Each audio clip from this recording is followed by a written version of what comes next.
Hello there, you spectacular specimens of humankind. You happy-go-lucky scamps of individuals. I have just smashed a pasta bake in my face that wasn't it already. It wasn't at all. I've just been eating undercooked pasta. Undercooked pasta. So we'll see how that ends up in like 20 minutes to 40 minutes when my belly absorbs all, well, the pasta absorbs all of the moisture from my entire existence, and I become a shriveled husk of my former self. Welcome on in, you beautiful individuals. Welcome on in. How you doing? Welcome to the home of hedonism here on Twitch, which we call twitch.tv/ValenVein. Yes, welcome on in. I've had a very interesting weekend. Great weekend, but a very interesting weekend nonetheless. Today is a very special day.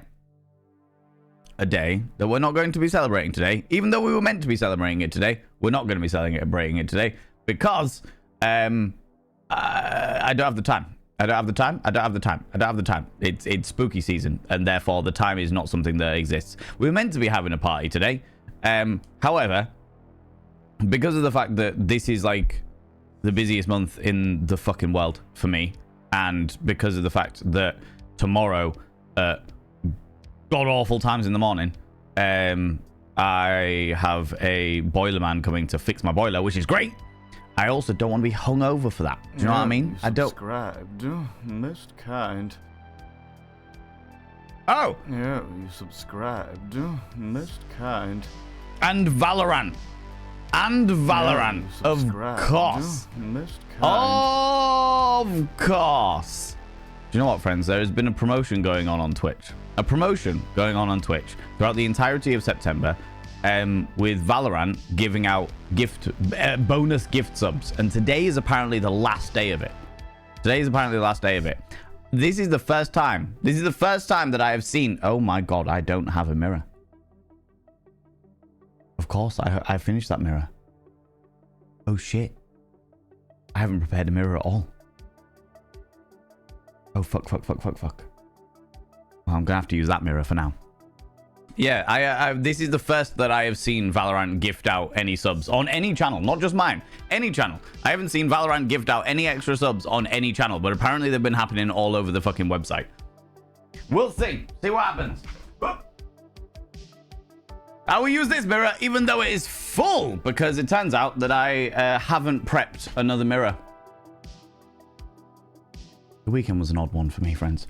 Rage, thank you very much for gifting out 5 gifted subs. And technically, that is boosted to 7 because Valorant also gifted out 2 subs. But those subs wouldn't be there if it wasn't for you cheekily giving out 5 gifted subs, you beautiful being. That's very, very kind of you.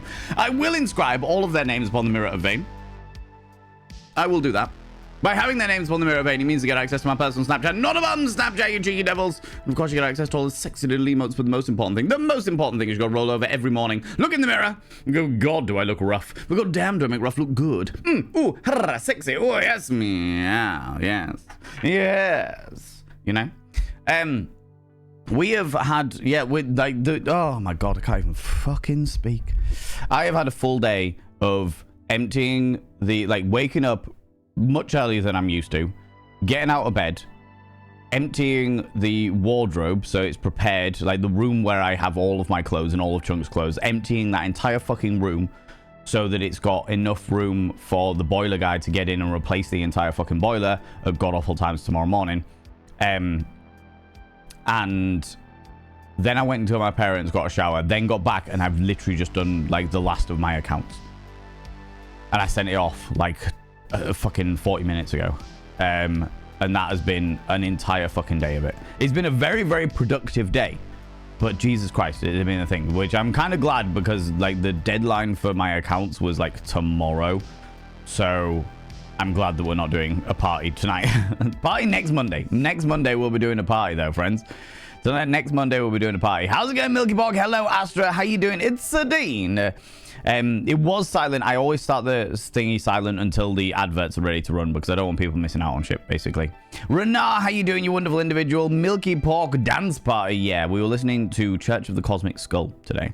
Church of the Cosmic Skull. As I recall, Valen starts music at a specific time to account for ads, etc. before the cool intro starts. Yes, very much so. We will be doing an experiment with advertising, by the way. Not this month because it's too fucking busy, but maybe in November, I'm going to be doing an experiment with advertising, which hopefully will mean less adverts for everybody.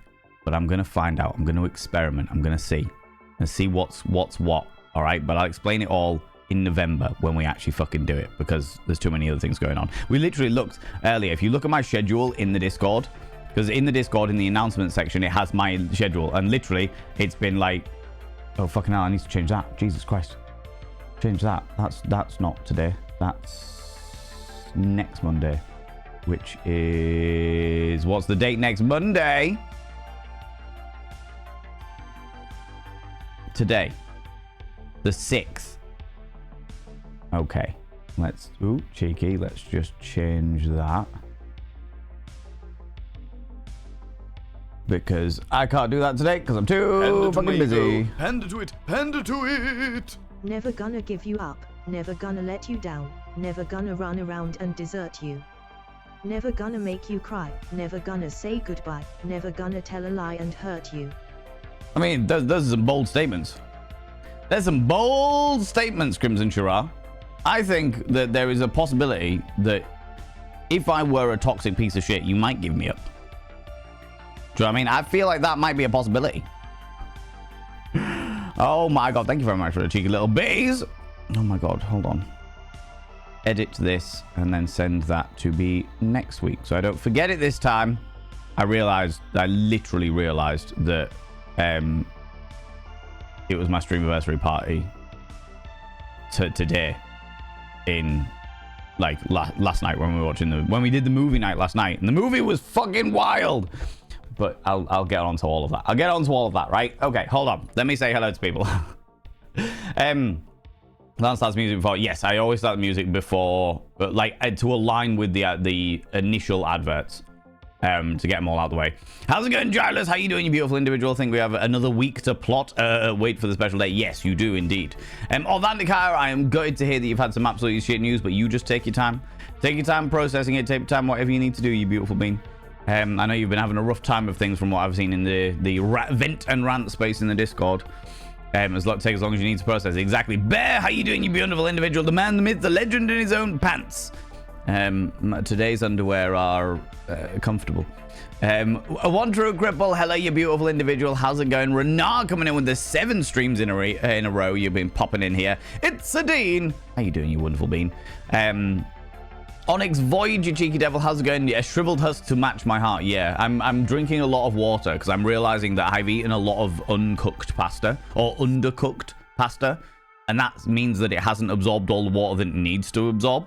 And therefore, I'm like, I'm going to become dehydrated as fuck if I don't consume. Do you know what I mean? Wait, what? Sniffle? But I know, Bear. I know. I literally realized last night that today was the streamiversary party. I literally realized last night and was like, fuck. This week is disgustingly busy. Like, I'm a little bit stressed about it.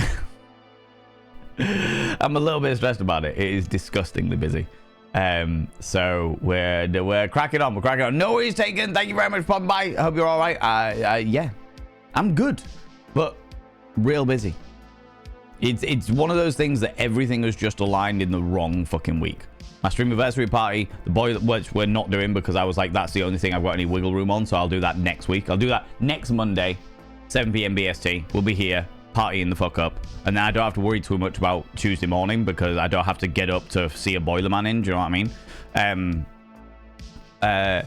Then I've got a show that I need to prep for on Saturday night in Sheffield, and then I've got a seminar that I need to prep for on Sunday. I've got the boiler man coming in tomorrow. I got just so much shit happening this week, and it's horrible. It's horrible. It'll all be fine. But at this moment in time, I'm like, oh, fucking hell. And it was really bad as well because last week I had a really bad motivation week. Last week I was really struggling with motivation. There was a lot of things I was like, I need to do these things. And I was like, do you know what? I just don't give a fuck. I just don't give a fuck. My ability to care last week was this big. It was very, very small. Which was a real shame, but it means that I'm behind in fucking everything. So now I've got to do all the things that I was meant to do this week anyway, which is super busy. But now I've got to do all the things that I was meant to do last week because I was a fucking idiot. Do you know what I mean? Do you know what I mean? It does mean, however, you do get an extra week, so recommend party days, for sure, for sure. VIP mod has stolen your nose. You have to choose who it is. Start a 2-minute poll for chat to decide which of the online VIPs or mods stole the nose. Meanwhile, you have to verbally deduce who would steal your nose while speaking without your nose, of course. Don't look at the poll or the results till you declare who you think stole it and get it right. Oh, wow. Astra, if I am sober enough for that dare, I will absolutely do it. If I am sober enough for that dare, I'm 100% on board it, right? Just go back to my corner, be alone. I'm a level up day. No, Bear! I can still sing to you, Bear, if you're still here. If you have not escaped to the corner. Do you know what I mean? Lan has no mirror. Wow, this is just crimes. Yeah, I know. This is the thing, though. This is the thing. I've got to that point now in my life where I'm actually really annoyed at myself for not having done the mirror. For not having prepared and had a new mirror ready. A brand new mirror should be ready, but it's not. But it's not. Panda to my ego, panda to it, panda to it! Onion milk is a beverage created by combining onion juice or cooked onions with milk. The former is simply the cell's stored juices, which are harmless and edible. The latter is a culinary product, sometimes prepared as a healthy drink for gods.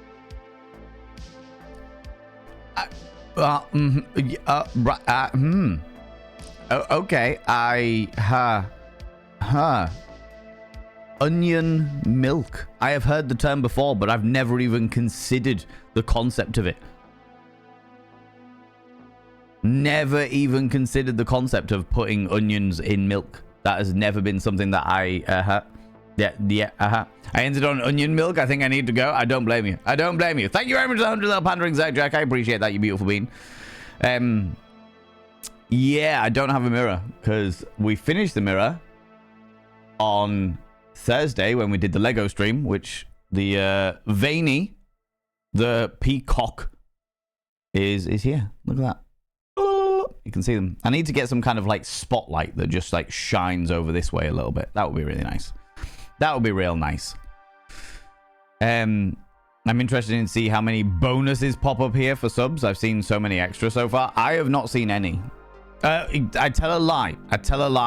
I was in Francois' stream earlier today, and there was a couple that popped up in there, but I have not seen any. As I understand it, it only works for 5+ gifted subs. So it only works in bundles of 5, which is fine, but you delightful individuals have been super fucking kind to me over the past month, and I've not seen any Valorant subs extras. I haven't seen any extras from Valorant, apart from now, just now, with Rach's beautiful 5 gifted subs, which is super fucking kind of you, Rach. Super kind of you, you beautiful bean. I hope that your day of editing has been all right. You're still there, Bear. Good. Good. Happy birthday to you. Happy birthday to you. Happy birthday, dear SI3D Printing, aka Bear.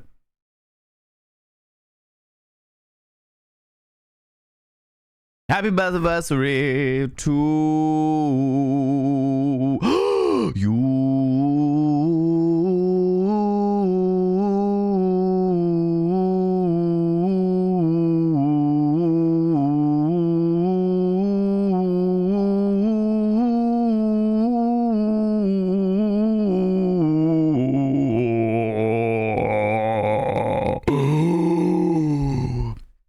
my lordy bear.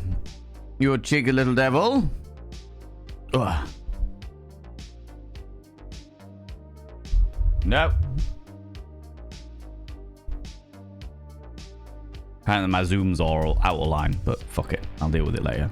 I've actually got one of my darling moderators put in my list of things to do that I need to spend a day having a cleanup of stuff. And when I say a cleanup of stuff, I mean literally going through my OBS and being like, right, how do I bin everything?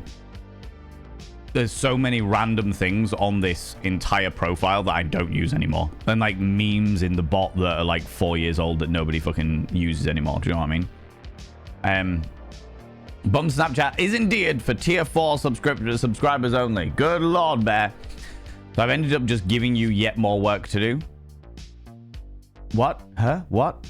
Oh, the thingies. That's all right though, Rach. That's okay. I'll happily take that work. That's fine. That's okay. That's grand, you know. Hope you had a great weekend. I had a fantastic weekend. Thank you very much for being to the fence. Did some bits and pieces on Saturday. Went and saw the parents. Had a nice shower. Went to a circus. It was a circus school's scratch night, where like people try out like new performances, things they've been working on, like stuff before it goes to like the other stages and stuff like that. That was fascinating. That was really, really interesting. However, because I know the person who runs the entire school, she was like organizing some bits. And the thing about scratch night is it's so cool. It's so like just real casual, real relaxed. If things fuck up, it doesn't matter. Everyone just gets on board and helps each other out and does bits and pieces. And then there was a point where there was like Danielle, the lady who runs the thing, was like, right, okay, for this next one I gotta fix all the lights, but because it's in like their studio, she's there on her phone fixing all the lights and bits and pieces. And then she was like, Val and Vane, you haven't had the spotlight, and just gave me the fucking microphone. And I was like, well, here I am. Hello everyone, how are we doing? And just like a bit of impromptu compare stuff. Now I know Danielle really, really well, so she knows that she can do that with me. She knows that she can just shove the microphone in my face and I will happily take over it, and I'm not going to fucking charge her for something like that, not for a scratch night. But it was just very impromptu. I was like, nope, okay, there we are. Got the microphone again, here we are. Hello everyone, how's it going? What was really interesting though was the fact that I fell into a bit of my usual routine shit. And I was like, well, for all of those people that don't know, I'm Val and Vane. Vane by name, and loads of the crowd just went, Vane by nature! And I was like, you've seen my shows before, haven't you? I didn't realize, genuinely didn't realize there was quite so many people that had been to my shows that were in the audience. And I was like, okay, there we go. That's a new experience for me. I'm on board it. Okay, here we go, you know. Tiring but productive days are great. Yeah, it's definitely been one of those today. Like going from like super physical work, like moving everything around in the wardrobe, clearing bits and pieces out, scrapping loads of shit. I've got like 3 bin bags I need to take for recycling, like of just old clothes and stuff. And then having a shower, getting home, smashing some food in my face and being like, right, crack on with some actual like brain work where I've got to do accounts and shit. Popeye Gatewood, yes, I did indeed do my accounts. And you know what? I got a little bit ahead as well. So I'm a little bit ahead into doing next year's accounts as well, which is definitely a good thing. Definitely a good thing. I'm going to try and get them all done in like April so that they're done way ahead, if possible. If possible. I also had to go back and change a whole load of stuff because it turns out that, like, as you all know, I work from home. This is my work. This is what I do. My house is basically a warehouse. I use the rooms. The living room that I live in is my bedroom. There's my bedroom. There's Chunk's bedroom. That room is currently fucking storage. Behind the fucking... don't look behind the curtain. Behind the curtain is just crates and crates and crates of stuff that we have done for Ken and the Devil's Parlor and stuff like that. Purely because of the fact that we have got the Devil's Parlor coming up, and because of the way we've reorganized the entire... Ken night, loads of the stuff we used to use we no longer use, so we've been doing like a big organization thing, but that's all like storage. Then there's my wardrobe that is storage. Like my house is more of a warehouse than anything else, but as a result, when it came to like registering all of my documentation and stuff with the accounts people, But I was asking them, I was like, how much can I declare as like work? Because I work from home, but I literally like, I live to work. Do you know what I mean? Every room in the house, pretty much, apart from Chunk's room and my room, apart from Chunk's bedroom and my bedroom, are work. Like this is just the way it is. And they talked me through it all and what have you, and I was like, cool. So I've got like 5 living rooms, including the bedrooms. How many can I do in there? I used to do them with like 3 out of the 5 rooms, and then every bill from the internet, even though all of my internet is work because I don't stop working. The internet, all my utility bills and stuff like that. I was like, cool, 3/5 of this, like 3/5 of this bill goes towards being tax deductible because I do nothing but work and the entire house is thingy. However, I then found out last year that if you register more of your home as a public space, as a workspace, as opposed to your home space, then there's a load of things that can be deducted and you can be penalized for when you come to sell it on, if you come to sell it on. So if I ever decide to move, then they can tax the ever-living fuck out of me, because it's like, well, that was actually, technically speaking, your work premises, so what the fuck? So now I'm like reducing that amount so that it isn't anywhere near that big. I think I've gone from 3/5 to 2/5. There's like 2 out of the 5 rooms that I have in the house are work related, even though it's definitely more than that. But yeah, just to try and save myself in the future, you know. So it's shit like that. Like that's what I've been doing today, is going through all of my bits and pieces, being like, fucking hell, right, what have I got to deal with? Okay, right, okay, these things. Oh, I need to change all of this stuff. Fuck, do it. Now, because I've already done them, it means I've got to go find them and then change them all. Yeah. Enough of my idle ramblings into all this shite. God damn it. I don't half make my life more complicated for myself, do you know what I mean? Most kind. Painted lady! Face throwing a kiss, face throwing a kiss. Somebody's throwing fireworks outside. Jesus Christ. Oh my lordy, painted lady. I will inscribe your name on the next mirror vein, but I completely forgot that I needed to replace mirror vein, because that was something that happened at the weekend. But I will inscribe your name on the mirror vein for the 42nd time. By having your name on the mirror vein, it means you get access to my personal Snapchat. Not a bum Snapchat, you cheeky devil. And of course, you get access to all the sexy little emotes. But the most important thing is you got to roll over every morning, look in the mirror, and go, God, do I look rough? But God damn, do I make rough look good? Ooh, sexy. Oh, yes, meow. You know? Yeah, know? Idle ramblings are the best ramblings. Yeah, it's just shit that's been going around in my brain all day. It's just like, these are the things that have been happening in your brain. Day-to-day shit. Let's go. That's a thing. Chug a pint of onion milk? Why would I chug a pint of onion milk with rum, Zergjack? Why would you do this to me? Oh my god, rum and onion milk sounds vile. It sounds well and truly vile. It's a godly drink, you say? A godly drink. When you say a godly drink, do you mean like some kind of lustful deity, Aphrodite perhaps? Or do you mean Nurgle, the great unclean one? All right, because it sounds like it might be pushing towards like one of the chaos gods. Okay? That's what it sounds like it might be pushing towards. That's what it sounds like it might be pushing towards, okay? J2, how you doing? How was your birthday, buddy? How was your birthday? Did you have a good one? Phoenix the Fens, welcome on in. How you doing, cheeky devil? Did we just get rickrolled? Hand to it! All hail Slanesh. Lovely jubbly times for all. Honestly, Razotter, yes. Yes. I concur and encourage. I also love the fact, like, and this is 40k lore that nobody really needs to know by any stretch of imagination. I'm not massively into 40k. I find little bits of it very, very interesting. I find some of the lore very, very interesting. I love the fact that there's a species called the Dark Eldar, which are dark space elves. Can you hear that? Can you hear the fireworks going off? It's like, must be a neighbor. You can? That's wild. Hand to it! Slanesh is indeed the party god. Yes, it is. Yes, Slanash is indeed the party god. You can indeed hear them. That's wild. It sounds like someone's banging on a wood floor No, it's just evidently somebody setting off fireworks close to my house. They're obviously celebrating the fact that 7 years ago today, I pressed go live for the first time ever. That must be evidently what they're celebrating, because what else would they do? Fucking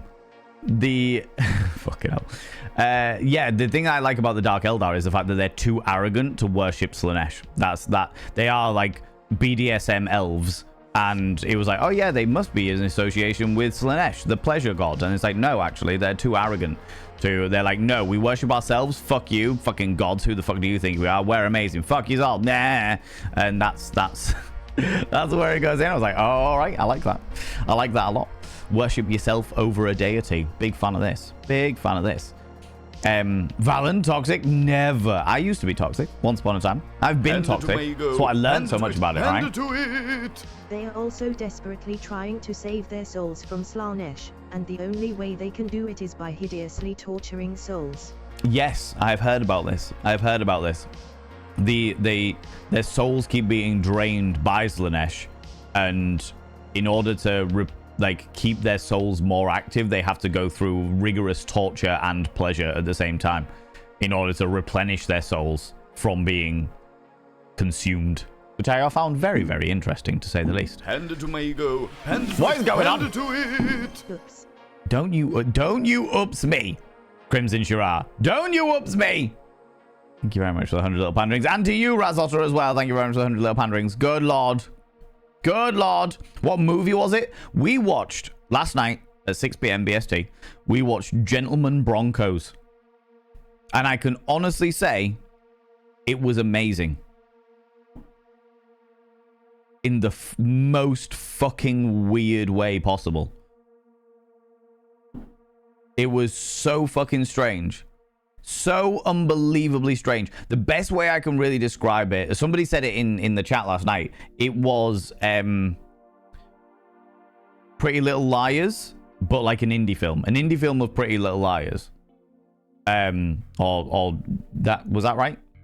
The film was called Gentlemen Broncos. I will write it in the chat for you. Gentlemen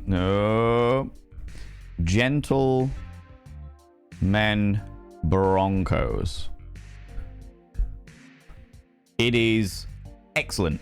It was one of those movies where I spent the first half of the movie going, what the fuck? And the second half of the movie being like, oh my god, I need to know what happens next. And it is also one of the very, very, very, very few movies that I have ever experienced in my entire life where I didn't see everything coming.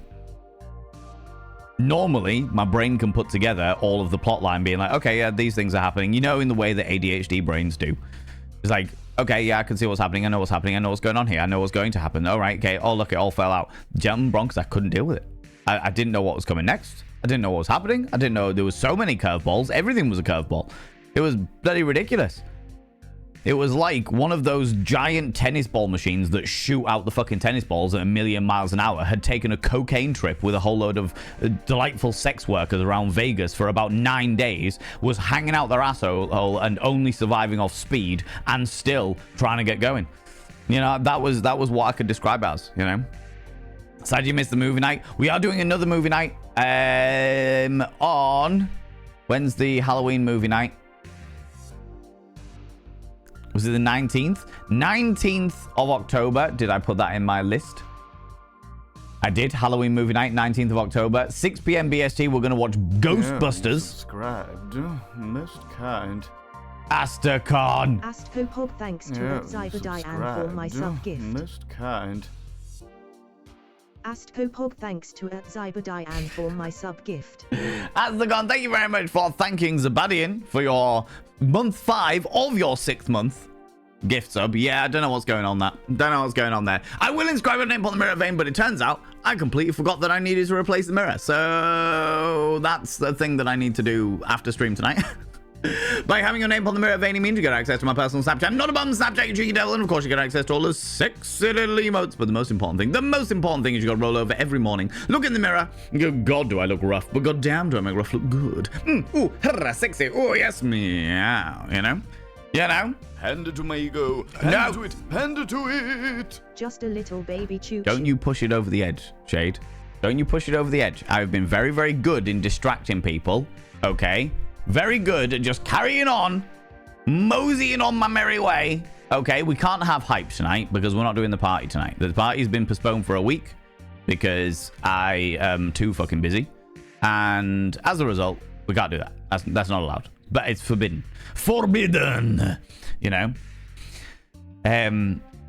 Lady Lavender, welcome on in. How you doing? I'm doing alright, thank you very much. Panda to it, panda to it. Just a wafer thin choo-choo. Second carriage connected. It's only a wafer thin, sir. It is only a wafer thin. Thank you very much, Ascon, for your gigantifying your face. It's a good face worth gigantifying. And Rach for the 100 little pandering. See what you did. See what you did. God damn it. Remember the book about the Perv Paladin that you read the description of? I've learned that he is divinely gifted powers is the ability to turn any rod staff slash stick slash phallus into the universe's most powerful vibrator. Did you secretly write this? I did not. Panda to my ego. But I would have panda done. to it, panda to it. Practice hype in preparation for next week. P. Don't you dare. No, you lot, of all of the communities on Twitch, of every single one of them, if the fucking 9.5 million accounts that are on Twitch, that have literally at some stage streamed, of every community that there is possibly around, you lot do not need practice at chaos, shenanigans, and hype. Okay? You lot don't need that. You are well-versed professionals, some may even say. Nobody expects the impromptu erection. Our chief weapon is surprise. Surprise and subs, subs and surprise. Our two weapons are subs and surprise, and ruthless poking. Our three weapons are subs, and surprise, and ruthless poking, and an almost fanatical devotion to Valen. Our four, no. Amongst our weapons. HMF. Amongst our weaponry, are such elements as subs, super. I'll come again. God damn it, Astra. Also, love the reference. Love the way you've adapted that there. I love the way you've adapted that. Thank you very much for the 100 little panderings. You people are insatiable. You're outrageous, I tell you. Zooey Booey, welcome on in. How you doing? Do a dramatic reading of one of my mirrors. That's an interesting one, Milky Pork. That is an interesting one. You are still here? I'm glad to hear it. Need to put 3 games on your radar. Highland Song, Closer the Distance, and The Life and Suffering of Sir Brante. We already know Brat means brilliant, resilient, amazing, talented. Like, come on. We already know that. Panda to my ego. Panda to it, panda to it. Valenf hype Dane Chaos Thrift 27 Chaos aim is so fine. Ha ha Isis Fin Varsit too fine. Astacon. First of all, Rach, how dare you? How dare you try and justify your brattery? Second of all, Astacon? 1,500 panderings? 1,500 bloody panderings? First of all, how dare you? First of all, how dare you? Sir? How dare you? What is this? Good Lord. One for form. Could someone else do this for me? Thank you. All right. Thanks, Taken. If anybody is able to do that for Taken, that would be wonderful. That would be great. Highland Song, Closer the Distance, and The Life and Suffering of Sir Brante. Are you going to give me any more information about them, Taken? Any more information about any one of them? To whet my whistle. Tempt me. Tempt me, you dirty bastard. Tempt me. What is this? Something's just appeared at the top of the hype train. What's the... Do any of you see this? Hold on. Where's... Yeah. Above the hype train. Up there. A little gold thing has appeared. God damn it. Bloody fireworks. A little gold thing. It's your pinned cheer. You have pinned your cheer. Oh my God. I've never seen that happen before. I've never seen that happen before. This is all new to me. You subscribed. Pope Wit! Nice kind.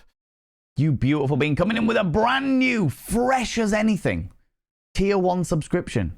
You choosing to spend your money on me. God damn it, you are so unbelievably kind. And I am honored.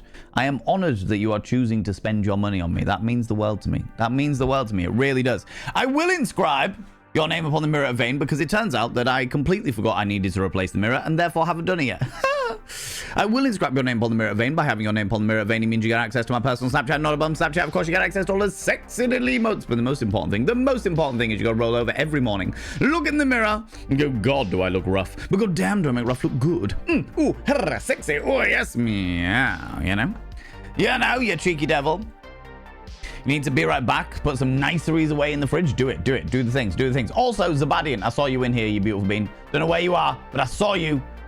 Eyes peeled, sunshine. Eyes peeled. Gosh darn it. Chags, how you doing, you beautiful individual? Honestly, though, my partner is away for a trade show. First time since we moved in together in April that we've spent time physically apart. I am a sad panda. I can imagine, Bear.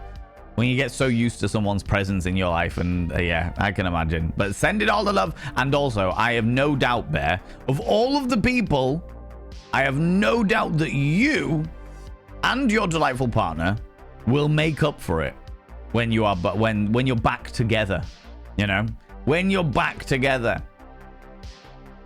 Peacock Valen, no, not quite, because it hasn't got my face. That's like a cursed thing that you've got to get Abby Stabby to do. Do you know what I mean? I need to go watch the VOD for the Lego. It is up. It is available on the VODs and Vanity page. You'll notice it because of the really, really unhinged image. In fact, the unhinged image, the unhinged thumbnail has managed to get that specific VOD 2 dislikes. Which makes me giggle because it is unhinged, because it literally has the Lego porn parody as part of it. And I can absolutely guarantee that both of those people that disliked that video know what the Lego porn parody is. The dirty fucks. The dirty fucks. You look so fancy today. Thank you very much. I appreciate that. I was just, to be fair, I was just cold. I was cold, so I was like, right, I'm going to put on something that is going to keep me warm because the nation is getting cooler. We're into September, pushing into October soon. The nights are getting colder. And as we have no central heating as of yet, will be tomorrow though. As we have no central heating as of yet, it's going to be it's getting a little bit more cold, a little bit harder to get out of bed every morning. But thank you very much for that, Jenny Miss Joy. I appreciate that. Also, did I see a Rowan Rose in here? Did I see a Rowan Rose in here? Maybe I'm just hallucinating. I think I only started doing it recently in the final stretch. Oh, right, okay. Has the Valorant thing not been going on for the entire September then? No? Is it just a new thing? Friends! If you have hype train emotes, could you please throw them out now to say a massive, massive thank you to all those people that subbed, that gifted subbed, that threw all those cheeky little bitties out there? Where's my hype train emotes? Where's my choo-choo train? I just want to do the new ones.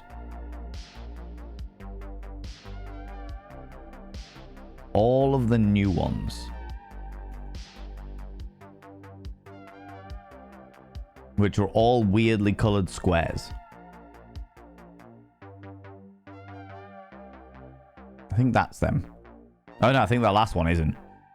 But I appreciate it. Thank you so much, you beautiful individuals. Thank you so much for all of those subs, gift subs, under 2,590 bitties.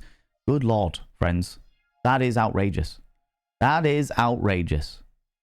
I really appreciate it, you beautiful beans. I really appreciate it.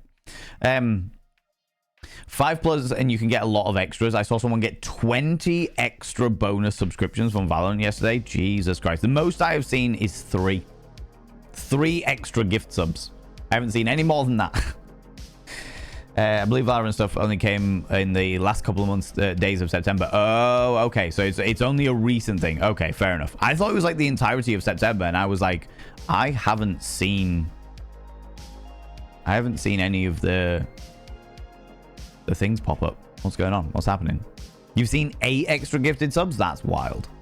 That is wild. And do you know what? Fucking fair play. Good on Valorant for doing it. I originally thought that it was only for people in the Valorant category, so I'd never really paid it any mind. And then it was like, no, it's everybody. And it's like, oh, okay. Well, then why haven't I seen more of it? But if it's only been on for like a week or so, like the last week of September or something, then that kind of makes sense. That makes more sense to me now than my initial perspective of it, you know? You know? Happy special day. Thank you very much, Wild Annie. Yeah.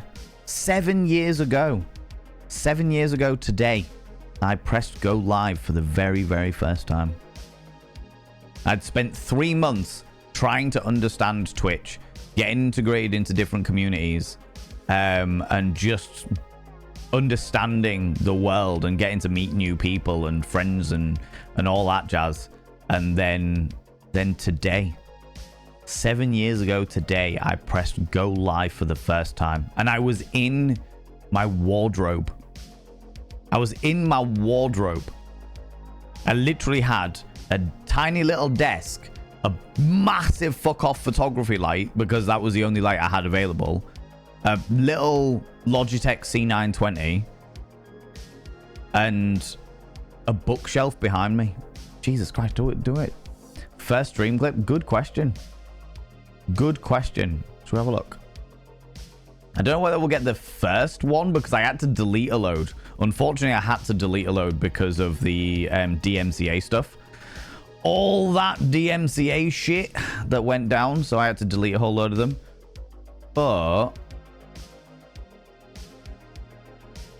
let me have a look at my my clips. Oh shit, it won't even be in there. It'll be in here. See if I can filter.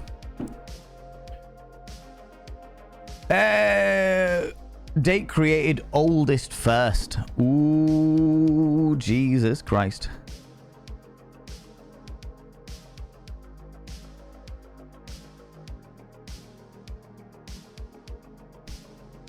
Oh my God.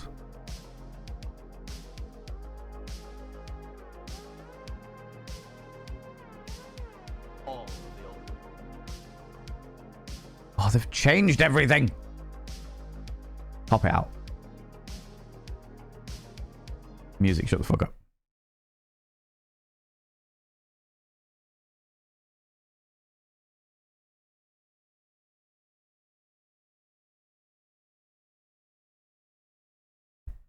Jesus! Look at this, friends. Look at this.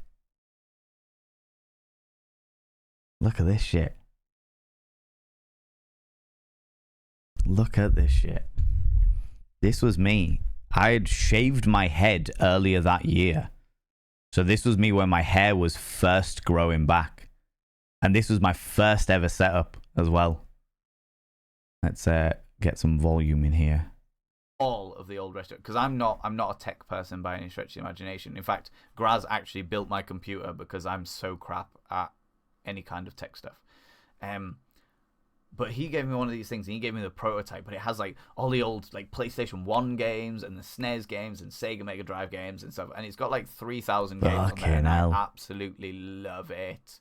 And as a return for that, I said I would go over to one of the Comic Cons and help him with his stall.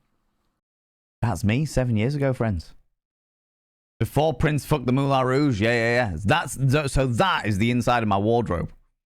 That is the inside of my wardrobe. And this specific clip was taken straight after I just got back from doing a rehearsal, because this was the first time that I had debuted my, or just before the first time I had debuted my absinthe burlesque, my absinthe male burlesque, boylesque routine. And this was me rehearsing and then pressing go live straight after rehearsal. And this was my old setup. Jesus Christ, look at that shit. Look at that shit. Dear Lord. I think there's another one in there. From a little while later. Let's have a quick look. Oh my God, it's even got the first game I ever played.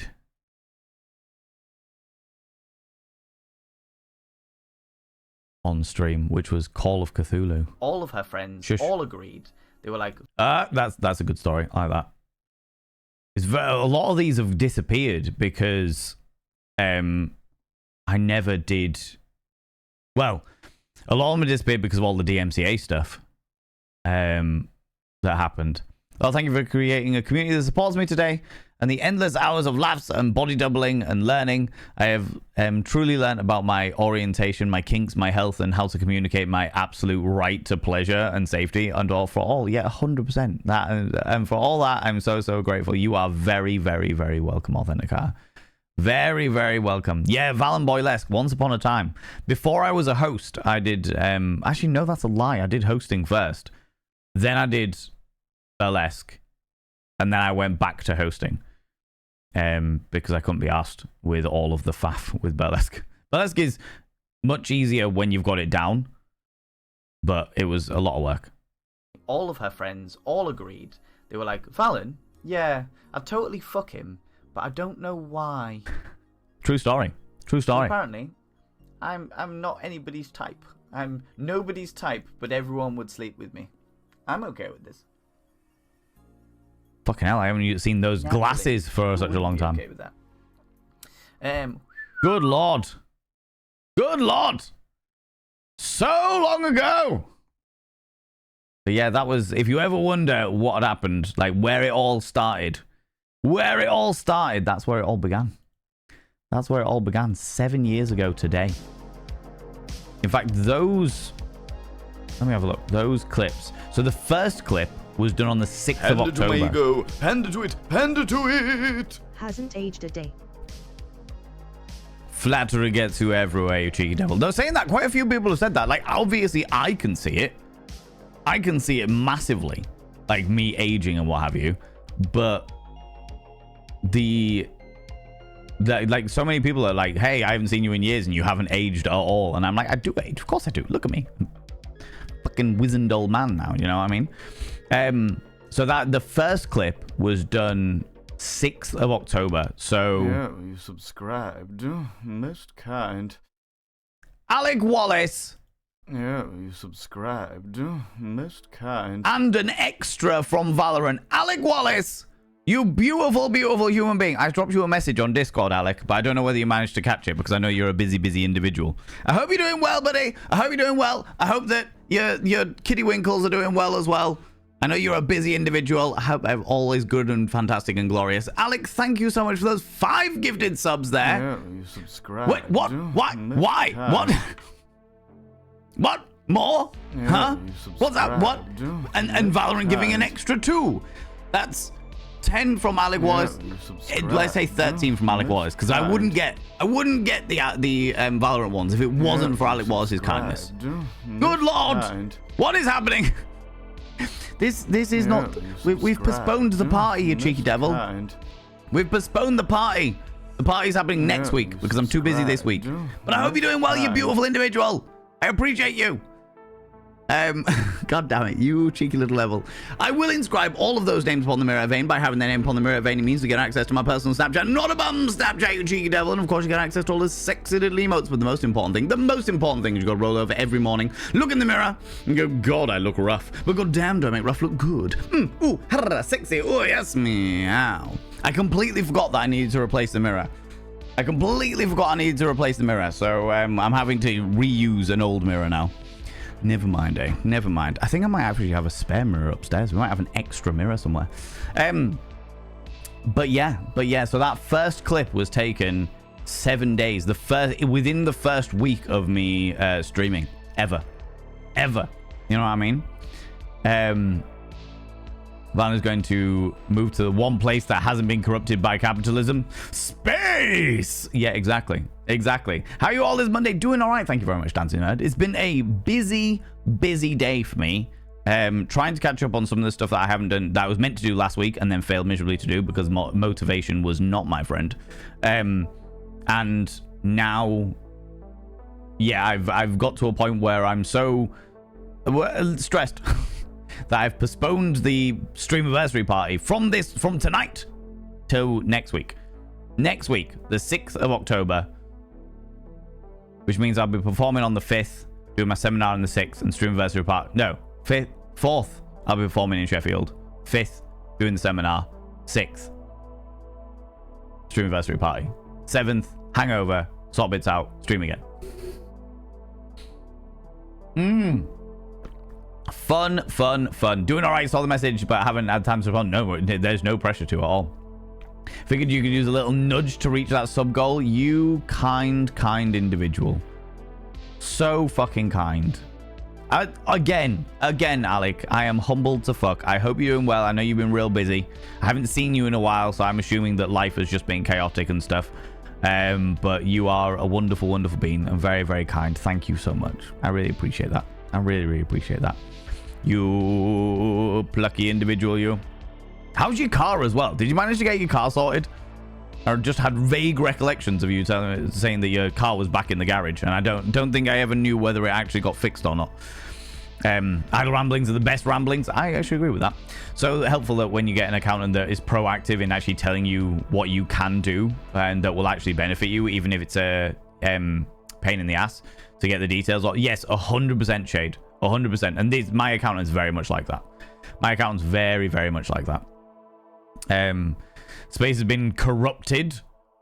They've been selling bits of the moon and other random stuff for decades. Yeah, I've got, like, my granddad got a football pitch sized, like an acre of the moon or something like that.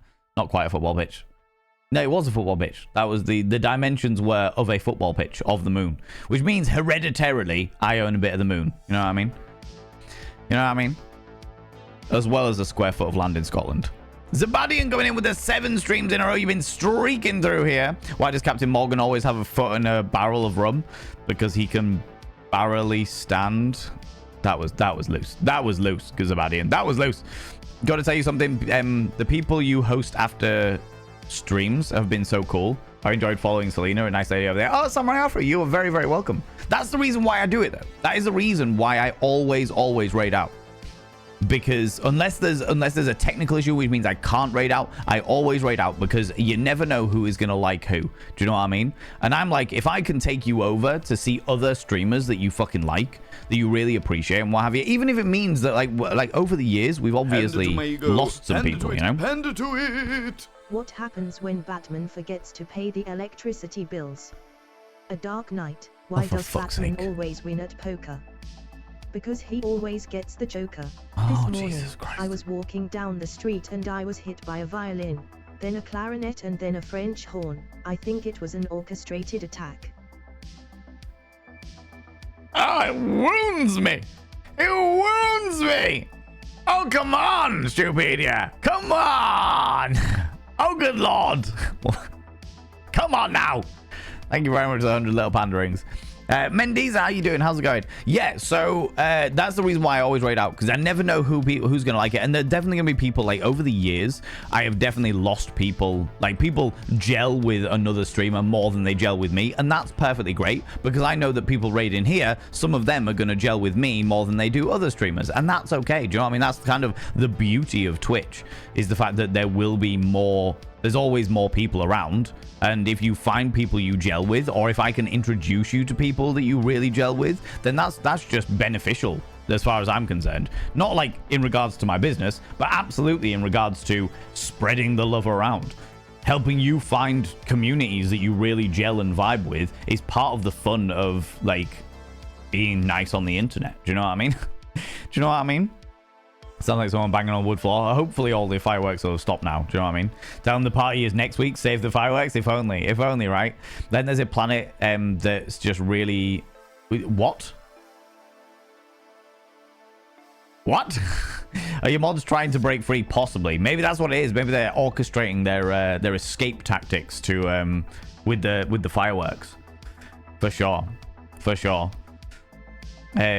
Was really good birthday, great 2 days as a workplace, did something really nice with a card and cake and music, and a day spent with friends after a good time with a lot of gifts I was not expecting. That's really fucking cool, J2. I'm really glad you had a good birthday, buddy. Really glad you had a good birthday. Choo-choo, exactly. Did you, J2, J7, Banwell, if you are here, What did you think of Abby Stabby's present to you? If you've even got it yet. If not, then I've absolutely spoiled it. If not, then I've absolutely spoiled it. Although I won't tell you what it is, so maybe I haven't fully spoiled it. Worth the watch. It was good. The cat walks into the bar. The bartender says, "What you have?" The cat says, "A shot of rum." The bartender pours the cat his drink. The cat slowly pushes the shot off the table. Another. Oh my god. Oh my god. I did see a Rowan Rose. How you doing, Rowan Rose? How's it going, you beautiful bean? Doing Mythical Monday about Mr. Blobby. The origins of Mr. Blobby. That is terrifying. Absolutely fucking terrifying. Gecko the Dev. How you doing, you beautiful individual? Evening, ding dong to all. Oh, Gecko, you cheeky little devil. What do you like? What are you like, you insatiable individual? Let me give you a cheeky little shout out. Also, while I'm doing the shout outs, people go check out Gecko the Dev. Gecko the Dev is the developer of one of our favorite games, Organizer. Organizer. While I'm doing the shout outs, I'm also going to give a cheeky little shout out to Wild Annie as well. People should also go check out Wild Annie because they were, I don't know whether they're still here, but they were here earlier and they're wonderful and glorious and they deserve all of your love and attention. All of their joys. How's it going, Jam Jar? Welcome on in, you beautiful being. I love it. Love it. Come in here just as I've done all the shout outs. I see how it is, Jam. I see how it is. God damn it. So I asked the bartender for a rum and coke and he said, "Is Pepsi okay?" I said, "Sure, whatever."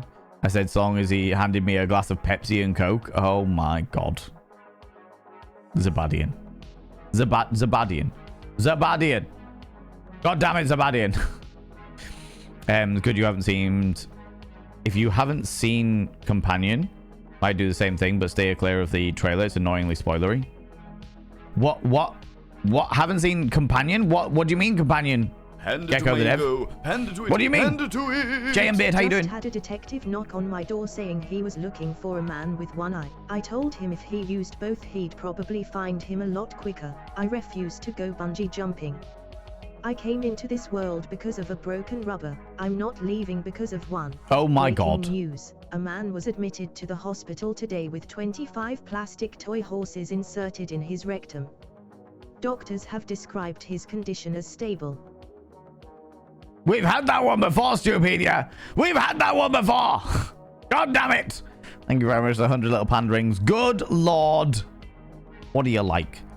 Good, thank you. Bought my Devil's Parlor tickets today. Woo! And booked time off work. Love to hear it. Love to hear it, Zoobuey. The tickets are going slow. The tickets aren't going well, to say the least. Let's have a quick look. But we're holding on in there. At the moment, all of the cabarets in the area, like all cabarets, are struggling with ticket sales. And loads of people are buying tickets last minute, which is the worst thing. It's the worst thing for event managers because we just never know. I was speaking to, somebody I know who was said that they sold 25% of their venue's tickets. Breaking news. A man was admitted to the hospital today with 25 stables inserted in his rectum. Doctors have described his condition as dead. Yeah, I'm not surprised. 25 stables? Good lord. Astagon, thank you very much for the 100 little panderings. Yeah, ticket sales aren't great for the Devil's Parlor. But I was on Facebook and one of my friends who is a cabaret performer was like, she's never seen anything like it in her life, where people are literally leaving it till the day of the event to buy tickets to the event. She sold 25% of her tickets on the day of the event, literally the morning of the event, which is fucking terrifying. I would never leave it that late. If I was waiting that long, I'd be like, right, I'm canceling. And I'm also not the kind of person, because I've seen loads and loads of cabarets begging people to buy tickets so they can put the show on. I am not going to ever beg people to buy tickets. That is just not the person I am. I'm like, if you don't want tickets to the show, if you don't want to buy the tickets, then you're obviously not interested in the show, and therefore I'm not going to put the show on. Yeah, like, if there's no... Do you know what I mean? Kind. 9 whole months. 9 whole months, Alexandra Griffin. 9 whole months. What are we going to call our baby?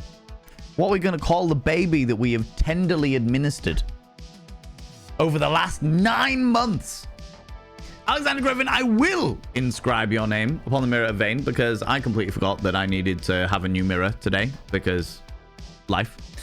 But I will inscribe your name upon the mirror of Vane. By having your name upon the mirror of Vane, it means you get access to my personal Snapchat, not a bum Snapchat, you cheeky devil, and of course you get access to all the sexy little emotes. But the most important thing is you gotta roll over every morning, look in the mirror, and go, God, do I look rough? But god damn, do I make rough look good? Ooh, sexy, oh yes, meow, you know? Yeah, no. Hi, how you doing? So about it naming things, you gotta decide. You gotta decide. Make a decision. Can I get a shout out for Hey Alexander Griffin, please? Got a very itchy eyebrow. Highland Song is lovely. You've seen that one, have you? Rach? Yeah. I'm whipping down a wee bit, friends, because I realize I'm fucking a million years behind chat. People go check out my dear friend, Hey Alexander Griffin. Look at them in this beautiful not latex. They're glorious and spectacular and dramatic, as you can see there. They're a wonderful, wonderful being, and they deserve all of your love and attention. Mayor Whitefire, how you doing? How's it going? You pinned a cheer. Sounds like a Victorian saying. You pinned a cheer. It does indeed, Masasha. That's right. Won't be doing anything. Things came up earlier, and I'm at my daily limit. Oh, Zabadian, never, ever, ever. Like, thank you very much for being here, but please, please, please know that it is never, ever expected of you, Zabadian, at all. You are a wonder and a cherished, spectacular human being who we all very, very much appreciate here. But I do not want you to think that your value only comes from that. In fact, you know what? Your value doesn't come from the fact that you gift subs in the community or you do your bitties in the community at all. It is always appreciated, always very much loved. But your value is because you are a decent human being and you are here as part of the community. You are in the chat with us now. That's where your value is, not in the fact that you're not gifting subs or anything like that. Because yeah, please don't ever think that. Please do not ever think that you need to gift subs in order to be part of this community, any of you, because that is not what we are about here. Not what I'm about at all. I don't, yeah, at all. Thank you for the compliment. No, Zabadian, it's really important to me. It's really, really important to me. But yeah, money does not equal importance here at all. At all. And the thing that I can say about that in particular, I don't know about other communities, but in this community in particular, we had somebody who came in and gave a lot of money to me over a period of like 6 months or what have you, and then they started saying some inappropriate comments about a guest that I had on stream, and I was like, hey, that's not cool. And then they kicked off and I banned them, and they were like, I can't believe you banned me. I fucking gave you so much money. And it's like, that doesn't give you a free pass to do whatever the fuck you want. That's not a fucking thing. Do you know what I mean? That is not a fucking thing. And equally, those people that are not able to commit or financially commit to the channel, don't think that you are any less valued because of the fact that you are not able to do that. Do you know what I mean? You are not judged at all in any way, shape, or form. You are appreciated as part of this community because you are all decent people. Do you know what I mean? Know what I mean? Yeah, exactly. It's really important to me that people don't think that they can buy their way into my good graces, but also really important to me that people don't think that their only value in this community is because they give money, because you're not. You're decent human beings, and I appreciate you as individuals before anything else. Before anything else. You know?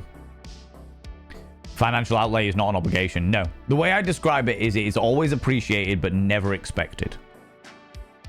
Always appreciated, never expected. But yeah, you are a wonderful, wonderful being, Zavadian. And yeah, they hit daily limits, that's fine. You never want to donate here again. You never want to gift any subs here again. Perfectly okay. You will still be very much welcome here with open arms. Absolutely. Abso-fucking-lutely. Do like Canada does and find a snuggle buddy for those long, cold nights. I got Chunk. It's all good. It's all good, right? I'm missing the hand tie. I don't have the hand tie. which I was like surprised at because for the hype train emotes, because that was meant to be the hand. That was meant to be the one, was it not? The one that we got that one. Don't know. Weird. I don't seem to have it. Don't seem to have it. 8 extra gift subs is wild to me. Wild to me. Doctor, I'm sorry, but we had to remove your colon. Me? Why? Oh wait, Zabadian, you saw 8 gifted subs from Valorant and they were all tier 2 subs? That's wild. That is fucking wild. I didn't realize they were doing tier 2s as well. First stream clip. Yeah, Doom Hippie. How you doing, Doom Hippie? How's it going, buddy? How you doing? Belated choo-choo is away to the urination station. No, you don't need to belate the choo-choo. The choo-choo the fuck out of here. All right? Choo-choo the fuck out of here. I'm still getting to it, Dean. I'm still getting to it. I'm still scrolling my way down steadily but surely. Panda to my ego. Panda to it. Panda to it. I asked my German friend if he knew the square root of 81. He said no. The word Q is ironic. It's just a Q with a bunch of silent letters waiting in line. I said to my wife, my Olympic condoms have arrived. I think I'll wear gold tonight. She replied, why not wear silver and come second for a change? Oh, wow. Wow, Stupedia. Wow, are you just sat there with your book of dirty jokes? Are you just sat there with your book of dirty... You, god damn it. God damn it. Euro Bobby, you did indeed miss a train. Change, choo-choo the fuck out of here. It's gone. Too late. Too late. Last day of the Valorant giveaway bullshitty stuff. And you're too late. That's it. No more. So you're basically the equivalent of Phyllis Schofield in the broom cupboard, and the Monty is the equivalent of Gordon the Gopher. That is a reference that I am completely lost with, I'm afraid. Shade, that has gone way over my head. Way over my head there. Do 7 push-ups, 7 sit-ups, 7 star jumps, and 7 burpees. Oh my god, you punish me. Punish me. There, Stupedia. How's it going, Tinks? Welcome on in. My energy is so different. My energy is much more me now. Authenticator. Those clips that we just saw of me right at the beginning of like my streaming life was, I didn't know fully what I was doing. That's literally, that first clip was the first 7 days of my stream. Do you know what I mean? Ladies and gentlemen, all genders outside and between, delve deep into your pits of popcorn and throw them at the raiders, throw them at these cheeky devils. Look at these people coming in here. I mean, really, could you even imagine? Oh my lordy, good lord. It's Ptolemy with the cult of Ptolemy, spreading the good word of our deity. How's it going, Ptolemy? How you doing, you beautiful individual? What were you up to today? Tell us all about it. Tell me all bits and pieces. Tell me what you're going to... you were playing The Witcher 3 for a long time, but then you were also doing Assassin's Creed Odyssey, so I'm not sure what you were up to, but tell me all about it. Friends, on the off chance that you are new here, 2 things you need to know about this channel. 1, you're not allowed to apologize. Faux pas, individuals, faux pas. Instead of saying sorry, try saying thank you. Instead of saying sorry, I'm late, say thanks for waiting. Instead of saying sorry, I'm such a burden. Most kind. Oh, would you looky there, on a streamiversary day that isn't streamiversary day. It is, yeah. It's a streamiversary day that isn't a streamiversary day. Thank you so much for the follow, you beautiful being. I don't like to call people out just in case they're lurking, but you are very, very welcome here. Ptolemy, I'll get you a name in a minute. But 2 things you need to know. Yeah, 1, you're not allowed to apologize. 2, if you're under the age of 18, I have to ask you to leave. I've got to ask you to leave, for I am a colossal filth wizard, and I don't want to be corrupting the ears of the young. Ptolemy, I will inscribe your name upon the mirror vein in the tier 2 black ink. Not today, because I completely forgot that I needed a new mirror. So it's not going to be today. By having your name upon the mirror vein, it means you get access to my personal Snapchat, not a bum Snapchat, you cheeky devil. And of course, you get access to all the sexy little emotes, including the tier 2 Pokemon emotes with my face on them. But the most important thing, as well you know after all this time, the most important thing is you got to roll over every morning, look in the mirror, and go, God, I wish I was someone else. Because then I'd get to look at me. Ooh, sexy. Oh, yes, meow. You know? You know, you cheeky devil. You beautiful beans. But welcome on in. Thank you so much, people from my stream. As always, go and check out the beautiful Ptolemy. Ptolemy is a glorious individual doing some Assassin's Creed Origin, and I know full well that the Assassin's Creed Origin thing will be excellent because of the fact that Ptolemy is a fanatical fan of all things ancient Egypt. So I'm sure they told you all different interesting and peculiar and stuffy things about the culture and other bits and pieces at the same time. Because that's the kind of person that they be. That's the kind of person that they be. I'm catching up with chat friends, so bear with. First TikTok video I saw you on was like, yep, I'm going to look up this gorgeous person. No, painted lady. Flattery gets you everywhere. Hey Valen, my dad was bragging about his new hearing aid. He said it's state of the art and cost him a fortune. So I asked, oh awesome, what type is it? He said 230. Oh my god, you're a papa. Good lord. Thank you very much for the 100 little panderings. God, they're so bad. These jokes are so bad today, friends. They're so bad. You wound me. My soul is wounded. How did all your flamboyance fit into what looks like a tiny room? It was a tiny room. That clip that we saw of like me in the early days of my streams was my wardrobe. So what I'd done was I'd pushed all of my clothes to one side, which is on a movable fucking clothes rack. I pushed them all to one side, so it was like half a room effectively was where I was originally. And now I'm in this big flamboyant lardy-dardy shit, right? Lardy-dardy shit. He had to keep the door open, couldn't shut it for the size of my ego. Yeah, just squeezing it all in, shoehorns everywhere. I donate my mirror, but there's this guy in there that absolutely hates me. I wouldn't subject anyone to his shenanigans. Pope Wit. The key, Pope Wit, is to get that guy to love you. The guy in the mirror, get them to love you. Get them to love you. And by that point, you'll be like, do you know what? Everything's good with the world. Everything's good with the world. Facts. Absolute facts. Zabadian!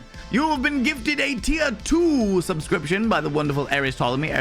That is far too bloody kind of you. Thank you so much for that. Well deserved to Zabadian with all of their wonderful kindness. I will inscribe their name upon the mirror vein in the black tier 2 ink right next to yours, Eris Ptolemy. By having your name on the mirror vein means you get access to my personal Snapchat, not a bum Snapchat, you cheeky devil, and of course you get access to all the sexy little emotes, including the Pokemon emotes with my face on them, Zabadian, which I'm sure you'll get everywhere, you cheeky devil. And of course you get access to all the sexy little emotes. Oh, I've just said that. Never mind. It's all good. It's all good. It's all good. But the most important thing is you got to roll over every morning, look in the mirror, and go, God, I wish I was someone else. Because then I'd get to look at me. Ooh, sexy. Oh, yes, me. Yeah, you know? You know? Came in, but I'm going because, oh my god, these jokes. Danae Raven, don't blame you. Don't blame you. Deno Tainer, how you doing? Connecting people is an amazing thing to be able to do. I agree. And I will always do that. I am very much a fanatical fan of getting people in touch with a variety of other people, because one of those people might be a great work opportunity, it might be a great friendship opportunity, it might be a great lover opportunity, you know. It still blows my mind 7 years on that people have found their partners in this stream, in this community. They have found their partners that they now like live with and shit. That melts my little brain. That melts my little brain. Got to thank you. Was it for myself? No, J2. No, not by any stretch of imagination. It was, I don't know who actually commissioned it, but I popped into the stream. I popped into Abby Stabby stream while she was drawing it. I did miss out on going to Rocky Horror Picture Show because both of my daughters had breakups a week apart. So I figured they needed me far more than I needed Rocky. Alec Wallace, 100%. 100%. Rocky Horror Picture Show will wait. The Rocky Horror Picture Show will wait. Your daughters, your children needed you, and you were there for them. And that's what makes you an amazing parent. That's what makes you an amazing parent. Nothing is more important than that. At all. At all. Either comment, yeah, scroll past the original one. So Dean, it's Dean. Are you here? How you doing, Sway? How's it going? Can't give a duck. How you doing, you cheeky devil? I'd like to recycle. I see that, Stupedia. Ooh, gosh damn it.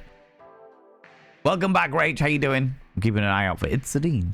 I'm attempting to persuade a friend to come. That would be excellent. That would be excellent. I would really appreciate that.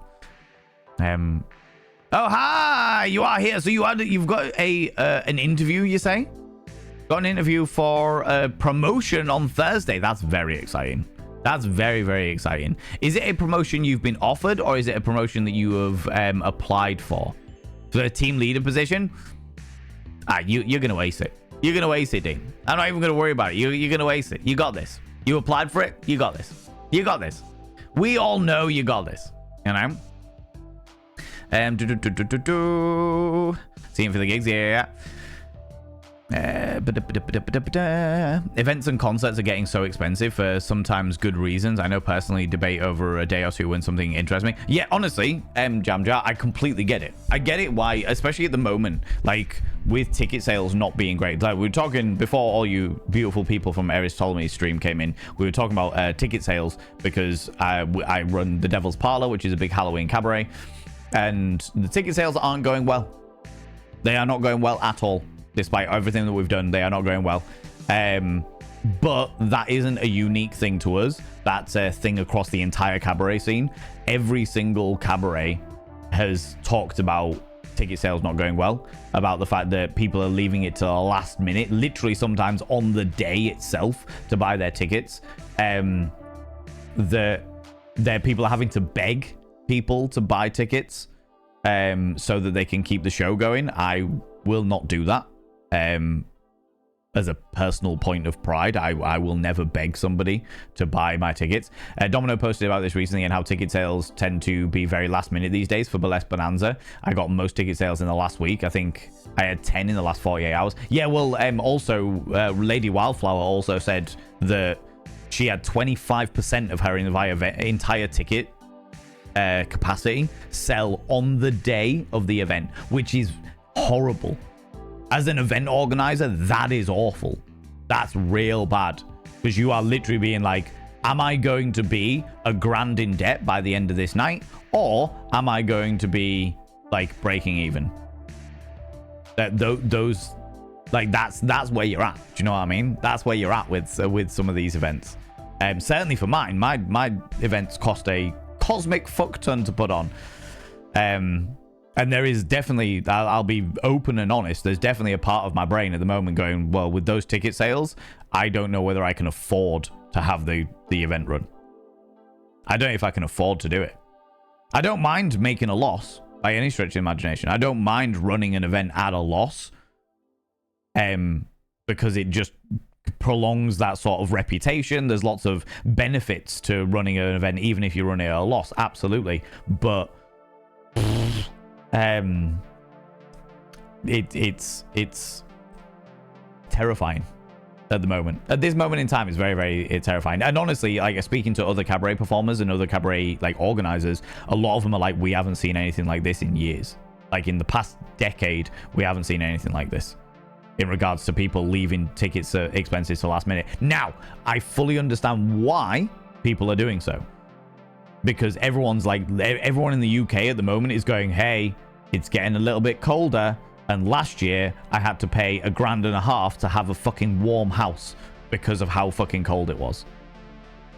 People are looking at their bank accounts going, right, if I'm going to be paying £300 every month just for fucking central heating, do I have the money to spend on going to a cabaret? And you know, to your comment, Jamjar, heat versus treat, exactly. To your comment, Jamjar, about the dynamic ticket pricing is disgusting. Dynamic ticket pricing is fucking vile, and I hate it. I absolutely hate it. For those people that don't know what dynamic ticket pricing is, the more popular the gig, the more expensive the tickets. And when I say the more popular the gig, the more expensive the tickets, I mean, say you got a gig, like a live music. This only seems to be with live music venues. It doesn't seem to be anywhere else. If you sell 100 tickets to this gig in the first half an hour, they go, cool, this is a really popular gig. We're going to double the price of the tickets.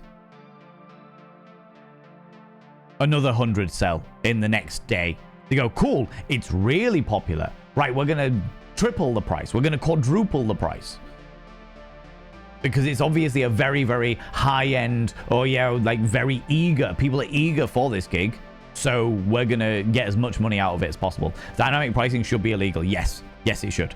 Yes, it should. It is horrifically abusive. That's criminal. It's not. That's the problem, is it should be. Someone stood next to you in the queue could be paying 100 quid more because they were later in the queue. Yes. Yeah. If you, all on the phone as well. If people are like doing like online and it's like you are 14th in the queue, number 14 could be paying 100 quids different between the first person in the queue, which is fucking disgusting. Absolutely fucking disgusting and exploitative as shit. So unbelievably exploitative. So much more exploitative than those people that buy tickets, like what they call them, grifters, who buy tickets and then sell them on at more expensive prices. Because those people are being scalpers. Thank you very much, Milky Pog. That was the word I was looking for. Those people are being horrifically immoral. But it's one thing to be horrifically immoral as an individual. It's another thing to be horrifically immoral as the main fucking company. Do you know what I mean? But yeah, that tends to be for live music. That's only for live music. But the way that ticket pricing works in live music is already horrific. Absolutely fucking horrific. You have dynamic ticket prices on the high-end gigs. You got dynamic ticket prices, which we've just talked about how immoral they are. The mid-range gig, you have got bands selling their own tickets for the venue. Like a band would be like, hey, buy tickets from us because we get 10% of the ticket sales or 20% of the ticket sales. Which means that you're still giving away 80% of those ticket sales for those tickets that you are marketing, that you are, like, people are buying from you directly, you know? And then at the very, very low end, you have bands that are not making any money at all because they're not big enough to make money. So they travel fucking hundreds of miles to get thousands of pounds worth of equipment on a stage to play a half-an-hour gig and don't get fucking anything. Maybe a free beer. Which they can't drink because they're driving, you know.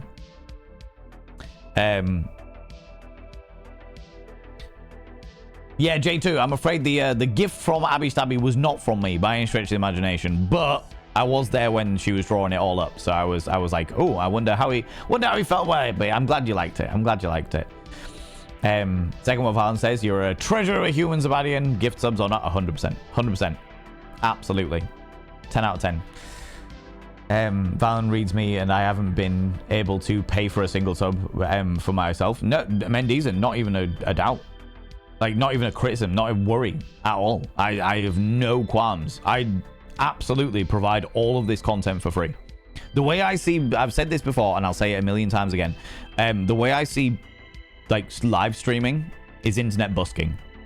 You know, the buskers on the street that are playing their guitars or what have you, and like they've got their guitar case open, and people throw change into the guitar case and what have you, and that's how they make their money. And I know people that are like professional buskers. That is what they do. That every summer, usually from March through to September, they will be busking, and then for the winter months they don't need to because they make enough money throughout that period of time, which is great. Fucking amazing on them. Genuinely very glad for them. But I see this as internet busking. I provide all of this entertainment for free. For free. It doesn't cost a single thing. And I am perfectly happy for it to not cost a single thing. And then if people would like to, if they have the money available and they would like to, then I will graciously accept whatever money people throw at me. And it will be very, very much appreciated, but it's never expected. Never, ever expected. I really need a not sarcastic. Indeed, yeah, exactly. So, Astacon, you beautiful being. Money does not equal importance, but it does facilitate the chaos. It certainly bloody does. Certainly bloody does at that shade. It's about viewership, not moneyship. Yeah, people spending their time here, J2. People choosing to spend their fucking the hours of their day chatting inane shit with me. Absolutely. I've got Chunk and Crochet Valen. Also, did you see my news? I did see your news. Thank you very much, Ian. I'm very excited for you. Very, very excited for you. I believe Valorant matches the gift sub level. Yeah. How do you mean? Kind. As I understand it. Here's to more. 7 and 4. Here's to more. Oh, there's Bingo Extraordinaire Classic Chunk. Can I get a shout out for Classic Chunk, please? Classic Chunk, I will inscribe your name upon the mirror vein. Not this one, because I completely forgot that I needed to get a new mirror. Because of course I did. But I will inscribe your name upon the mirror vein. By having your name upon the mirror vein, it means you get access to my personal Snapchat. Not a bum Snapchat, you cheeky devil. And of course you get access to all the sexy little emotes. But the most important thing is you go roll over every morning, look in the mirror and go, God, do I look rough? But god damn, do I make rough look good? Ooh, sexy. Ooh, yes, meow. Also, Chunk, I fucked up my pasta bake. I fucked it. It was all undercooked. I have smashed my face full of a 2/3 of a pasta bake that was horrifically undercooked. I was trying a new way. of doing a pasta bake, following a very vague amount of guidance from Classic Chunk, where he was like, do this, and I was like, cool, I'll do that, but I didn't do it to the right proportions at all. But next time I'll sort you a proper ratios. Thank you very much. I appreciate that. I was trying the way to do it, but I failed to do it. But yeah, Alexandra, so from what I understand, as I have now recently done, is the Valorant thing is only like the last week. So it's like this week. I think today might even be the last day of it. And it only kicks in. The Valorant will only give extra subs if someone gifts 5 subs or more. And then Valorant will gift a random amount from the back of that. From what people have said, like in this stream today, we've had Valorant gifting 1 sub, 2 subs, or 3 subs for the 5 gifted subs, which is very, very kind for those people that have chosen to throw subs at me. That's very, very kind of you. I really appreciate that. And then Valorant gifting extras on top of that. But from what people have said, someone said that they've seen an extra 10 subs. Someone said that Zabadian said that they'd seen an extra 8, but 8 tier 2 subs from... Oh, they matched the tier of the gifter. Oh, I see. I was misreading that. Excuse me. So if somebody gifts 5 tier 1 subs, then the subs that Valorant give are going to be tier 1. But if they gift 5 tier 3 subs, then they'll gift extra tier 3s. Is that right? Is that correct? Better not gift any tier 4 subs then, eh? Otherwise, Jesus Christ, my ass will be bloody everywhere. Bloody everywhere, alright? They're doing some unhinged chaos yesterday in Discord Cinema. Chat in the hope you'd be inspired. Yeah, that is true. That is very, very true. There was some unhinged shit going on there, and you were indeed tagged, Dean.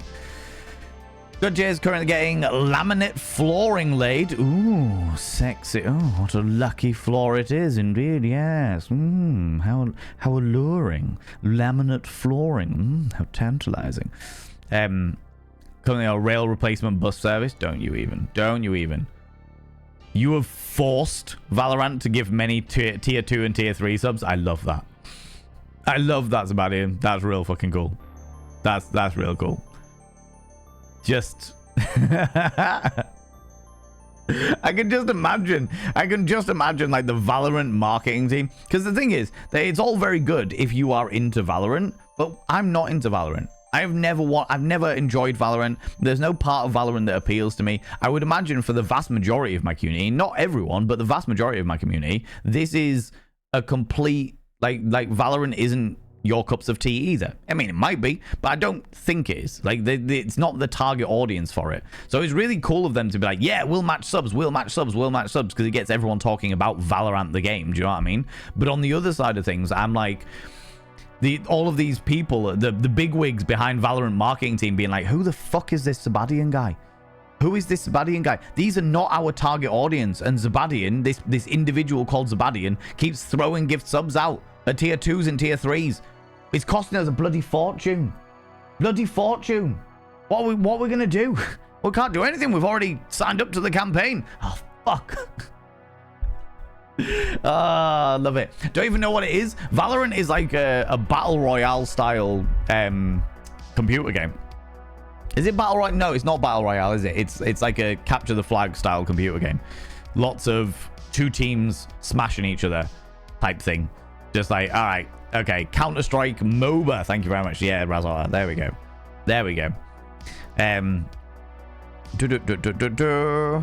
Maybe Valen is more the Andy Peters and the Ed the Duck era. What are you talking about? When you say Andy Peters to me, I immediately think of Blue Peter. And I think that's just because of the word Peter. Do you know what I mean? I think that's where that's at. Do you know what I mean? How you doing, Dapper Cogsworth? How's it going, you beautiful bean? What do you say to a cow that does somewhat decent on an exam? Medium well done. It made very few mistakes. Oh my god. You vex me, Sebastian. You vex me. Loudly say, come here, lover boy, and lick crochet Valen. Oh no, no, Jam. Why are you like this? Why are you like this? Oh. Phoenix of the Fens, 2 minutes ago, to keep the cold out. Well, hello there, you tricky devil.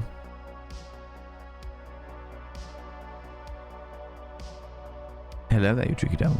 Look at you coming over here. Getting all of my business. I fucked with the camera angles a little while ago, and now I need to raise my whole thing. But look at you. Scandalous. Keeping the cold out, I've got a nice little turtleneck.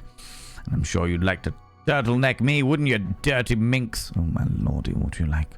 What do you like? Scandalous and preposterous. Oh, my lordy. I can certainly feel the heat rising.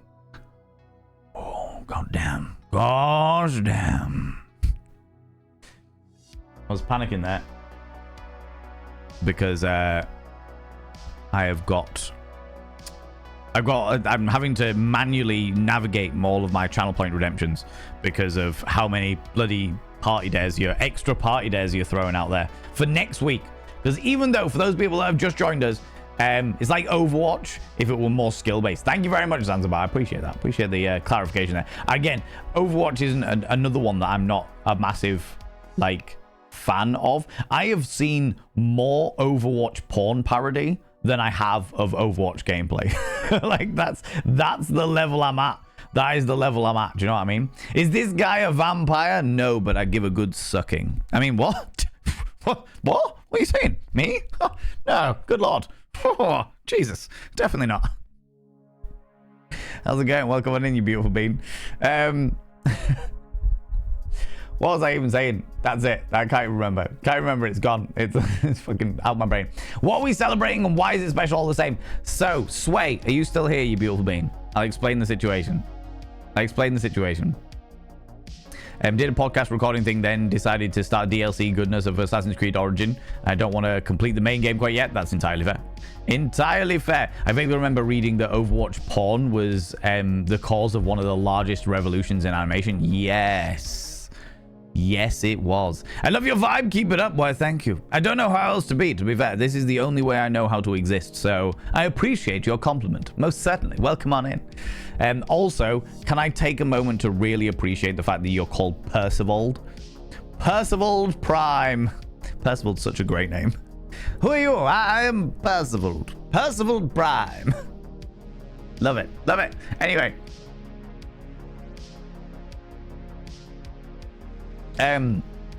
Yeah, so there was a whole thing about animated characters being, especially computer graphic animated characters being made into porn and the whole copyright, and that's where there was a line being drawn between where does copyright end and parody begin?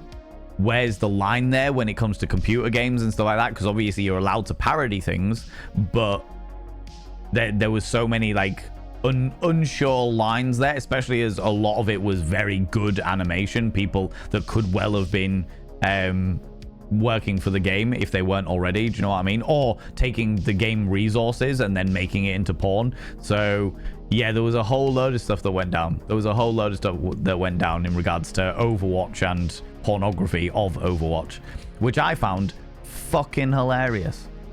I found absolutely fucking hilarious. Because why wouldn't I? One of the most popular games around at the time, and it was just oh, for fuck's sake. Oh, for fuck's sake. Was that the other puppet? A chipmunk, I think? Ed the Duck? The only chipmunks I know is Alvin, Simon, and Theodore. Do. Alvin, Simon, Theodore. Do.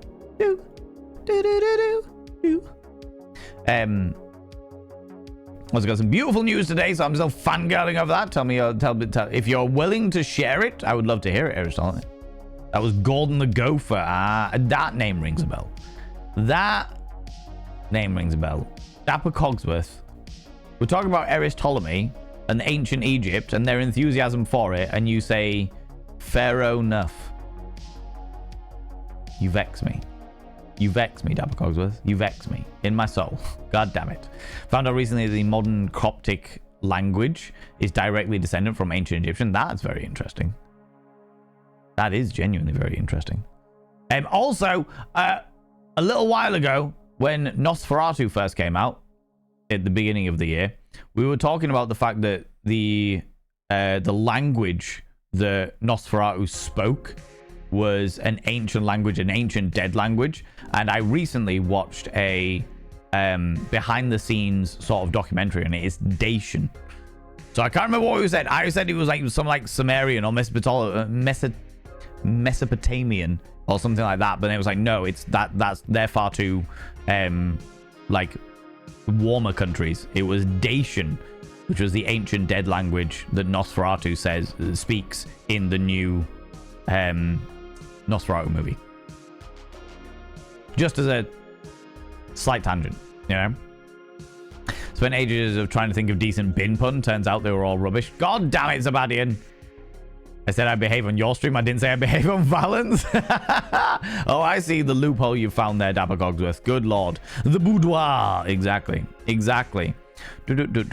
Dishes done. Congratulations, Authentica. Well done as well. Well done to you for doing the dishes. Have I eaten a fruit or vegetable today? No. I'm struggling to fix that. That's all right. But you did the dishes. You did the dishes. Chocolate is a type of vegetable. Well, I say it is. Entirely fair. I mean, exactly, right? Exactly. Been trying for decades. I'm used to it by now.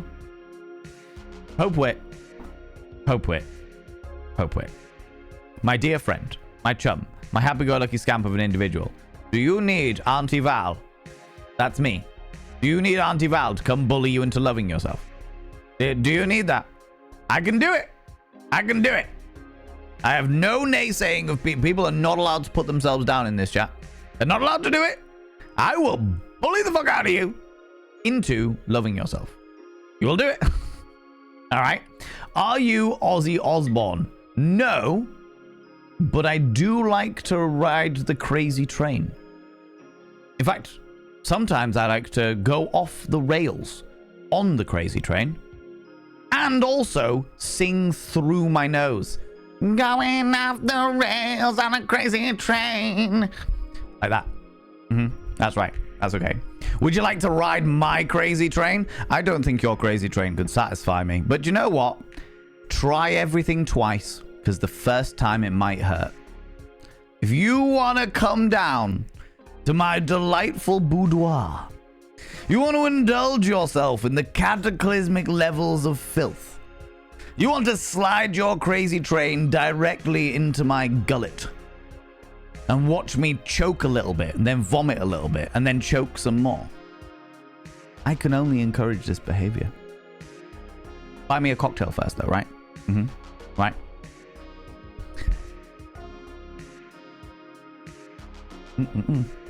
Who would meet their partner on a random stream? I know, Frax. Who would do that? Who would do that, friend?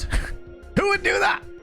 Why meet partners through stream when you can meet them through a collective of psychopaths? I mean, yeah, exactly right, Swain. That is a very specific reference, not actual psychopaths. Psychopaths, not psychopaths. Are you trying to say you're Cilla Black from Blind Date and Match a Make? If so, I'm Stupedia 35 from Brum. From Brum? I am not, by any stretch of imagination, any kind of datometer, alright? That is not the way I roll. I play dating games because you people fucking love them, alright? I also enjoy them, but you people fucking love them. And that's about as far as I get. I am the worst wingman in the world. Can't fucking do that shit. I will encourage you to wingman yourself. That's what I'll do. Hi, I'm Cat 40 from Canada. God damn it. I am not a date host. God damn it. Hi, Scylla Valen. I'm Dapper 50, bold, podgy, and good looking. Good looking with it. As in, you're good at being lucky. I like it. I like it a lot. Also, why, Dab Cogsworth, why did you not mention your bow ties? How dare you? They're a delightfully defining feature of your entire visage. Here's opening. I mean, will I have a team here in Edinburgh rather than remoting to a team in Cardiff? Yeah, fingers crossed for you. Fingers crossed for you, Dean, for sure. Domino posted recently about how ticket sales. Domino's, do you know what, Rach? I don't know whether you might have disappeared off already. But Domino's post on, there's a friend of ours called Domino DeVille, who is the producer of a show down in the south of England. I won't say exactly where, but down in the south of England. And they put up a really interesting post. Oh, just talking about Domino's post, which was, it showed a theater seating. You know when you go online and you're booking seats in a theater, and it's like, here are all of the ones that are grayed out are the ones that have are occupied, and the difference between the 19th of September and the 29th of September, and bearing in mind that their show is this Saturday. I know that their show is this Saturday because I was going to go to their show, but I can't because I'm hosting another show. Their show is this Saturday, and the difference in those 10 days, bearing in mind that they also sell out every year, they're always selling out because it's such a great show. It is an amazing show. Was like, I don't know, 3/4 of the seats were left on the 19th of September, and now maybe a quarter, maybe a third are left. It's wild. And normally, they, like I said, by this point, they've already sold out. Because it's that popular a show. And for this year, for some unknown reason, this year, everyone's leaving tickets to last minute. And everyone's getting to that point where they're like, how long can I leave it before I have to cancel the show? How long is an okay period of time to analyze that system before I decide I have to cancel the show or not? And I'm in exactly the same position. I will do everything I can to not cancel a show because I fucking love doing shows, and the lineup that we have got for Devil's Parlor is fucking everything. It is such a great lineup. But if people don't buy tickets, then there's no choices. Do you know what I mean? You don't get left with a choice. It's like, right, do I want to run the show and lose out on $2,000? Or do I want to cancel the show and lose out on a couple of £100? And when I say a couple of £100, I do mean a couple of £100, because if you cancel a show within so many weeks, you still have to pay a proportion of your performers. You still have to pay a certain amount of their fee. How's it going, Niverin? Welcome on in. And it's like, huh? Ha ha ha ha. Actually, I wouldn't technically, because I haven't signed contracts with any of them, but I would do it. Just out of principle. I'd be like, hey, I'll give you this. I'll give you however much % of your fee, purely because of the fact that I booked you and now I'm not. Now I'm cancelling it. Do you know what I mean? Either way, it's a lose-lose, but, you know. So hopefully, fingers crossed, optimistic, as I like to be, that everything will be fine and dandy and I won't have to worry about it. But we'll see. We'll see.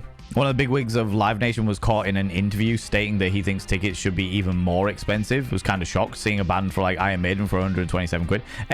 Well, with the old bands, Jam Jar, that makes sense. But the thing that I think a lot of these big industry, like live music industry people are aware of is the fact that all of the big bands are dying off. Because the big bands that really sell out stadiums these days, I think there's maybe 4 or 5 in this generation of music. But all of the big bands that sell out stadiums, they're all getting real old. And retiring or dying. You're not going to sell out a 40,000 seat stadium to... maybe Ghost, maybe Bad Omens, or a band like that, but it's going to be rare. So I think that absolutely when they're turning around and being like, tickets should be more expensive, they're thinking, We need to milk this as much as we possibly can, because in 10 years' time, none of these bands are going to exist. But the thing that they don't seem to realize, the thing that none of these fucking millionaire bastards ever seem to realize, is the fact that they that money has to come from somewhere. It has to come from customers. And customers, when they can't afford their fucking heating bill, they're not going to be able to afford 200 quid for a fucking Iron Maiden ticket. Do you know what I mean? That ain't going to happen. That ain't going to happen at all. I was on the thread. I was one... that was the thread I was on, and then we had someone trying to defend last minute tickets, saying people just don't have the money, which we absolutely all understand. Cost of living is a bastard, but it really affected independent shows. Yeah, and it only affects independent shows. Like, it's not that we don't get it, and I know that I'm preaching to the choir here, Rach. It's not the fact that we don't get that times are real fucking hard right now, and winter is coming, and people are worried about whether they're going to have enough money to spend on their central heating over the weekend, over the winter. Do you know what I mean? 100% get why people are leaving it to the last minute, but it is also entirely valid for event promoters to be like, this is terrifying, this is genuinely fucking scary, you know. And it'll only affect independent businesses. It'll only affect independent shows. Because it's not going to affect fucking O2. They're going to be like, yeah, whatever. We don't give a shit. Love to see you flush to the very scalp.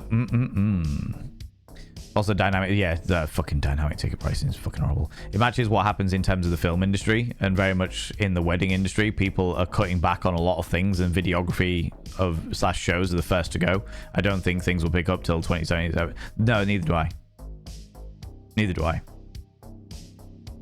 I would be surprised if they do pick up in 2027, Rach. I'm optimistic that they will, but I'd be surprised if they do. You know? Artificial scarcity leaning into people's FOMO. Yeah, absolutely. Mastercon, for sure. For fucking sure. Someone stood next to you in the... Yeah. I'm guessing the people who put the event on aren't getting any of the extra profit, just going towards the ticket selling companies. I don't know. Honestly, Alexandra, as I understand it, it depends on the contract that the venue has with the performers. Sometimes, yes. Sometimes no. But then you get bands like The Cure, who actively refuse to perform anywhere that does dynamic ticket sales. Then you get people like Youngblood, who's like, right, I'm gonna put on a festival and only charge people 15-20 quid a ticket, because that's all that people should be paying to get to live music. It's quite a revolution, because you get a lot of the older rock stars that are like, we need as much money as possible because none of us have got pension plans, which is the reason why you get so fucking many bands where they're like, this is our last tour ever, this is our goodbye tour, we're all good, we're doing a goodbye tour, never again, it's gonna be so emotional. Oh my lordy, ladies and gentlemen, and all gents outside and between, delve deep into your pits of popcorn and throw them at the Raiders, throw them at these cheeky devils. Look at these people going in here. I mean, really good reading. Oh my god, come on now. Who do they think I beat to get hot? How's it going, Colo, you beautiful individual? How are you doing, you cheeky little devil, you? How are you doing? What are we up to? Tell me all the bits and pieces. Tell me the stuff. Tell me the things. Tell me what's been going down, you cheeky little devil. How's it going? Friends, if you are new here, 2 things you need to know about this channel. 1, you're not allowed to apologize.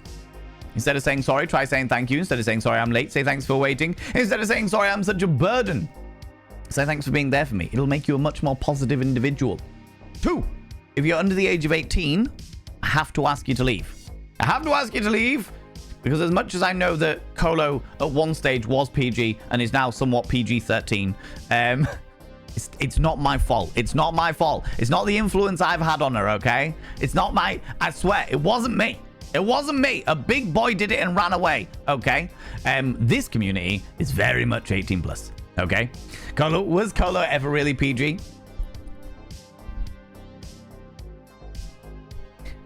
I cannot confirm nor deny any of those things. I will say that when I met Colo in person, she was definitely not PG. Which was great. Which was great. Lots of expletives between the two of us, and it made me very happy in my little soul. Very happy in my little soul. Kerjo! Kerjo, you cheeky little devil. Wizard. Colo said if we came here we could see 18 plus streams. You can. Can't wait to see them all 3. Oh, seems like I just pulled another button out of my pocket. Yeah, I know. How did you manage that? Where'd you get all these buttons from? What's going on, Kerjo, you cheeky little devil? We did pirate way through our lunch, didn't we? We really did. We did.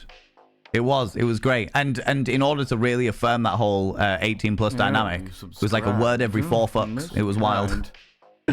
Maria Deck, how you doing, you beautiful being? Both of you beautiful individuals. I will inscribe. Oh, I'm caught. Yeah, you subscribed. Most kind. Oh my lordy, Danny Leon as well, you beautiful being. Penguin subscription time. You beautiful being. Oh my Penguin, lordy. baby penguin, Little baby stalker. penguin, baby penguin, baby penguin. All of the baby penguins. All of the baby penguins. And thank you very much for that cheeky little subscribed. follow there as well. Most kind. And Maria Deck giving us up to Cheeky Devil. You beautiful individuals. I will inscribe your names upon the Mirror Vein. By having your name upon the Mirror Vein, it means you get access to my personal Snapchat. Not a bum Snapchat, you cheeky devils. All right, I know that you've just been PG-13-ish, and now you're like, I am ready. I am ready for 18 plus content. Not a bum Snapchat. And of course, you get access to all the sexy little emotes, but the most important thing, Subscribed. is he the penguin as well? Kind. Have some more baby penguins. Baby penguin, baby penguin, baby penguin, baby penguin, baby penguin. I won't inscribe your names directly on this Mirror Vein because I completely forgot that I needed a new mirror. But I will inscribe them on the next Mirror Vein, all right? But the most important thing to all of you beautiful individuals is you've got to roll over every morning, look in the mirror, and go, God, do I look rough? But goddamn, do I make rough look good? Ooh, sexy. Oh, yes, meow. You know, you beautiful individuals. Oh yeah. Is a new mirror already full? Well done. No. So I filled the last mirror, and then I put it up, and I completely forgot that I then needed to clean down another mirror, and now I'm mirrorless. Do you know what I mean? Now I'm mirrorless. But people from my stream, if you don't already know Hello It's Colo, you should. I fucking love Hello It's Colo. Colo is amazing. One of the people. Do you know what? Colo. And you say it's not your effect on me? Look. Listen here, all right? Colo. Today is a particular day. You beautiful being. And it's very apt and very kind of you to raid in today, because Hello It's Colo was one of the first ever streamers that I saw. One of the first people that I saw and was like, oh my God, this person's amazing. Got to hang out in their community. They're super supportive, super wholesome community. And it's very interesting that you raid today, because today, and look at what she did to Valen. I know, right? Before I met Colo, I was a dickhead. I was such a vile person. Then Colo came along and went, hey, how about you don't be a dickhead? And I was like,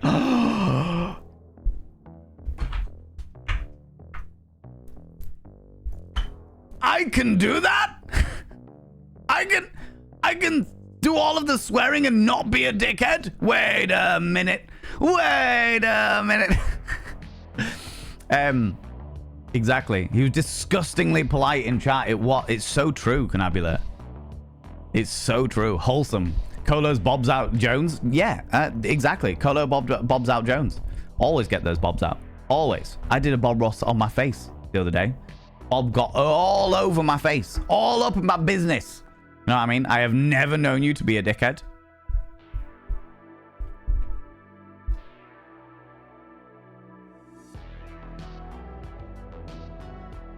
I just hide it very, very well. I'm not kidding. But yeah, today, Colo, 7 years ago, today, 29th of September, 7 years ago, was the first time I ever pressed go live. The first time. Oh all the time has been. Oh, when I was a young warthog. Yeah, that's the one. When I was a young warthog. By the way, Colo and all your beautiful, beautiful, beautiful community, all right? Yeah, you subscribed. Max, thank you very much for giving us sub to Hello, It's Colo. That's super kind of you. I appreciate that. Hello, it's Colo. I will inscribe your name upon the mirror of Vane as soon as I have a new mirror. As soon as I have a new mirror. By having your name upon the mirror of Vane, it means you get access to my personal Snapchat. Not a bum Snapchat, you cheeky devil. And of course, you get access to all the sexy little emotes. But the most important thing is you got to roll over every morning, look in the mirror, and go, God, do I look rough? But God damn, do I make rough look good? Ooh, harra, sexy. Oh, yes, meow. You know? You know, you cheeky devil. Right. Colo and all of your wonderful community, the colony. If you need to disappear off, if any of you need to go grab a snaffly treat, go grab some kind of delightful beverage, please go do so. Please look after yourselves. Please do what is going on, because as much as I love your attention, and I really love your attention, as much as I love your attention, I fully understand that you've all got lives, and those lives have to come first. Those lives have to come before pandering to my ego, okay? So please look after yourself. If you need to disappear off, need to go have a stretch, go grab some kind of delightful cup of tea, then please look after yourself, all right? Disappear off. This is where I come to wash off the little wholesome. It's nighttime. That's fair. That is fair.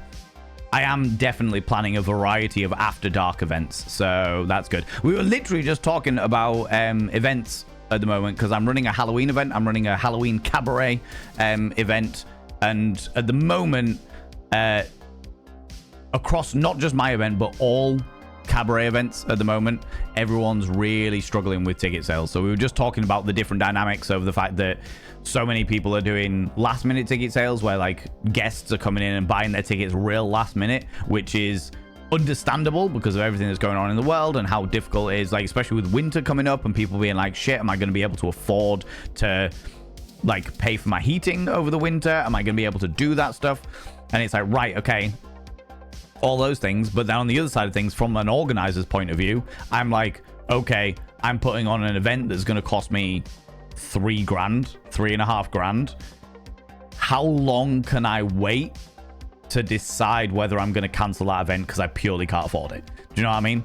It's like that kind of dynamic. But that was what you all came into, all arrived into, to bask upon my delightful visage. I also went to a show on Saturday night, which was a circus show, but it was a circus scratch night show. So it was like where circus acts debut, like new acts that are trying out, like testing the water with an audience to see whether it works, see whether it doesn't work, see what is gonna push and what they need to change and stuff like that. And it was really, really good. And then after that, this is the bit that I haven't told my community yet. I went to that show, which was fantastic because, well, first of all, getting to see all of those amazing performances is phenomenal anyway. But second of all, they got me up and gave me the microphone, which was foolish of them. And then after that, I went to a club called Spiders, which was like my local haunt from the age of 14 to 24. And then after Spiders kicked out at 2 a.m. Spiders kicked out at 2 a.m. Okay, they closed the doors and we were all stood outside as everyone does, and there's like a little food van down the way, and everyone's chatting away, and everyone's getting the taxis and the Ubers, and they're disappearing off, and I'm stood talking to this Irish guy that I met, who was one of the performers he did a spoken word piece at the scratch night, and I'm chatting away to him about socio-political psychology. And then suddenly it was raining and it was 4:30 in the morning. I was just like, we literally stood here for 2.5 hours. Nothing was around us. They shut all the lights off the club. Everyone had disappeared off the club. They put the alarm on. Even the food van had driven off. And we were just like, we're literally stood outside this nightclub talking socio-political, psychological conversation at fucking 4:30 in the morning. Ah, Jesus. And it was great. It was fantastic. It turns out that where he comes from, was somewhere similar to where my dad grew up. So there was a lot of like interesting dynamics going on there, you know. Managed to catch a Cleo stream the other day. Don't know if I ever thanked you for raiding in a few years ago. Oh, Casual, you're very, very welcome. Do you know what? We were talking about this earlier today, was the fact that I fucking love raiding people. I love raiding people purely because it spreads the love around a little bit. Do you know what I mean? It spreads the love around. And just, I like trying to be like, okay, end of stream, we're now going to go and see somebody else. Because I know full well that I'm going to lose a few viewers going and seeing somebody else, which is perfectly fine because they might gel with that person more than they gel with me. Again, perfectly okay. Because I know that there'll be some people from other streams that come over here and gel here better, you know? Speaking of Irish, why did the Irish man only put 239 beans in his soup? If he put any more in, it'd be too farty.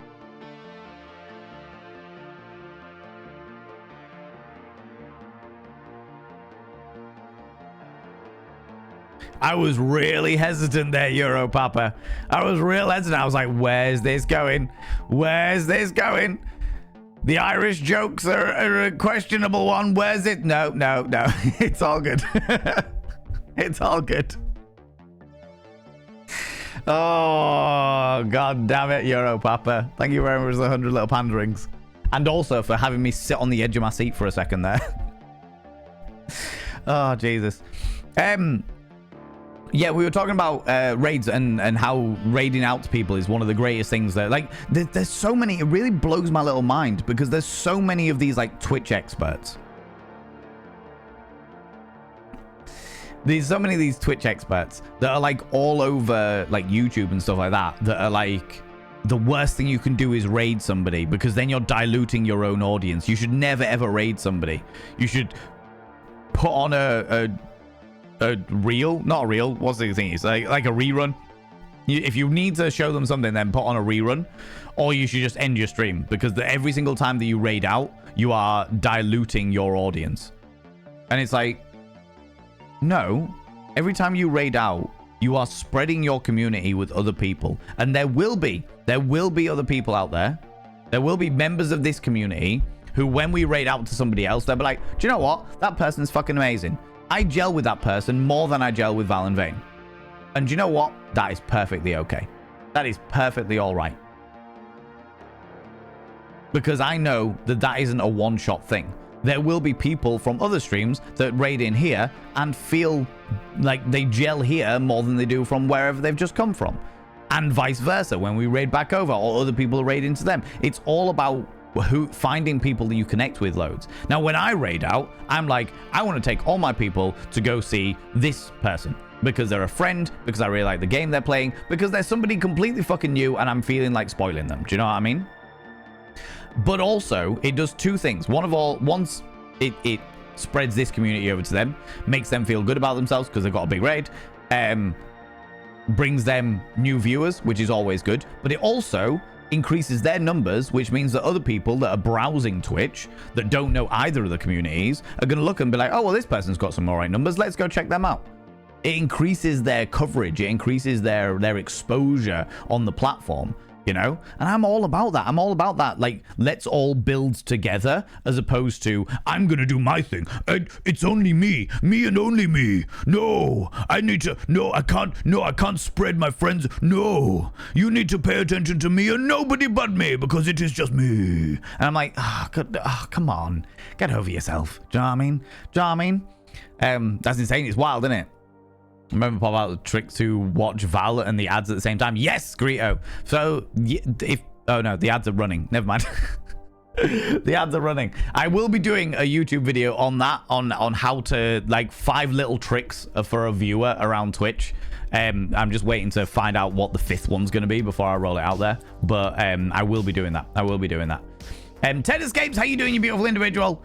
I have scrolled down, friends, just a little because I need to try and catch up with chat a little bit because, as per usual, Hello It's Colo has come in here and caused chaos. You are very good at that. Very, very good at that. Hello It's Colo. Macnon, congratulations. Envy has been wanting to do so myself. Macnon, are you saying that you... Oh, wait. Yeah, adverts are over. Macnon, are you saying that you've been wanting to stream yourself? Because if you've been wanting to stream, I encourage you to do it. I encourage you to do it. The way I did it, which is the way I often recommend, is to go around, meet loads of different people, get integrated in loads of different communities, and see how you feel. If you feel like it's something you want to try at, then try it. Jump into those Discord self-promo sections, if they have self-promo sections, and be like, hey, I'm thinking about starting streaming. Anybody fancy joining? Whatever. That's what I did. Spent 3 months integrating into all varieties of different communities, and then press go live. And press go live, you know. Diluting the audience. Wait, are we Robinson's concentrate juice now? You are, Astra. It's true. It's true. Colo raiding into my friend's stream is how I found Colo. And in turn, her raiding into you is how I found your channel. Yeah. This is what I love. This is why I love raiding. Oh, it's so good. Honestly, I just see it as the bar is closing, but I know a great place that we can go together. Yes. Oh, Colo, 100%. 100%. Couldn't agree more. The party doesn't have to end, you know? It's cool to share the love. Yeah. Too right.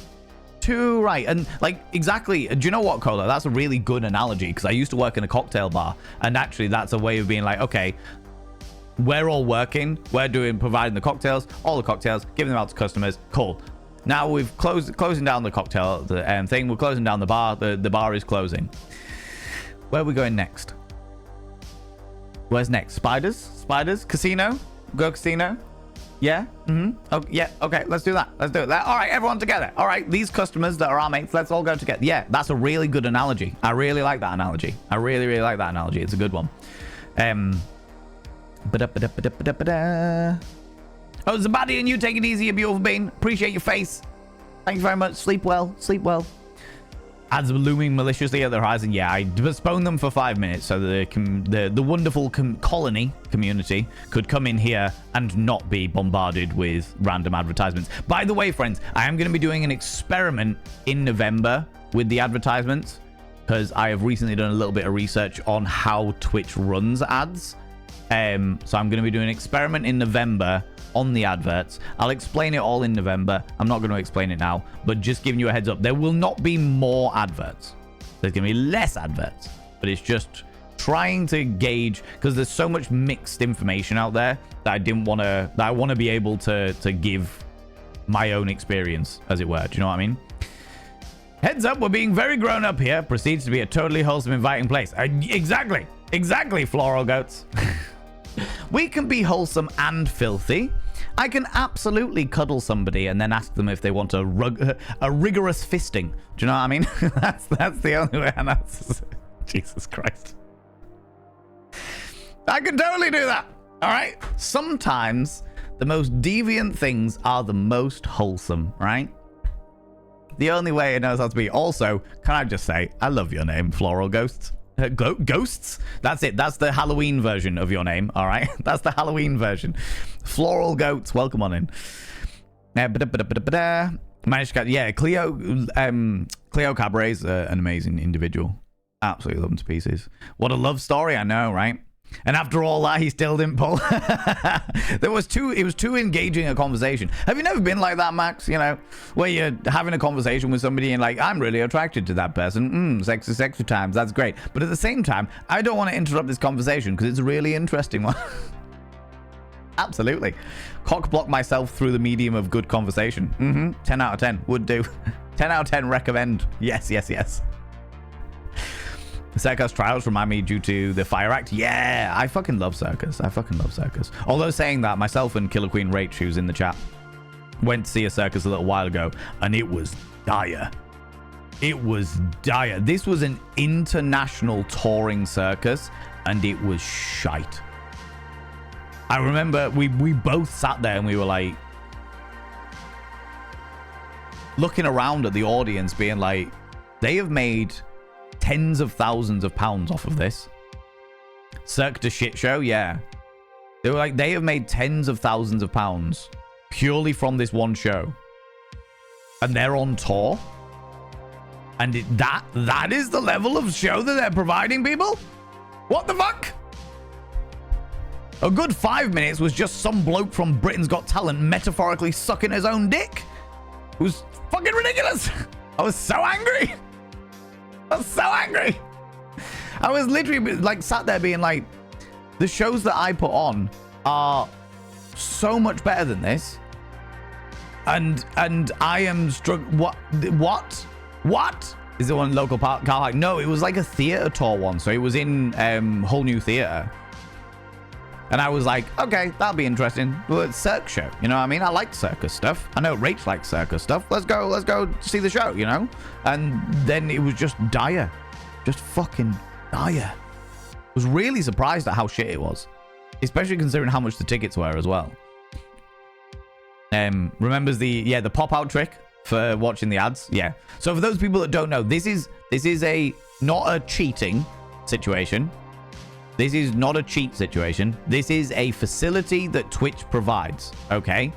If you are watching a stream, okay, and the adverts appear on the stream, and you're like, oh gosh, but then just up here, above the chat box, like the whole stream minimizes to a little window up there, and so you can see the advert, you can hear the advert, but it's in a little window up the top there.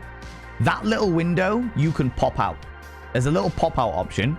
So you can pop out that window, turn the volume up on the pop out, and turn the volume down on the adverts. And that way, you aren't missing out on anything that's going on in the stream. And originally, when I found that out, I felt really dodgy about telling people about it, because I was like, oh, it's like cheating Twitch of the adverts. But actually, it's a Twitch system. Twitch have programmed that to be a thing. Twitch have actively chosen that be something that is available to viewers. And as a result, I'm like, yeah, I'll tell people about it. I'll tell people about it. If you are worried, like you're getting those adverts and you're worried about missing out on content, you're in the middle of a conversation that's really interesting, or somebody's doing a boss battle or something like that, and you see the little, like it zooms down into the little pop-up above the chat, literally just hover over it. There's a little pop-out symbol. Click on the pop-out symbol. It pops the whole thing out. You can turn the volume up, and then you won't miss out on anything. You know? Diluting the audience. Yeah, exactly. Because when I'm a part of a raid, I never watch or subscribe to the creator who initiated the raid. Again, sarcasm. Yeah, I know. Because when I'm part of the raid, I never watch or subscribe. I know, right? It's so backwards to me. But this is the thing. This is the advice that all of these like Twitch experts give. Because I went through, I mean, I don't do it anymore, but I went through a good like 1.5 to 2 years of watching every bit of advice I could possibly get about Twitch. Not necessarily because I needed it, because I'd already hit partner by that point and stuff like that, but purely because I was interested. I was interested to see what other people's perspectives were, interested to see what other people thought based on their experience and based on what they knew about the industry and stuff like that. And the amount of like Twitch experts that recommended that you never ever raid somebody, it was kind of like, do you remember when Ninja did a masterclass? They did a masterclass series on how to be a streamer, and the number one thing that they said was like, every single time someone comes into your chat, say hello to them. And even if they're lurking, as soon as somebody arrives in your stream, you should be like, hey, how you doing? You should absolutely out them from their lurk. And it's just like, no, that is the worst thing you can do. That's the worst thing you can do. Bufka Colo, go sleep, go do your bits and pieces. You beautiful being. Thank you so much for raiding over and sharing your wonderful, wonderful community once again with me, you beautiful beings. Can I get another shout out for Hello, it's Colo, please? For all of my community who desperately need to go and check out the peculiar and interesting shenanigans that are going on over there, because they're wonderful and I appreciate them very, very much. Appreciate you, Colo. Thank you so much. Look at this wonderful bean. Look how cheery they are. Oh, I didn't realize you were playing No Man's Sky. How was No Man's Sky? All you beautiful raiders that are still here. How was No Man's Sky?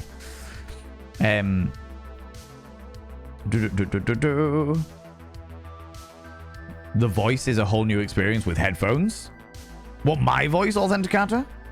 My tantalizing tones? What happens if I get real close? Hold on. Well, hello. Here I am, thinking about streaming and talking about the tantalizing nature of raiding, bringing all of our wonderful individuals deep into someone else's stream, sharing our community. God damn. Stop it. Stop it now.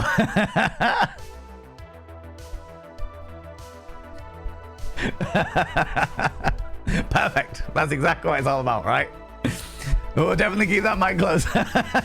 No. Let him finish. Let him finish. Are we sinning again? Yes, we are. Oh, indulge in your sins, friends. Indulge in your sins.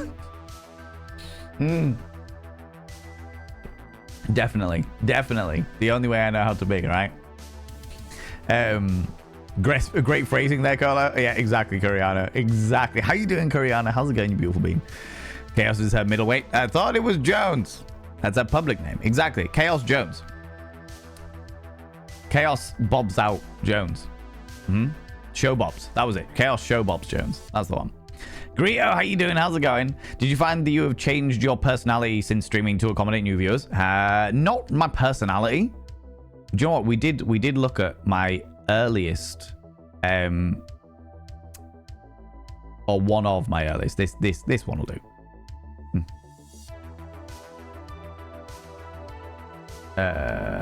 Hey, music, shut the fuck up. I'll show it again. This was like the second earliest clip on my entire stream because I had to delete so many clips because obviously when I started streaming, it was pre the DMCA shit. So when I first started streaming, it was way back in the day. So you're about to see me. In fact, you know what? I can literally tell you how long ago it was. This was the 11th of October, 2018. So this was like 12 days? Like the 12th day of me streaming, 12th day of me being a streamer. Jesus Christ. I look so youthful. Youthful and vigorous.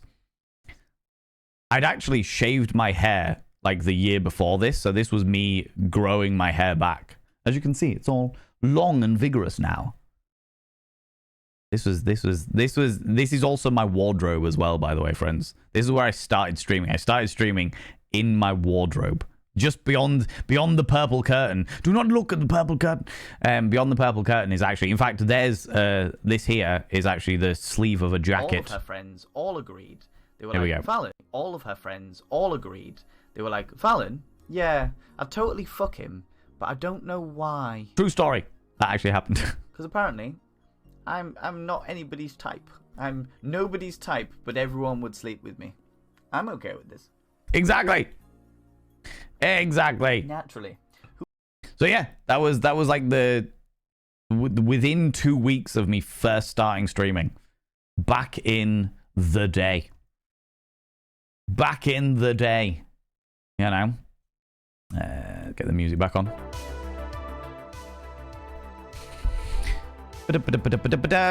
Your energy is warmer and happier now. Well, that was I think, to be honest with you, a lot of it was just didn't know what the fuck I was doing. Authenticator. I mean, this is me 7 years on where I've just sort of settled back into my back into me. Do you know what I mean? Like I'm settled in me now. I know what I'm doing. Everything feels very natural. I don't feel like I'm performative.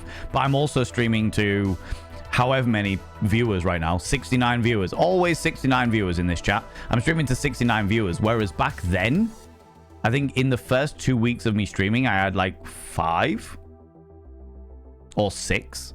So it was a very different atmosphere. I was still finding my way around things. Technology is not my forte at all. Or certainly wasn't back then my forte. So I was still sort of like testing the waters and stuff. It's not that I was a particularly different person back then by any stretch of the imagination, but I just didn't. I feel a lot more natural now than I did back then. Because back then I was like, okay, I need to perform. I'm performing. I'm going on stream and I'm performing. I'm doing a performance because, of course, this is how I viewed streaming. Do you know what I mean? For me, I was like, I'm going to go on and do the performance. That's what I'm going to do. Whereas now I'm like, I'm going to go on. I'm going to look pretty. Yeah. There we go. Fuck it. Do you know what I mean? How it be. But did I change my personality? No. I did go through an entire phase. I would say that I didn't change my personality to accommodate viewers, but I did fall into some bad habits. Like, there was a period of time about a year into my streaming journey where I had a culling of the community because I was on a very large streaming talk show at one point, which was great. It put me in front of thousands and thousands of viewers, and I'm talking this specific chat show would get like 10 to 13,000 viewers every single stream. And I was on there and I was smashed. I was really, really fucking drunk. Too drunk. Far too drunk. But they had us waiting in the waiting room for so fucking long that a load of us were playing drinking games in the waiting room. So by the time I got onto stream, I was annihilated. I was very, very drunk. Anyway, I got on that, and that was great for exposure. No, not the green screen. Is there a VOD of the stream? I don't think so.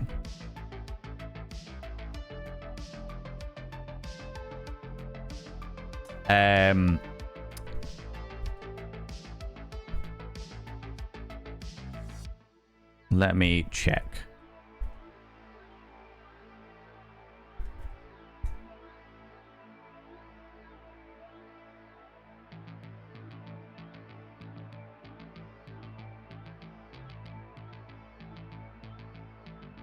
Nothing's showing up. Nothing's showing up. Which is probably a good thing, to be honest with you. Because I was annihilated.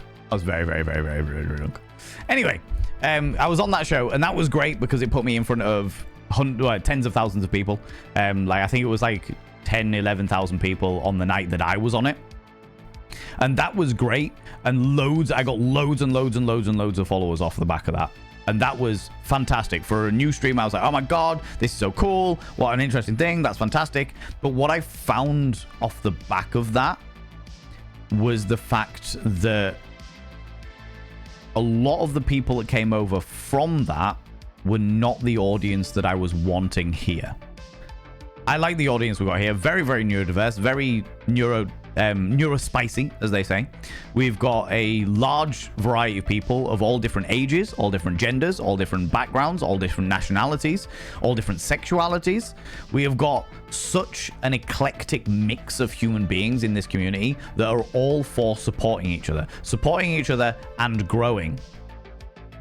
We grow together and we support each other. That's what we do. And there's nothing wrong with being wrong. We're all for that. Do you know what I mean? But the community that I got off the back of that were quite toxic because a lot of the people that came to see the show naturally were there for the controversies that came off the back of it. They were there for the drama. They were there for the random shit that was going to be thrown out there. The battles between the people. That's the reason why people go and watch those shows. And there's nothing wrong with that if that's what you're into. I don't like it personally, but that was the way it was. You know what I mean? So there was definitely a point where I had to turn around and be like, hey, friends, I'm changing the way we do things around here because I do not feel comfortable with the way that this is going.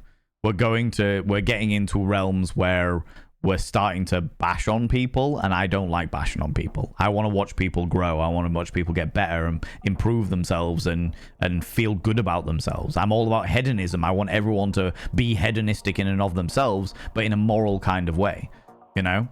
So there was a good point where I was like growing, and then dipped quite drastically because of off the back of that. Can I even show the stats? I might even be able to show them. Might even be able to show you the stats to show exactly when it happened.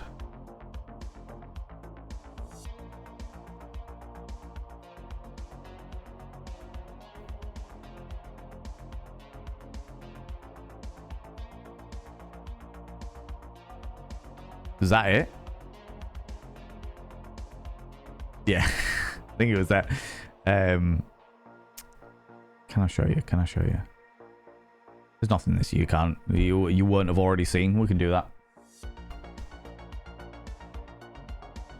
So these are my metrics, which I'm showing you now, which are available for anybody to see if they wanted to see them. That's grand. But it was around like this time, July 2019, where I was like building up and I was like, oh yeah, okay, things are going well and what have you. And July 2019, because they're much of a muchness around then. And then I was like, right, we're having a culling.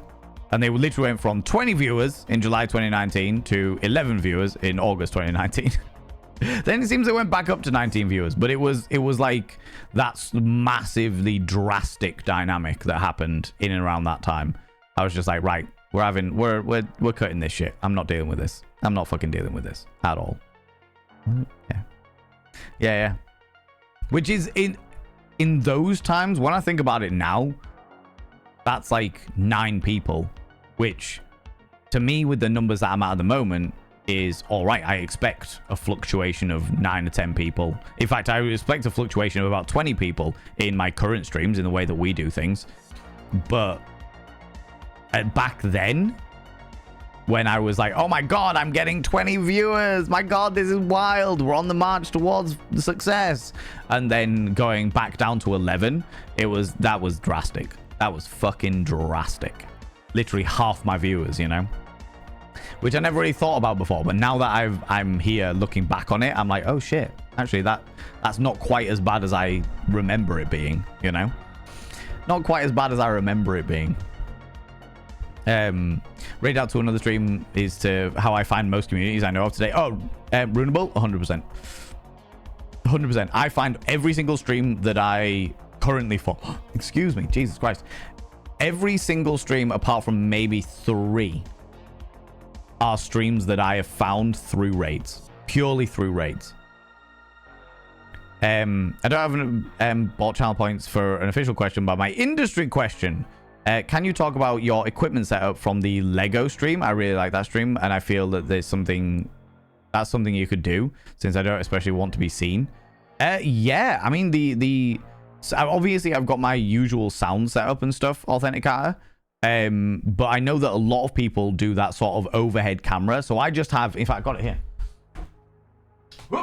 because I haven't packed it away yet. But I literally just had like a stand, which is just like a boom stand is what they call it. It's like clips onto the desk, so it's nothing major.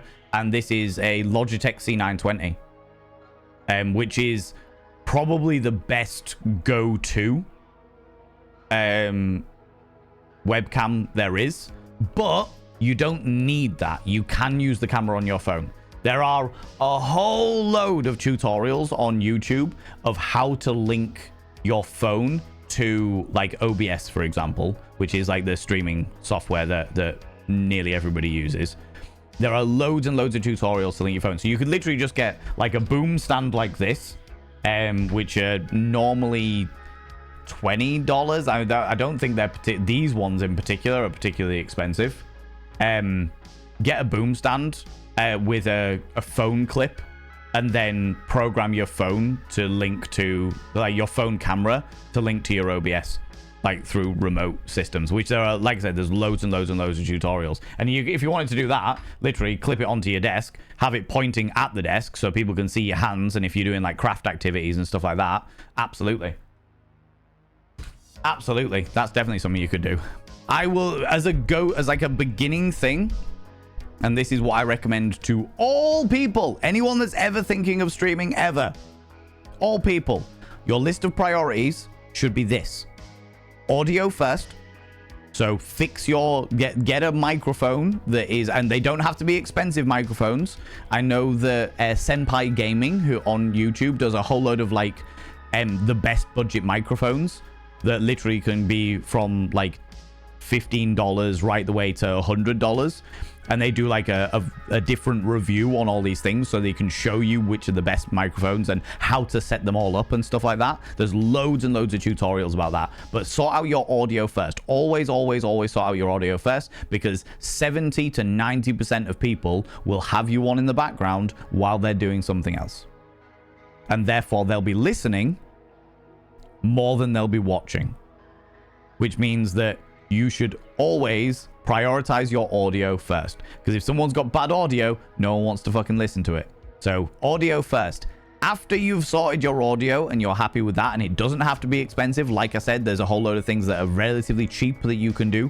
Putting your computer next to a curtain, so the curtain is more absorbent of the sounds that you make, so you don't get less echo and shit like that. Stuff like that, very cheap. After you've sorted that, the next thing you need to sort is your lighting. because lighting is nowhere near as expensive as anything else and also makes a massive difference. An expensive camera with shit lighting is still going to be a shit picture. Great lighting with an all right camera is going to be infinitely better, for sure. And then only after you've done those two things, after you've done your lighting, after you've done your audio, after you've done your lighting, then you can start thinking about upgrading a camera. Then and only then. Before that, it's a waste of fucking time. Waste of fucking time. That's my advice to anybody who's thinking about getting into streaming. Obviously, if you're going to do stuff with cameras down and whatever like that, that's a different dynamic. But you can always use your phone camera if you don't have another camera. Do you know what I mean? Because I think the Logitech C920 is like $100 there or thereabouts. Maybe a bit cheaper now because it's been a while since I've done it. I've got about 8 of them from all the different projects that I've done over the years. I've got quite a few of them now. Well, I had quite a few of them. I think I've given most of them away to friends that needed webcams. But yeah, they're like a great go-to webcam. But a great go-to webcam is nothing if you don't have good lighting, you know? Yeah, I know. You were working as a waitress in a cocktail bar. Exactly. I think people who say things like rating is diluting the audience are usually the same people who treat viewers like numbers and not actual people like we all are. Ooh, I know Colo's left now, but that's a fucking great point. I think you're bang on the nail with that one. Bang on the nail with that one.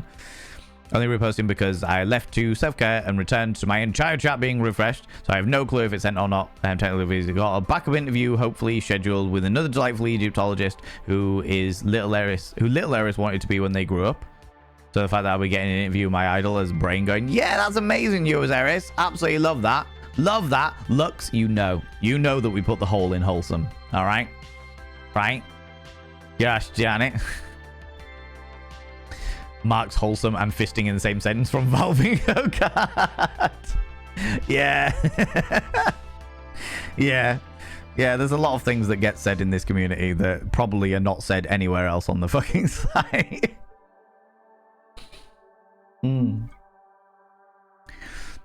Still think that I was being punished for something when you took me to see that. You're welcome, Rach. You are very, very welcome. You were being punished. I'm not sure what for, but like, not what. Oh my god, I can't even speak. Not sure what for, but you were being punished. You know. The you get paid how much for this? Floral Goat's exactly that.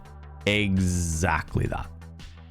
And I've been in shows, bearing in mind, friends, that I did theater as a degree. So I left my university at 21 with a first-class honors degree in theater. Not that I've ever mentioned it, because it's theater and no one gives a shit about your fucking degree. And I have pretty much done shows in some capacity or another since then. So we are talking, fuck me, 17 years I have been doing professional performances in some capacity or another. And to sit there in a show and be like, the fuck is this? The best way I can describe the shit circus that we went to see was the fact that they had a $3,000 robot dog on there. And when I say $3,000 robot dog, I mean one of the cybertech fucking dogs that have got no head or tail. They're just bouncing legs and what have you. That literally appeared on stage for the very, very robot dog. Yeah, exactly. They had a robot dog that appeared on stage for 30 seconds at the beginning of the show and 30 seconds after the interval, because it doesn't have enough charge to do any more than 30 seconds at the beginning of the show and 30 seconds at the interval, and did nothing for the story. It was the most pointless addition. It genuinely felt to me, and maybe that's just because I am a particularly jaded individual, but it really felt like to me like they had gone on and gone, someone in the company had been, do you know what I really want? I want a $3,000 robot dog. Oh, look, I've bought a $3,000 robot dog. Shit, I need to now make this tax deductible. That's what it felt to me. It felt like it was a tax thing, where they were like, shit, I've bought something I shouldn't have bought. Fuck, how do I make this tax deductible? Oh, well, I'll just do a show and throw it in there randomly. That was the level. That was the level it was at. Oh my God, it was just... And bearing in mind, friends, as well, like, it was a kid show, and there's nothing wrong with kid shows by any stretch of imagination. It was a show that was designed for 7 to 13-year-olds. You know what I mean? Which is perfectly fine. I am all for that because I'm there to see the circus talent, to see the storyline. You know, I'm there to indulge and embrace the entire atmosphere. However, in the middle of this circus show that was targeted at, I wouldn't even say 7, maybe like 4 to 13-year-olds. It was like targeted at 4 to 13-year-olds. Okay, they were their target audience. In the middle of this big thing where it was all about this mime and how they were off to go see the circus, and oh lordy, look at all the things that were going on. Oh, interesting. All this stuff. They did Tango della Roxanne. They did a song about the brutal beating of a sex worker.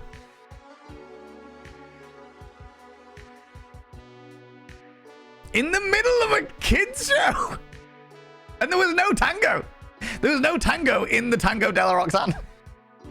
I was literally there going, like, me and Rach were sat there and I was like, they're not. They're surely not. They're not gonna do. No.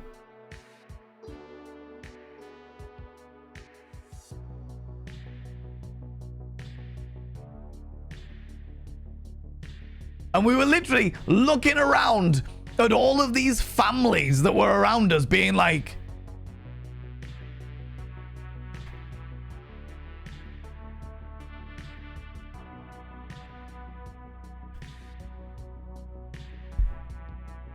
that's so it was just weird. It just didn't belong in there. It didn't have, there was no explanation as to why it was there. There was not like, okay, and then the mime went to a sketchy part of Amsterdam. Nothing like that.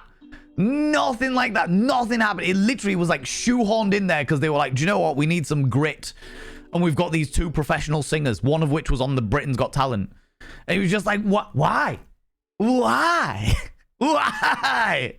Ignorance is bliss. Oh, I tell you what, like, obviously the kids didn't fucking get it, but the adults must have. All right? The adults must have got it because most people know that song from the Moulin Rouge. That's where... And yeah, one was a very tall singer and stood at one side of the stage, and the other singer was a shorter gentleman and therefore stood on a box. They literally put him on a box so he can sing. I'm like, what? What? Oh, Jesus Christ. Yeah, it was a whole thing. I coped by getting very drunk at that show. Yeah. There was definitely a lot of alcohol consumed at that show. Watch the ads as well to ensure that I'm supporting the streamer. I appreciate that, Grio. I appreciate that. No one tell Twitch they did that. Well, this is the thing. Twitch make it as a, this, honestly, Nibberin, when in regards to like the pop-out feature of the adverts and stuff like that, Twitch have made it a feature. It's like when there was like this big hush thing being like, oh my God, you should not tell people about Twitch Prime, about Twitch Turbo. Don't tell people about Twitch Turbo because Twitch don't want anyone to know about it. And it's like, but they make it a feature. So yeah, I'm going to tell people about it. If they don't want it to be a feature, they should delete the feature. If they want people to be glued to fucking the adverts and see nothing but the adverts, then they shouldn't make it a feature. It's like, fucking what? No Man's Sky flew by way too fast, I can imagine. Did Cola get really immersed in it as well? Went to a Magic Mike theme show for a friend's bachelorette party, and it was not good. It was a national tour, and only one of the guys was on the beat with the music, and the group numbers, none of them were in time with each other. No. I know the main point is look attractive men, but if I'm paying $50 for my tickets, I expect a bare minimum of dancing in time to music. Dancing nerd, no, that's the bit that's really mind-blowing to me. Is because I know people that have danced for the Magic Mike company, and they are ruthless. You get it or you're fired.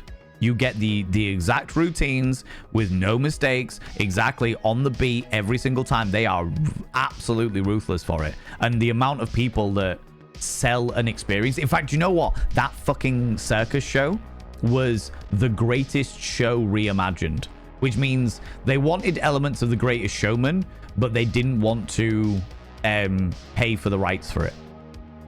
So they wanted to be able to sing some of the songs, but they didn't want to pay for the rights for it. So they were like, right, how do we get around this? Well, if we say it's the Greatest Show reimagined, enough people are going to look at it and be like, ah, the Greatest Showman, let's go to that. And like use it as like a weird sort of strong-armed marketing point. So bearded ladies and songs. There was no bearded ladies, but there were songs. There were songs. Also, The Greatest Showman is about one of the most horrific individuals that has ever been in circus. Let's be clear about that. Let's be clear about that. He was horrible. He was a horrible, horrible, horrible human being who massively exploited the most vulnerable and minorities. Horrible person. No Man's Sky was very pretty, very much planet exploring. Love this. Love this. Gorgo the Minotaur, how you doing, you beautiful being? With those Twitch advice videos, it's often hard to tell what's legitimate advice and what's engagement rage bait. Yes. Yes, it is. Yes, it is. It blows my little fucking mind. It really does. Definitely keep the mic that close. Is that where you like it? I see how it is. See what's going on there. My celibacy is threatened. It's rude to not let people finish. Oh my god. The swan, it goes in the fin sin bin. That's the one. That is the one, Nibberin. How fucking long did it take me to work that out? How long did it take me to work that out? Speaking of which, friends, we are not doing any more blueprints, at least until November. We are still going to be doing Date Everything tomorrow. And then on Tuesday, as it is the 1st of October, we're going to be starting our indie horror jaunt. So in October, normally we do different games on different days. Like Monday is just chatting, which naturally is a game. Tuesday, we are playing Date Everything. And Wednesday, we're playing Blueprints. However, because it's Spooktober, because it's October and it's spooky season, and I fucking love spooky season, in October, we will be doing Vampire Therapist on Tuesdays. So it's something spooky but not scary. I always want to play one game that is spooky but not scary, because I know that many people in this community do not like horror games, and that is perfectly okay. So Vampire Therapist on Tuesdays, and then every Wednesday for the entirety of October, we will be going through and playing a different indie horror game every single day. Every single Wednesday, you know? I can't remember what I've set up for this week. I think it's a dating game, a spooky, scary dating game. This Wednesday, we're going to play the demo of that, and if we complete that, then we might play the demo of. Is it Winnie's Hole? Cheeky.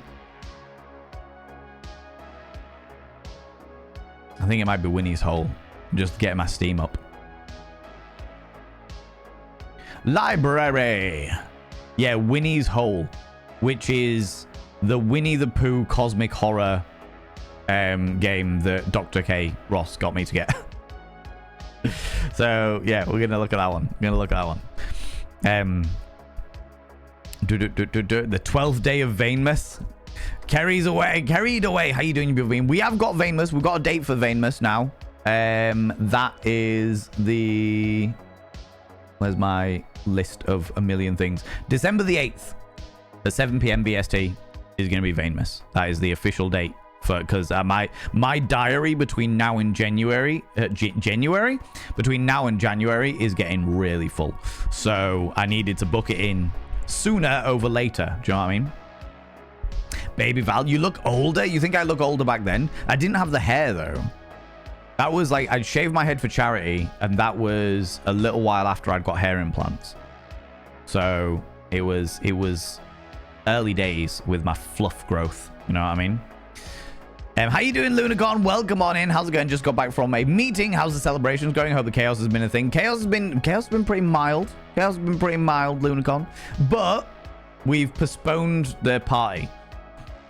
So we're doing the party next week, because this week I have too much shit to do. This week is one of the busiest... Oh my god, excuse me. This week is one of the busiest weeks of the year. Like, it's mad. It's mad. I spent all day emptying my wardrobe because I'm getting my boiler replaced tomorrow morning. And I was like, I don't want to be hanging out my ass after a Cult of Vane party and having to deal with the boiler dude. Do you know what I mean? So, excuse me. So yeah, we're going to do the streamiversary party, the 7-year streamiversary party next Monday. Week today. Van Cole was the very first streamer I found on Twitch, and I discovered you by means of Color Radio. No way, Max, really? That's so cool. That's so fucking cool. I love that. I think, yeah, you misunderstood what I meant by energy. Well, would you like to explain it further, Authenticator? I'm happy to love your jewelry, by the way. Thank you very much. I have got a couple of different earrings in that one, but lots of little spiky things. That one's very, very similar. And then, whoop. Very sexy things that I found in a jewelry shop in Cornwall. This I found in a jewelry shop in Cornwall. These, I can't even remember where I got them from. Somewhere. Ain't every day that you pass a special day. It's another day where we decided just enduring is enough. There's nothing wrong with that. Nothing wrong with that by any stretch of the imagination. Sometimes you have days where it's like that. And the best thing about sad times is the fact that they make you really appreciate the good times. Clearly back then it would have been 6.9 viewers. Yeah, accurate. Accurate for sure. And you would literally dance monkey dance. Yeah, very much so. Rock lobster and all. You fucking hell. Back in the day when I was doing, like, do you remember when I did the Subnautica streams? And I used to, because back in the day when I first started gaming on stream, I would dress up for every single stream. I would dress up in thematic costume for every single stream. So when we did Subnautica, I was a mermaid. Panda to it, panda to it. This radiator you need, what's the total cost for it? Happy smiley. That is the total cost for it. Europapa. Panda to my ego, panda to it, panda to it. I know this stream is all about you, but it's also my 55th birthday. No way, Max! No way! Happy birthday to you. Happy birthday to you. Let's put this up a little bit so I can actually see. Happy birthday, dear Max Wattage. Happy birthday to you.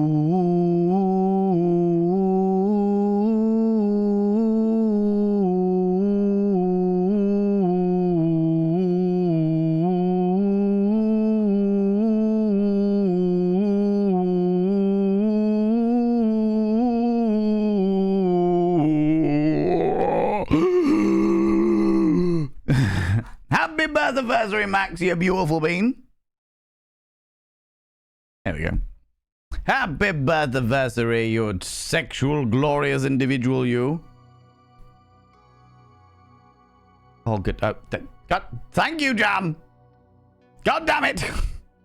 God damn it. Thank you for shouting me out in my own stream, you shit.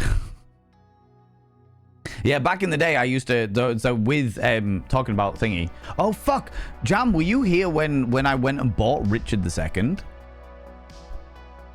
Were you here when I bought Richard II? Richard was my pet lobster. And I went and bought a second the second time I bought a lobster. And I wore a lobster costume to go into the shop to buy a lobster. You're about for that? Fucking hell. Oh, a long time ago when I was a young warthog.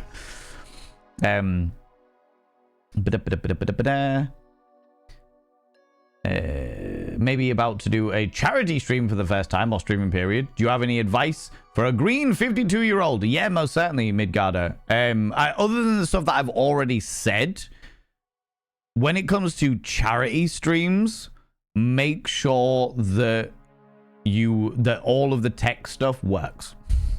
Make sure that all the tech stuff works first, because sometimes with charity stuff, especially when you're getting people like to donate to a Just Giving or something like that, it's... Excuse me?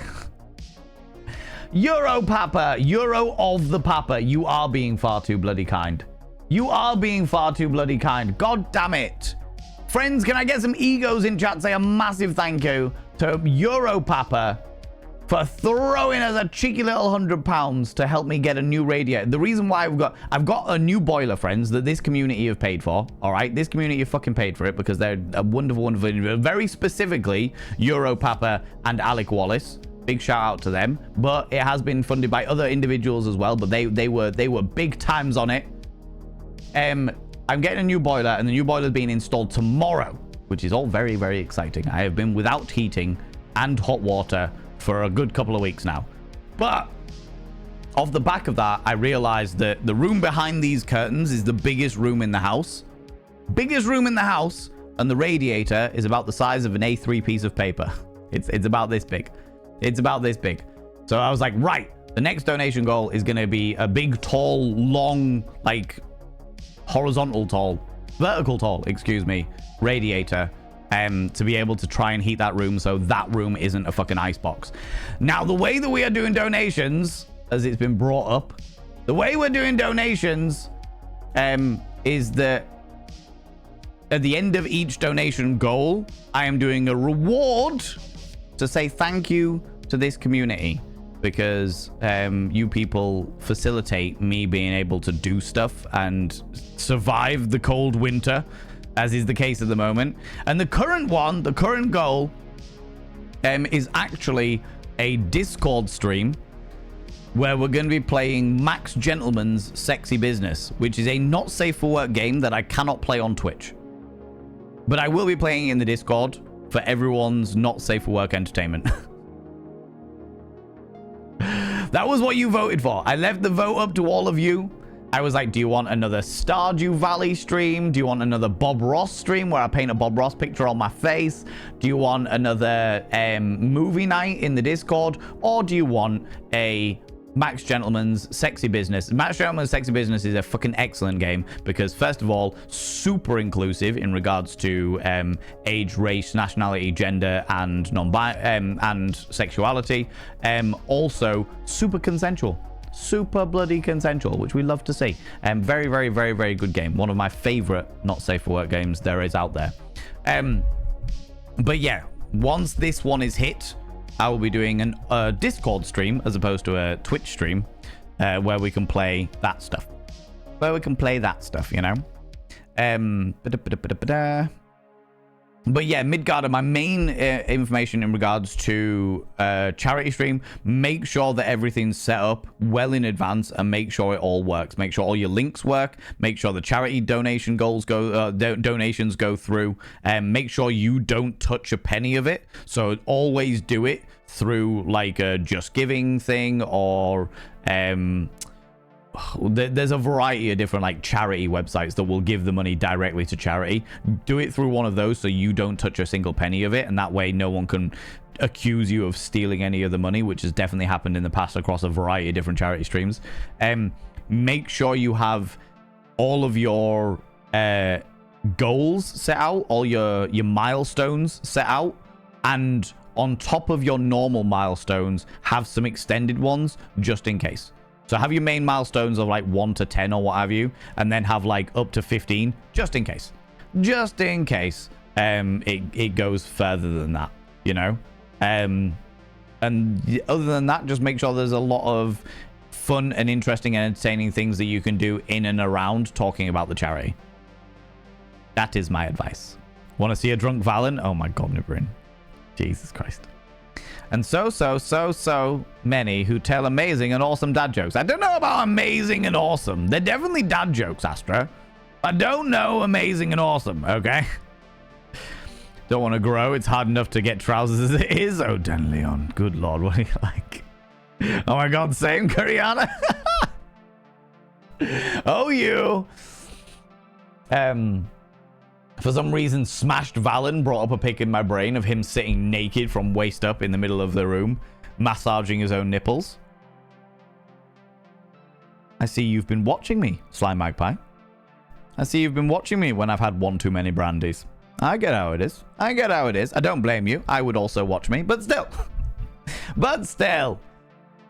Do you have a favorite stream that you look back on in your 7 years of Twitch? Jesus Christ. This is really interesting, by the way, friends. This is really, really interesting to do a streamiversary stream where I'm not doing a party, because I would never have had these conversations around my fucking life on Twitch. The famous stream of me falling over in those 9-inch heels is my favorite stream of all time. What I remember of it is my favorite stream of all time. Abso-fucking-lutely. Like, that was so much fun. It was chaotic as shit. It was messy.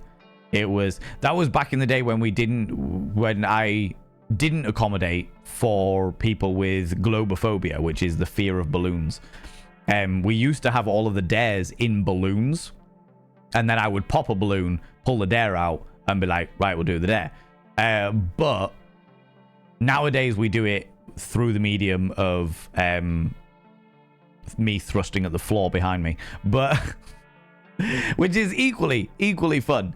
But there's something chaotic about balloons, about running through and just grabbing all the balloons and throwing them around the place and then grabbing one. That was definitely very, very chaotic. Also, the fucking injuries I got. Yeah. And picking up cake from the fucking floor because I did a cake smash into my face was... Yeah, it was that was probably my favorite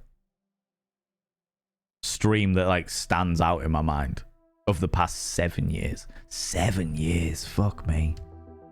I haven't done anything for 7 years before. No, I haven't. No jobs. No relationships. I mean, performance, but I haven't done like one type of performance for like 7 years straight. Jeezy crazy. Injuries are happy memories. Honestly, yeah. The amount of times that I've been out on like hazardous nights out and what have you, and I come back with an injury, it provides a very interesting story. Provides a very interesting story, if nothing else, you know? That sounds scary. I have the same boom stand, except I use it for mini adjustable strip light. Fair, Kerjo. I need to revamp my lighting system. I need to revamp a lot on this whole thing. There's a lot of things I want to change, but that requires time. This'll do for now. Do you know what I mean? Haven't packed up yet. Are you moving? If so, are you taking junk with you? Oh no, I'm not moving. No. This house is with me for a good while, for sure. You got a microphone, still way too scared to even think about streaming. That's entirely fair. That is entirely fair. What I will say is, I think that there's a fear with streaming that is 99% in your head, because the fear of streaming is exactly the same as the fear of press and go live. And what I mean by that, they're two different things. Press and go live sometimes even as like a full, not even a fear of press and go live, the apprehension about go live, even as a full-time content creator, which is what I am. I'm a full-time streamer. I've been doing this for 5 years as my full-time job. Even though I've been doing that long, sometimes press and go live is the worst. Just getting myself to press that button is so hard. Even though I know as soon as I'm streaming, I'm gonna have a wonderful time, we're gonna have a good laugh together, my community is gonna cheer me the fuck up, everything's gonna be fucking excellent. I know that is going to happen, but even though I know it, sometimes pressing go live is so fucking hard, because I build it up in my head and I build it up and I build it up and I build it up, and it just becomes more and more impossible. And 9 times out of 10 I do it.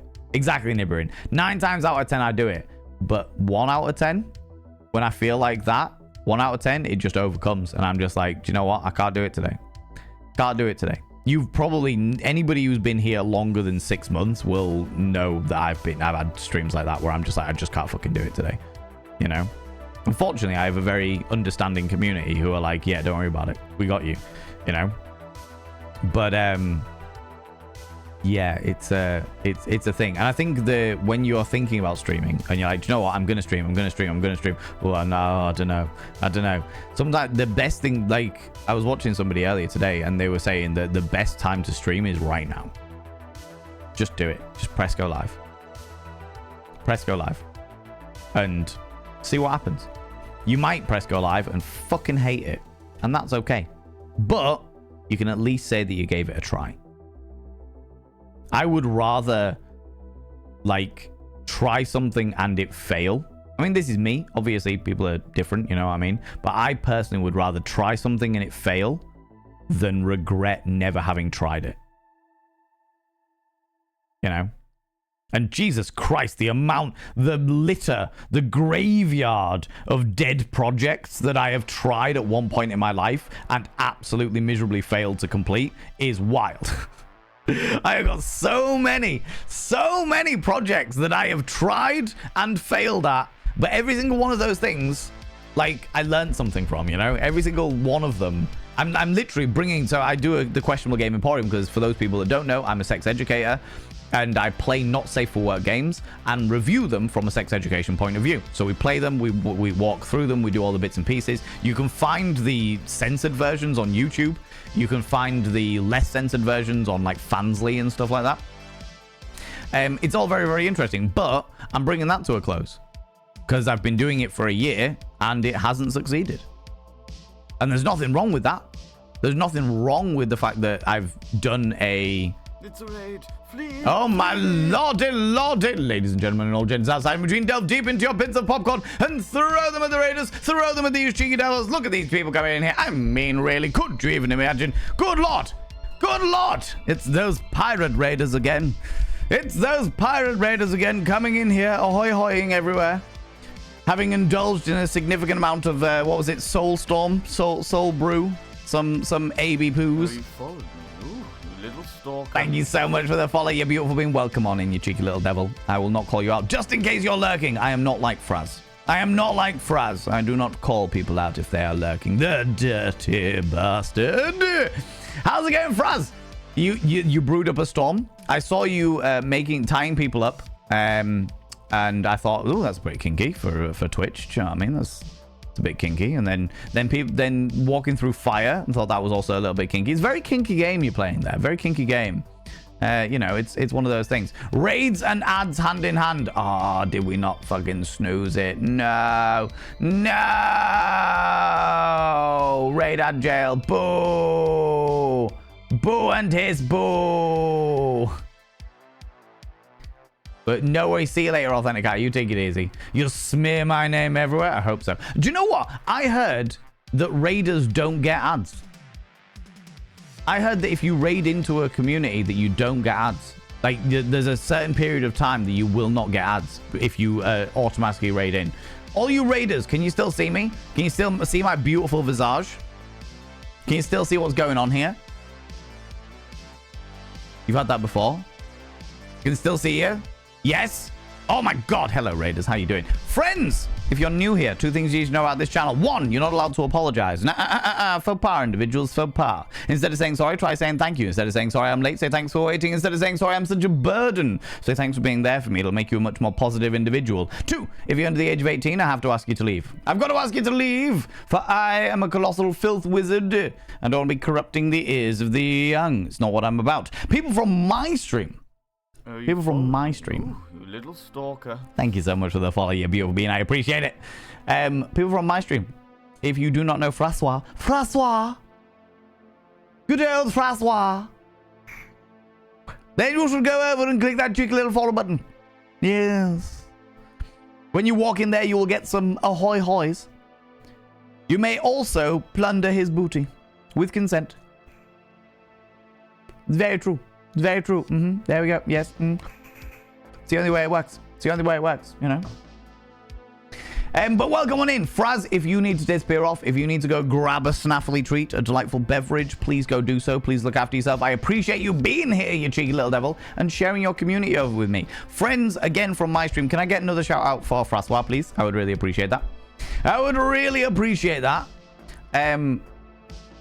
Yeah, people from my stream, go and check out Francois. Francois is one of my go-to streamers. One of the people that I will absolutely go to and watch. Thank you very much, Semba. I appreciate you. Appreciate you, especially as they're playing Oddworld at the moment. And do you know what I also do? Francois is one of the people that I actually go and watch their VODs on their VODs and on their VODs YouTube channel, the Retrovution, because I really enjoyed their Oddworld playthrough. So I just sit and have that in the background while I'm doing my accounts and other such shenanigans.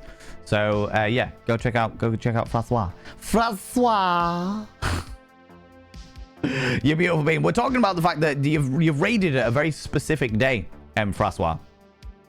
Because today, 29th of September, 7 years ago, was the first day that I ever pressed go live. The first day I ever pressed go live. A cheeky little smolder for our raiders. Well, hello there.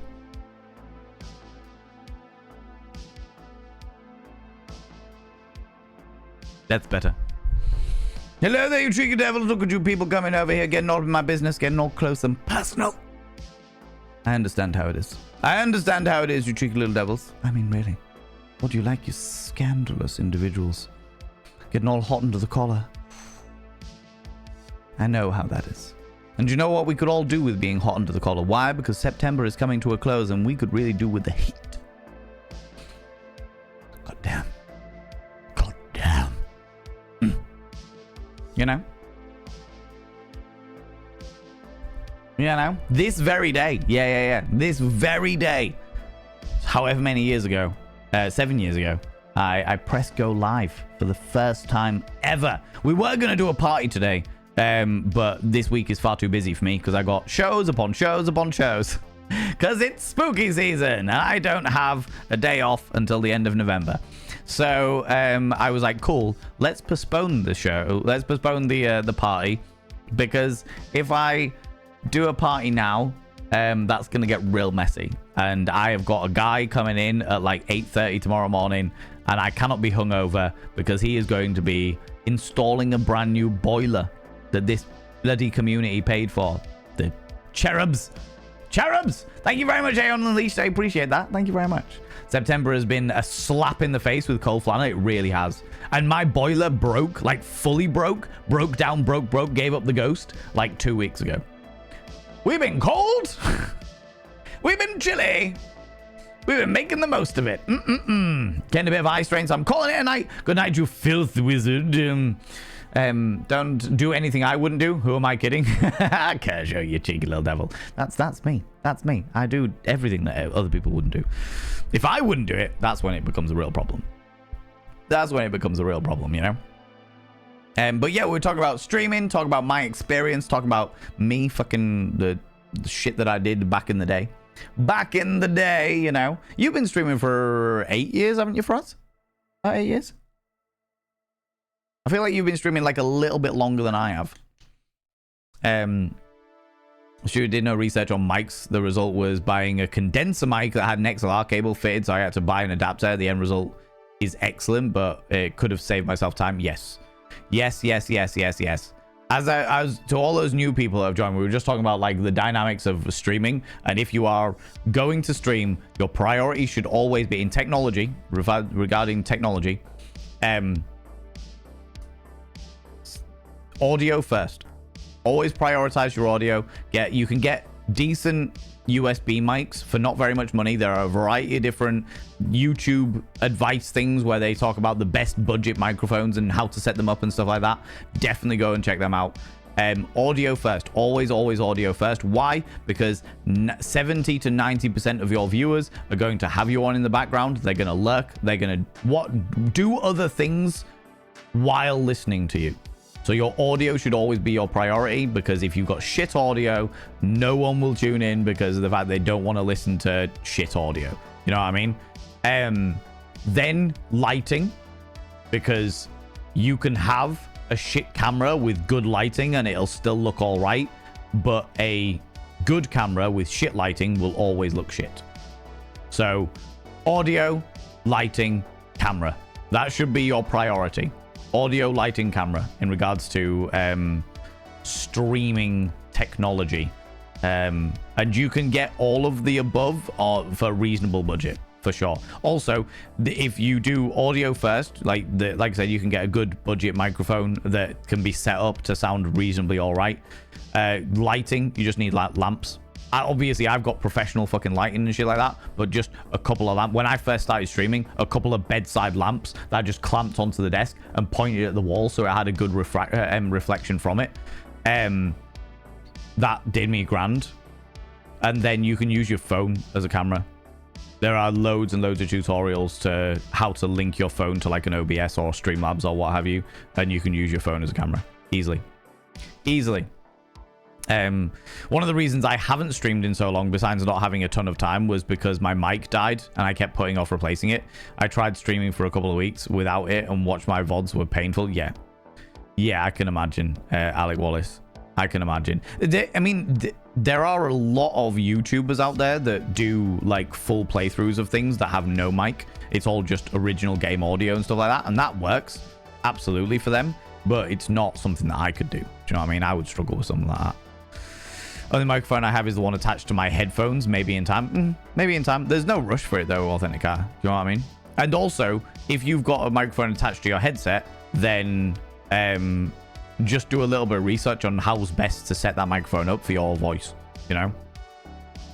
Remember during 2020, 2021, when you'd constantly mention how streaming was a side gig while in lockdown was going on? And I'm honestly glad that you decided this has become a stronger passion, something in you continue to explore. Yeah, Jam. It was 2020, because I was determined. In 2020, when the pandemic hit, I had 7 tours cancelled.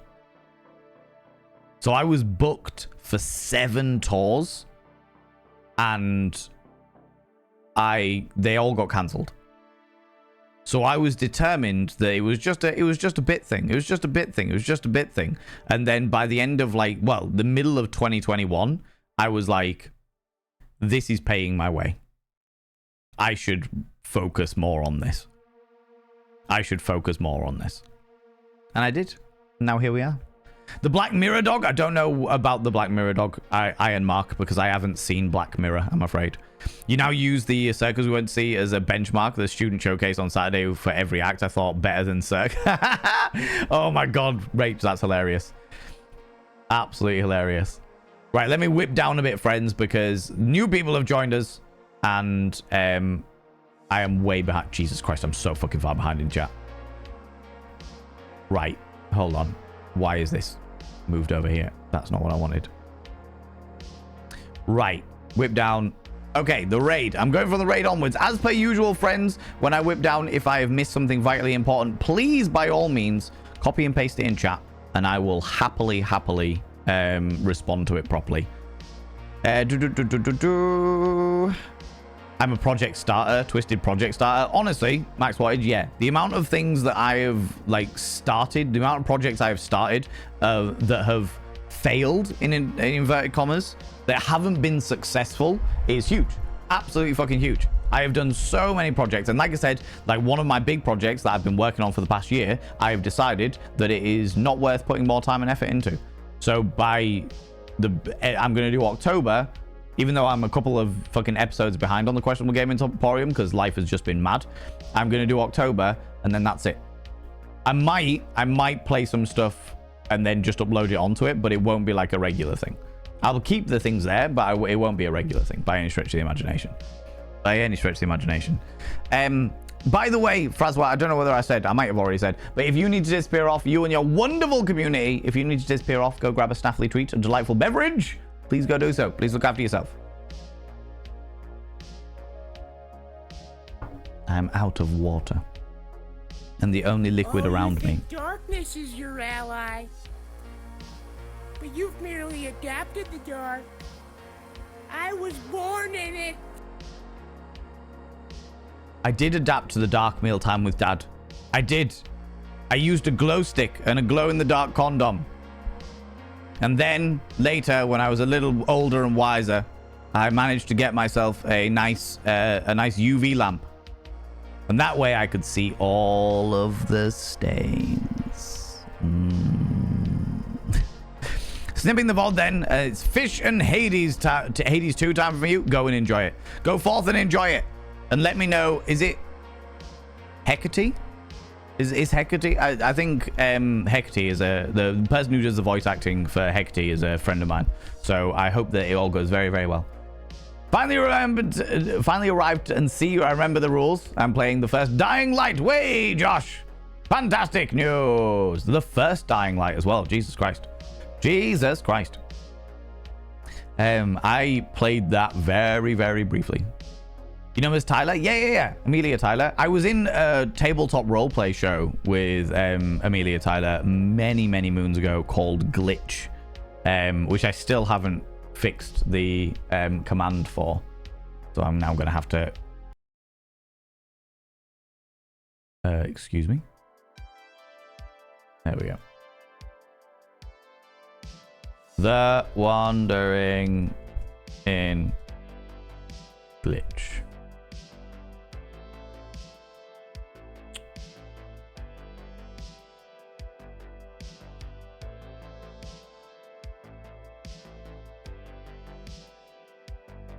Where is it?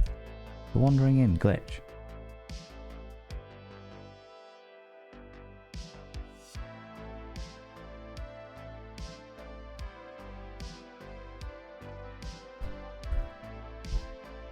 Huh. Have they deleted the channel? Surely not.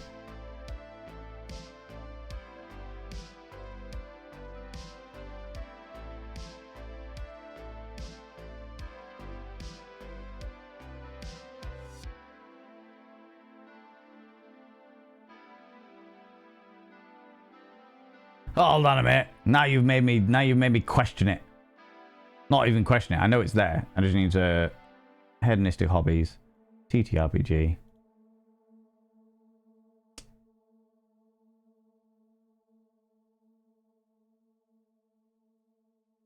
There we go. If it loads. Yeah, there we go. This link in chat. It was a cyberpunk roleplay show that was run by Peach Pixelate. And it was myself, Tashnar, Amelia Tyler, Tatechka, and Safipai that were all in it. Glitch was fantastic. Glitch was unhinged in the best possible way. In the best possible way. Of course you were. Of course I was. You know what I mean? Didn't say the S word. Good, Josh. I'm glad to hear it. She's doing great. Love to see it. So do I. So do I. It's great when you see your friends succeed so well. And it's just like, this is fucking excellent. I'm so happy for them. So fucking happy for them. Bob Bushman, how's it going? Close I can imagine when I was forced to try telemarketing for a hot minute. But also consider that much worse, as you are barging into someone's day uninvited and make them spend money on something they don't need whatsoever. Sitting down and pressing the dial button, just nope. I sucked at it, and even if I did make a sale, I felt disgusting about it. I did the call center work for a fair amount of time, and I actually got a disciplinary for not selling. There was a 98-year-old widower. No, not 98, 96-year-old widower, who had lost her entire family in a tragic car accident, and she was there by herself. And she just wanted evening and weekend calls, because I work for a telephone company. So it was evening and weekend calls. And I said, is there anybody that could like use the internet there that you might feel like all the usual shit? And they were like, yeah. She was like, no, there's nobody. I've got nobody here. Like, I don't have a family or anything. It's just like my like me and like occasionally I'll have a friend over or something. I just want evening and weekend calls so that I can call my friends on an evening and weekend. And I was like, well, for an extra like 20p a month, you could get anytime calls. And just then that means you can call them whenever you want, any time of the day, morning, noon, or night, you can call them. And she was like, oh yeah, that sounds great. And we had a great little conversation, managed to upgrade her from evening and weekend calls to anytime calls. No issues at all. And I got a disciplinary in my my old job because I didn't ask her whether she had any carers that use the internet to try and get her an internet package when she didn't even have a computer. She didn't have a computer. She didn't have a mobile phone. She was calling me off a landline and she was trying to save money. And they gave me a disciplinary because my morals wouldn't allow me to ask her whether she had a carer that would use the internet. And I was like, okay. And I remember sitting in the disciplinary and literally being like, cool, I'm all right with this. And they were like, what? And I was like, I am perfectly okay with you giving me this disciplinary. I am perfectly all right with the fact that I did not sell an old woman internet that she didn't need. I am perfectly all right with that. They're like, you'll never get anywhere in this company. And I'm like, that implies a lot on me wanting to get somewhere in this company. You are putting a lot of thought into me wanting to progress in this company. Like, I don't give a shit. I am here for the minimum wage job. Anything that I get on fucking sales and anything like that is a bonus. It is not a requirement. Jesus Christ. They didn't know how to deal with me at all. It was brilliant. Fucking brilliant. Kept one of my first streams as a highlight to remind me of how not to do it. How not to. It started normally enough, but after a while it was chasing content in the game and was playing, and you can see and hear the quality of stream degrade. That's a real shame, Kojo. That's a real shame. I think you might have already left by now, but that I know what you mean, but that's a real shame. Had that before, yeah. I can still see you, yeah. All you beautiful individuals. If there's a certain time. Oh, by the way, friends, you know, Fraz, everyone's a target, not a human. Yeah. Fuck sales culture. I've done my time. It's fucking horrible, isn't it? It's horrible.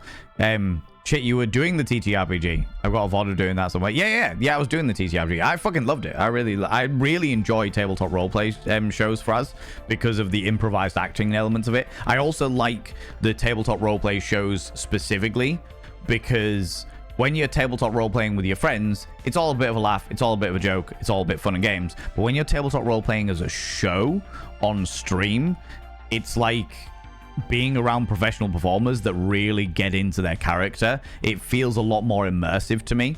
So, I really liked tabletop roleplay shows. I just don't have the time for them. So I end up doing like one-shots, or like that one that was like 4 episodes or what have you. Although that wasn't the Cyberpunk roleplay. I've played the Cyberpunk roleplay loads and I really like it, but it's terribly organized. But that was a different system. I'm not sure which system Peachy was using actually, but that was a different system that I wasn't used to at all. But yeah, and I really like the Cyberpunk game. But the Cyberpunk roleplay, the rule book is awful.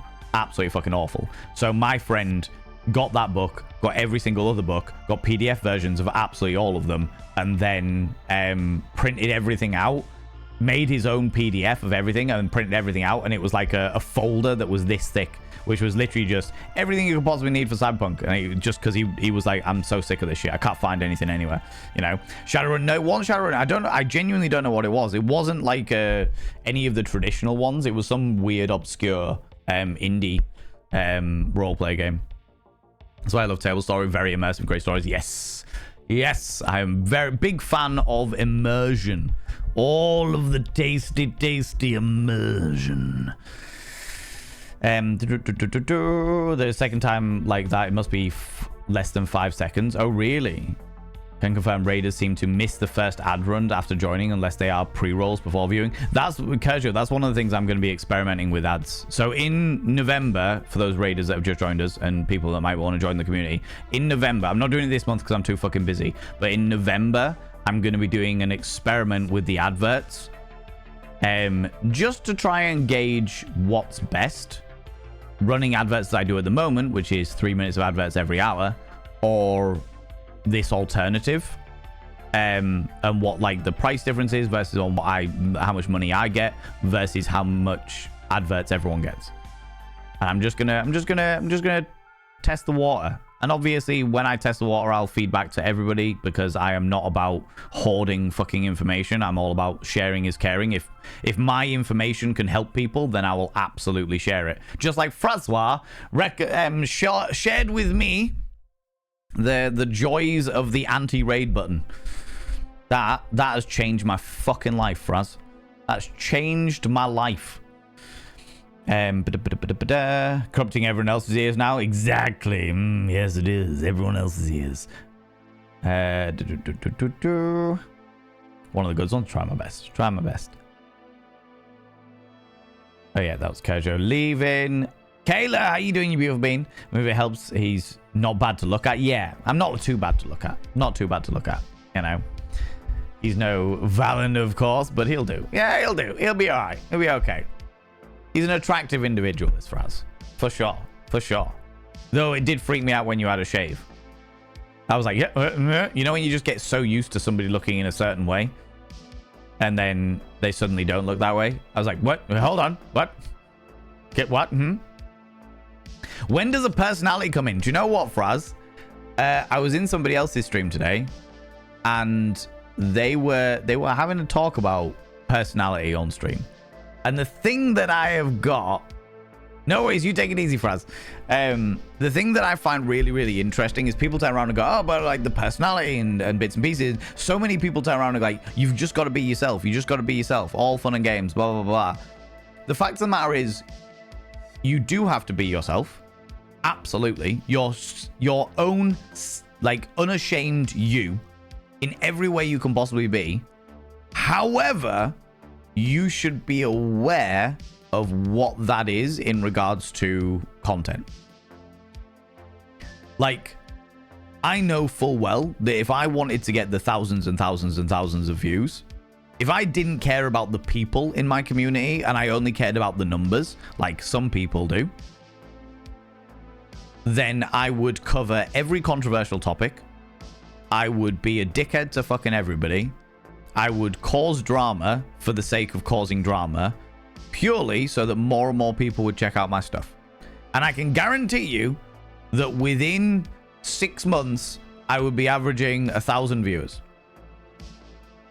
Because I've seen it happen before. I have watched that shit. And I will never do that. Because I give a shit about my community.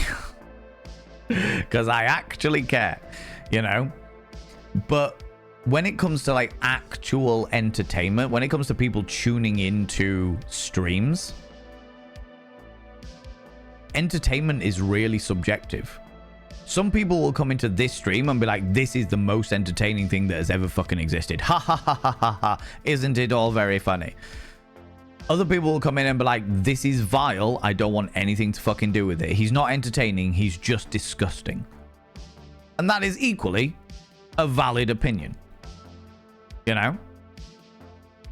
Some people will think that what each streamer does is fucking everything. Some people think it is absolutely nothing. And the thing that you need to work out when you start streaming is the key thing. I would say if there's one thing, if there is a single thing that you need to do as a streamer, a single thing you need to do as a streamer is stop caring what people think. Stop caring what randoms on the internet think. Because you aren't going to please everybody. In fact, you're not going to please most people. You will please your people. And that's what matters. That's what really matters. Doesn't matter. You don't need to please the world. You just need to please your people. And your people will gravitate towards you. And that's all that matters. That's all that fucking matters. You know? Don't ask Valen. Flamboyance is doing all the heavy lifting. That is true. That is very, very true. I am 90% flamboyance, 10% personality, you know? That would drive me nuts. Not talking to my audience would be really frustrating. Yeah, I don't get it personally, Alec, but it seems to be very popular on YouTube. Like 100% playthroughs where people are literally playing through an entire game with no interaction with an audience. Very popular with retro horror games, I've noticed. I couldn't do it personally, but it certainly is a big thing on YouTube for sure. 7 tours feels so different now. Yeah, it really does. Really, really does. I think I would do another tour again, Jam, but I would take, like, I would develop a way of doing streaming on tour. Like Fraz did. Fraz recently did a tour with the Rep Theatre and took us all with him when he was on tour. He was there for like a good month and a half or something like that. So it was a long old time for sure. For sure. Snickety snickety. Hecate broke my neckety. Every time I die to her, really? Real time with that. I love that. Love that. Play my first Hades now. It's on Game Pass. Loving it. I'm really glad to hear it. I never got into Hades. But then I don't know. It wasn't one that appealed to me. It wasn't one that grabbed me, you know. Which was fantastic. I'm really glad you enjoyed it. I would like to do more tabletop roleplay shows. It's just having time. And also the places that I most frequently appeared in have now disappeared. They no longer are a thing.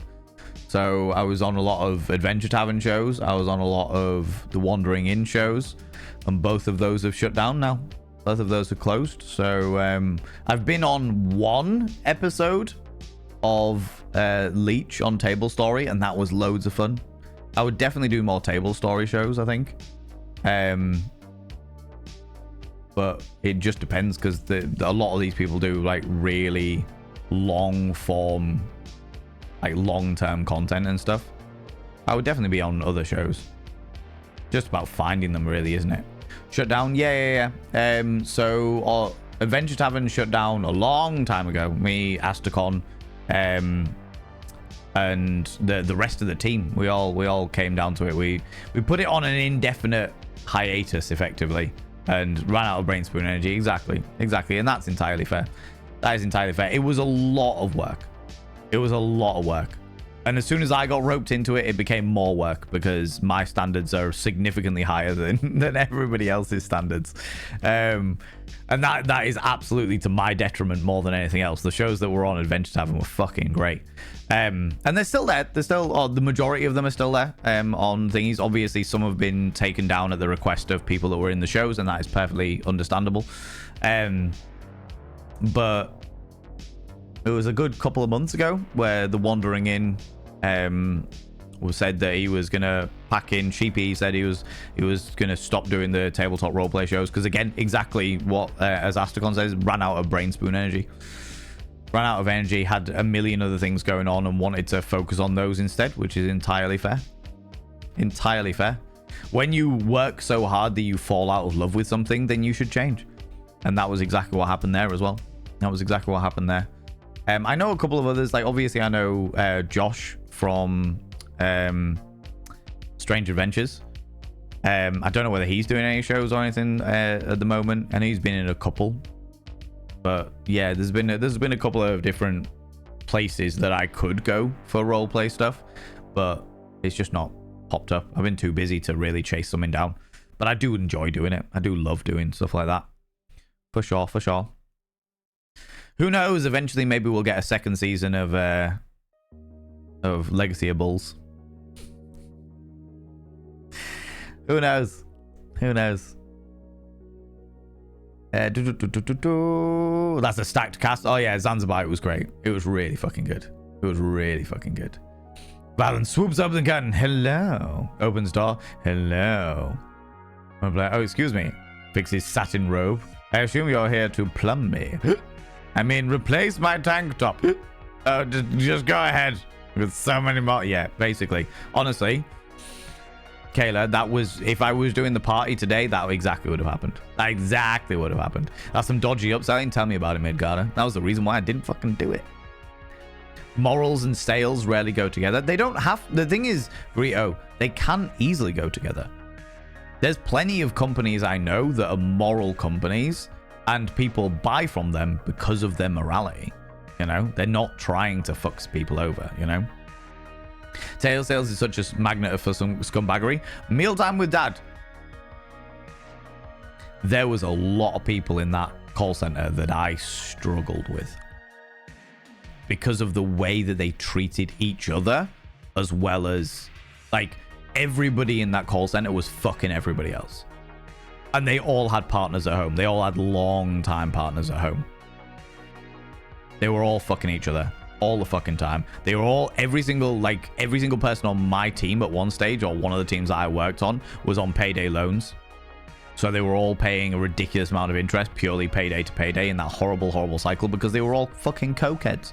So they'd go out on their days off, get absolutely off their fucking gourd, shag their teammate, and then get back into the office. When you got people like that are working there all the fucking time, you're like, well, yeah, morality isn't something that jumps on them. There were some decent people in there. There were some people that I got on really, really well with in there, but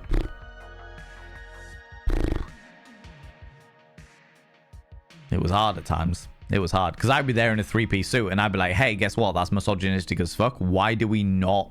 Why can we not just take a moment to view the women in the room as women, as opposed to objects of fuck meat?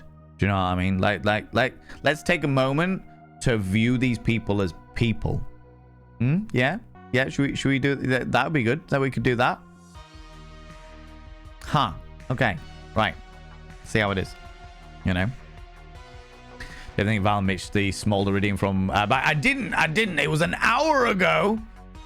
You're not being upgraded for tier 4. Don't you even.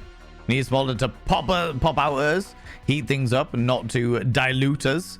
Well, depending on where we've been diluted with. Oh my lordy. Good lord. Astrid, would you like that smolder now, or would you like it refunded? As it has been an hour since you redeemed it. Redeemed it. I recall one call center I worked with being told when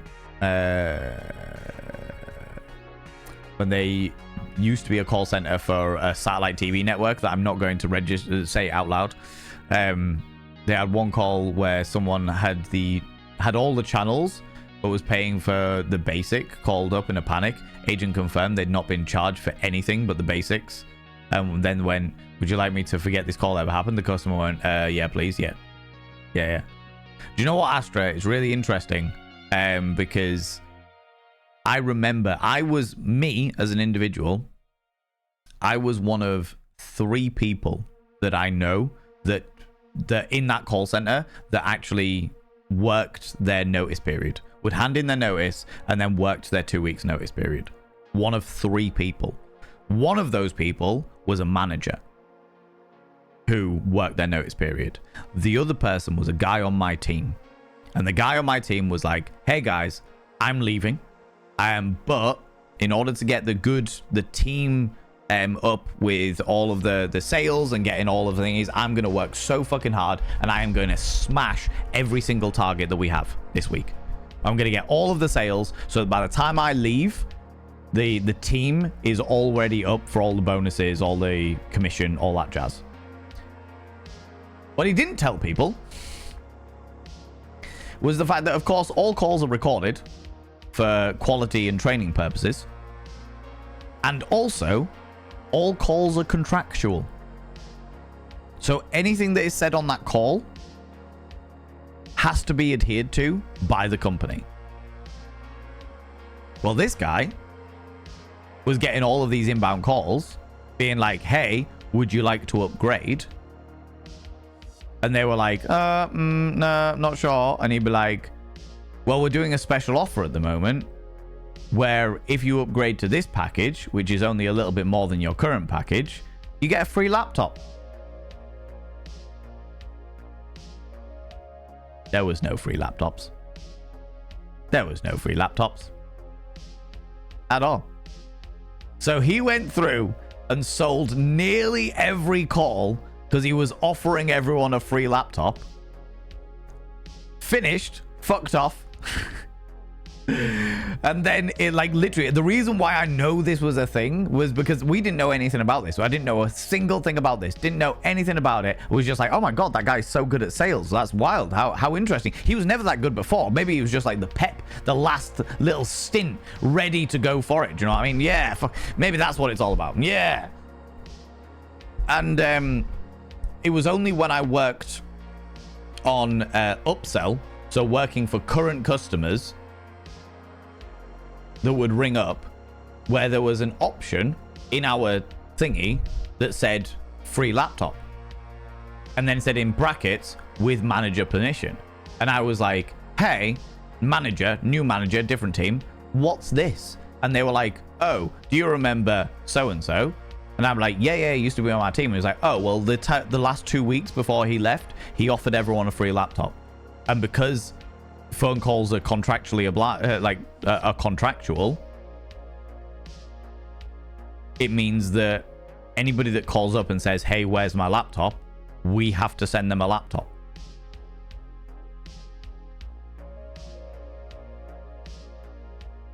I was like, that's wild. And they were like, yeah, they've put the company in shit, and they are in shit. I was like, okay, see how it is. Did the guy get sued? I don't know. I left before I found out any kind of conclusion to it. So I honestly don't know. I would imagine so. I can't imagine that company letting them go without any kind of recompense. But yeah, it was pretty wild. Beautiful. Iconic. Yeah, it was wild.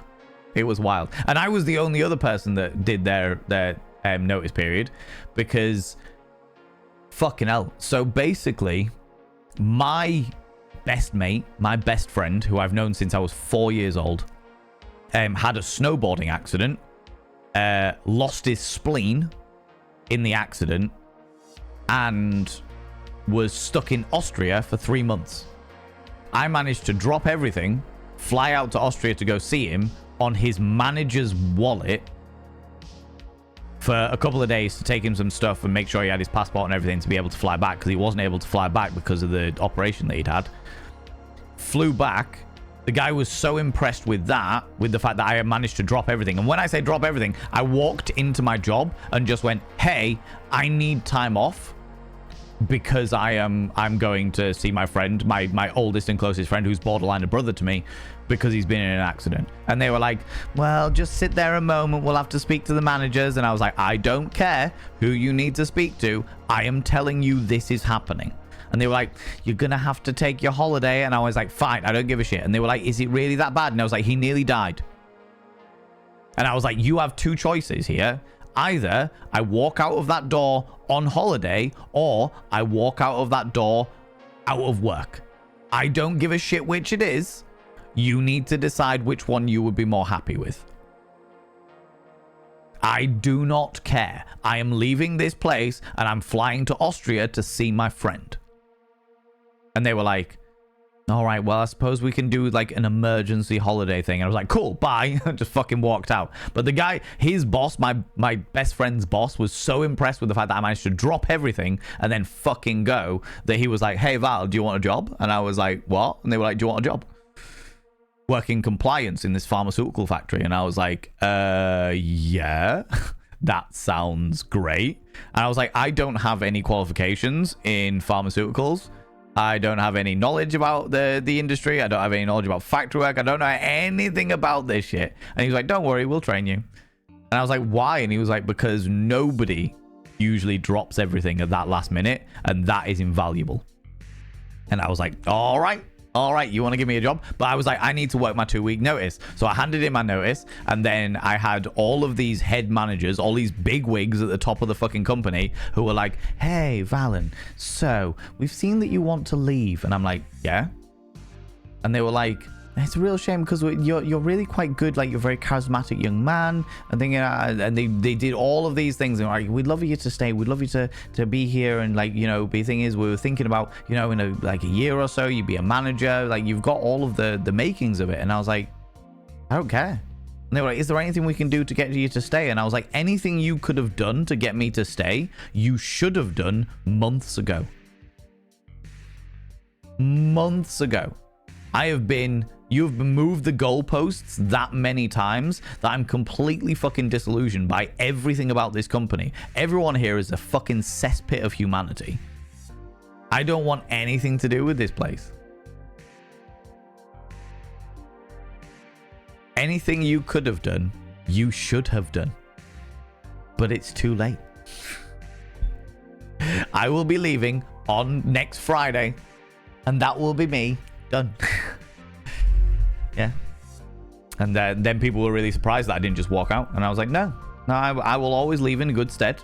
Work my notice. Fucking done. Do you know what I mean? But I guess what I did on Saturday. What did you do on Saturday, Kurdowen? What did you do on Saturday? Also, how you doing? Welcome on in. Think costumes and music also helpful immersion. Very much so. Yeah, very much so. Completely agree. Anti-raids when you steal a random streamer's viewers. Sounds sus. Yeah, exactly that, Nibberin. Definitely not a button that just stops raids from coming in for the last bit of stream so that people still get like a good quality set of viewing, you know. My grandmother said when I was like 11 that I had a voice for silent movies and a face for radio. She was not a nice person. No, I can see that. That's fucking horrible, Bob Bushman. And I hope that you looked her dead in the eye and went, well, I must have your genetics then. Do you know what I mean? That's fucking vile. What a horrible fucking thing to say. Especially to a child. Fuck me. Well, we appreciate you, Bob Bushman. We appreciate you. She might not fucking have done, but we fucking do. Bloody hell. Guy calls up, understandably annoyed that he had got his first bill, hadn't got the phone. Looked into it. Apparently, the whole delivery van never came back. He got an upgraded phone free and free contract upgrade. I got a bonus for getting us ahead of those deliveries being nicked. That's wild. That is fucking wild. People in communities that won't hesitate to eat each other, not in a good way. I know, right? But we've got a community that eats each other with consent, you know. Brentley, hello, you beautiful individual. How's it going? I went off on one there. I hope you're doing well, friend. Nobody has enough hands or other appendages to please everybody. Just saying. I mean, not everybody. Certainly, not everybody. You know. Yeah, you subscribe. Kurdowen! Most kind. Kurdowen, you bought a wedding dress? That's fucking amazing. Congratulations. I will check the pictures after stream. I will happily check those pictures out after stream. Love this. For you, amazing. Amazing. Was it dress flavored? Did you lick it? That is a good question.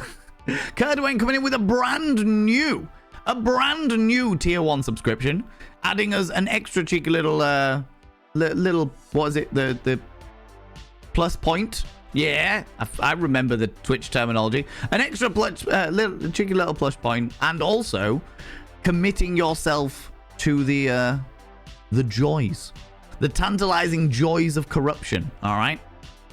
I will inscribe your name upon the mirror vein, not this mirror because I am way behind and I need to get a new mirror.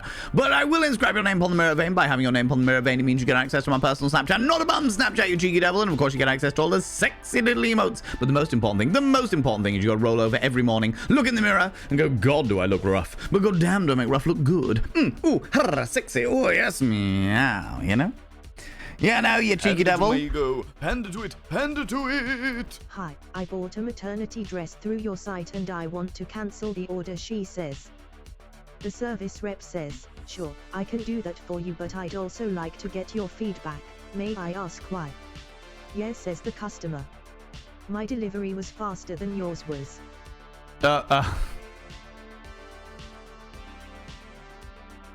I was wondering where that was going, Stupedia. I was wondering where that was going. Oh my god. Jesus, thank you very much for the 100 little panderings. Appreciate that. Also, there is never a viewer that is worth your health and sanity. Oh, fuck no. And also, we talked about this at the very, very beginning of stream, but also a reminder to everybody that is streaming now, have just started streaming, or you're thinking about streaming, or you are a long-term streamer. Remember, no amount of money can pay for you and your time. And what I mean by that is, it doesn't matter how much somebody donates, doesn't matter how many gift subs somebody gives, or how many biddies they throw at you. If they end up being a dickhead, ban them. They do not get preferential treatment just because they're throwing money at you. Because there are definitely people out there, and I have met a very few of them, thank fuck. 99% of people we meet here are fucking amazing people. But you do occasionally meet somebody who will throw money at you because they think they're going to get preferential treatment. You will occasionally get somebody who will throw money at you because they're like, yeah, this will allow me to bend the rules, to break the rules, to do things and say things that I shouldn't say because it's not okay, but I'm going to do it anyway. There are some rich wrong-uns, yeah. Yeah. And we've had it before. We've had it before where somebody has come in and they've spent, I was saying this earlier, they've come in and they spent, they threw a lot of money at me. They donated a lot of money towards me. And then they made some really, really, really derogatory comments about a female streamer that I was streaming with. And I was like, hey, that's not fucking cool. You're not allowed to do that. That's not all right. And they flew off the handle at me and they were like, I've given you loads of money. And I was like, doesn't stop the fact that I still have my fucking morals. You're banned. Goodbye. You can't ban me. You can't ban me. I've given you loads of cash. So? Your cash doesn't allow you to be an unsafe person in my my corner of the internet. Jesus Christ.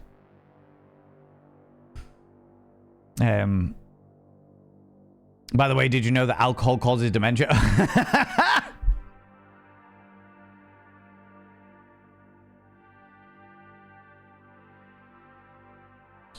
Touche, Nibrin.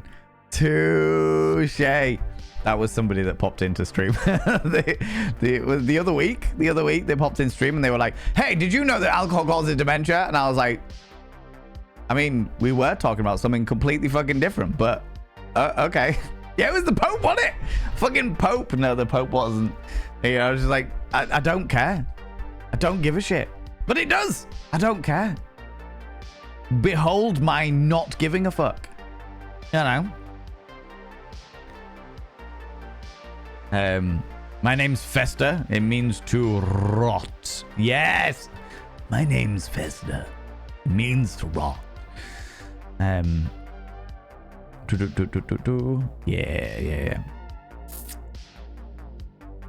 I'd love to do it full time, but honestly, my day job is busy and energy sapping. Oh yeah, 100%, 100% Astacon. It's a lot of work. It's a hell of a lot of work, and it's also worth mentioning that to make. Hand to it. Hand to it. James Bond is laid off and at the job center. There are only 2 jobs available, one in a call center and the other in a fabric coloring plant. Ha, said Bond, you expect me to talk? No, Mr. Bond, replied the interviewer, I expect you to die.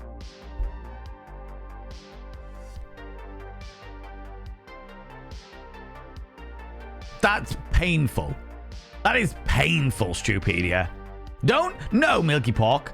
No, that is not a 10 out of 10. Do not encourage this. This is upsetting to me. It is wounding to my soul.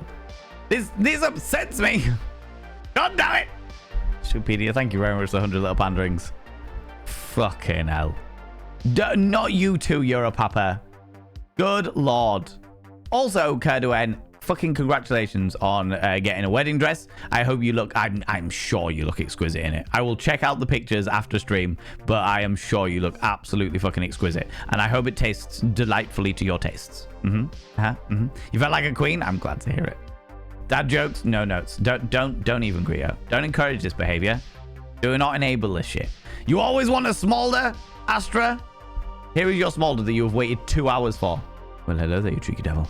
Look at you coming over here, you cheeky little individual. I mean, really. Scandalous. Scandalous, outrageous, and a little bit too hot to handle. God damn. What do you like? Tantalizing individual, you. Here you are, waiting an entire 2 hours. Now that's some kind of foreplay. Good lord. 2 hours you waited for this. What do you like? Tantalizing. Voracious. Hungry. For the smolder. Is that what it's all about? Yeah? I thought so. You cheeky devil, you. Instead, the diploma will be met by Sister Vane, the delicate constitution. You've arrived during the morning prayers. Please wipe your feet. Exactly, Kayla. That is exactly how I am every morning. For sure. Hand it to my ego. Hand it to it. Hand it to it. What you call an Irishman who bounces off walls? Ricochet. Oh my god. Europapa, I am going to ask that be the last one around the Irishman jokes, because that there is a lot of weighing up about prejudice against Irish people around things like that. So just be careful around stuff like that. Because I, as somebody who has got an Irish father, I have had all of the Irish jokes my entire fucking life. So I'm just gonna draw that there. But appreciate that, buddy. Appreciate that. I knew you would. I knew you'd understand. I knew you'd understand. Someone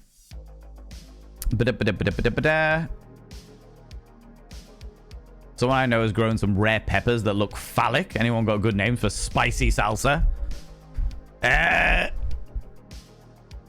No, not that I can think of off the top of my head. Whoop. Ugh. Just get that for a minute. The concept of treating women as people is legitimately one of the biggest motivations for writing the novel I've been off and on working on a couple of years. Yeah. Bellend pepper. Oh my god, Grito. Jesus Christ. Wait, did I hear there's a tier 4 Valen stream? No, Europapa. No, Europapa. No tier 4 Valen stream for you. God damn it. Outrageous, I tell you. Outrageous. My work walks people out of the office the second they submit their notice. That's interesting. That's genuinely very, very interesting. You don't want to work here? Good. And it's like, well, that's what 2-week notice is for, though. Like, you have the 2-week or month or 2-month notice, so you can hand shit over, you know? How did a guy who works at a call center propose to a girl who works at another call center? He gave her a ring. Did you hear about the crow who worked at a call center? He was fired for just cause. Oh, come on. Come on. This upsets me. Those were poor. Those were worse than poor. You are scraping the bottom of the barrel right now. Oh, good lord. Oh my god. Many notes. Those were bad. Oh, good lord. Jesus. The thing is, these companies around here are set up so that whenever anything that hurts profit, they just declare bankruptcy and escape responsibilities. They would close a shop and some of the bosses would move. Some would start the next thing. It wasn't uncommon. They did this once or twice a year. Bob Bushman, I've seen it happen a lot with call centers. Call centers, usually speaking, call centers will have a 1 to 2 year lifespan. They'll have a 1 to 2 year lifespan, and then they'll all shut up shop, and then they will immediately go on and start a brand new call center in exactly the same way under a different name and do exactly the same thing over and over and over again. Absolutely. So yeah, completely and utterly agree with that one. Out of interest, Kerdowen, if you don't mind me asking, when is it you're getting married? Or did you just buy the... I mean, here's me judging you for assuming that you're getting married. You may actually just be buying a dress for the sake of buying a dress, which is entirely fair, right? Auntie raids. The raids made up of everyone's aunts. That's exactly it. Exactly that. Expensive satin flavored, and my mom's credit card is being sad flavored. Amazing. Amazing. I love that. September the 12th next year. Amazing. In which case, you've got it well in advance then. Well in advance. Perfect. Love to see it. Love to see it. Wonder if we can fill a mirror before Valana's cleaned it off. Depends on the size of the mirror. If I get one of these tiny ones, you've already filled it. If I get something like this one, maybe. There is the really long one down here that probably needs reworking at some stage. Excuse me. Excuse me. This exhaustion is purely down to the fact that I was up till fucking 4:30 in the morning on Saturday night outside the nightclub talking socioeconomic politics and psychology with an Irish guy. Do you know what I mean? That is exactly what it is. This is catching up with me. At what point do you need to buy a new house to fit all your mirrors? To be fair, Bob Bushman, we recycle the mirrors. We recycle the mirrors. Although saying that, I did find one upstairs that hasn't been used. I don't think ever. So we might have a new one. Potentially. Not a dad joke, a mom joke. Bellowen. Either way, they are poor and do not need encouraged. All right? Go in the underground vaults. Some rich wrong'uns. There are some very rich wrong'uns, for sure. What really got me about that particular circumstance with the particularly wealthy individual was the fact that A, they weren't spending their own money. They were spending their partner's money.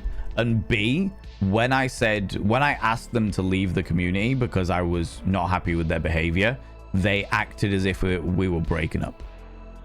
Like, literally being like, hey, so I've spoken to my partner and I think it's best that I leave the community now because, like, you're really toxic and you treat people like shit and it's really bad for me and my mental health to be around you. Like, literally going into all of the buzzwords that you get in a stereotypical breakup that's actually being super manipulative were found in this guy's I'm leaving the community now. And I was like, good, you are banned anyway, so it doesn't really matter. But yeah. Yeah, no. Robblehead, how you doing, you beautiful individual? I've seen people last way longer in communities than they should have because they throw money around. Yes. And it's happened in this community. I'm not going to turn around and say it's never happened in this community. When I first started streaming, there is a thing with people that throw a lot of money in communities. And I know, like, we've got some big spenders in this community and I am forever grateful, but I also know that they aren't these type of people. Do you know what I mean? They aren't these type of people. The people that I won't say who they are because I don't want to call them all out, but I am eternally thankful for what they do in this community. And more specifically, I'm eternally thankful for the fact that they behave with respect and appreciation and, like, donate for the right reasons. They donate to support me, but they also, like, throw out gift subs to help the community or to spend money because other people can't. Like, they have money that they're able to spend because they know that other people want to, but they're not able to, which I really fucking appreciate. I really, really appreciate, like, people spending money in this channel and other channels as well, but for morally correct reasons. You know what I mean? But when you are a small streamer, when you've just started streaming and you've got somebody that comes into your channel and is throwing lots of money around, there's almost a pressure that you feel like you can't say anything. Like, you can't, because if you say something that's going to offend them, then they're going to take all their money away. They're going to take all their support away. And if that's, like, the major support that you're getting, the thing that is actually helping you live, then it's quite terrifying to step that away. Do you know what I mean? To potentially threaten that by confronting them. Most people then learn that the best thing to do is to nip that shit in the bud as quickly as possible. But yeah, it doesn't. Money should never ever equal priority or favoritism at all. At all. Mason came into the stream on the wrong day, I think. It was fun to watch, though. Yeah, to be fair, Astra, I just didn't get it. I didn't get why they said it. I didn't get why they came in. They were just like, alcohol causes dementia. And I'm like, you didn't even say hi. You didn't even say hello. I mean, I was feeling particularly chaotic that stream anyway. I was getting up and fucking wandering around with shock and horror. But I was just like, why did you not take a moment to A, stop and say hello, B, read the fucking room, see what the conversation was before just throwing out a fucking controversial statement? You know what I mean? I'm just like, what? Shut the fuck up. You know?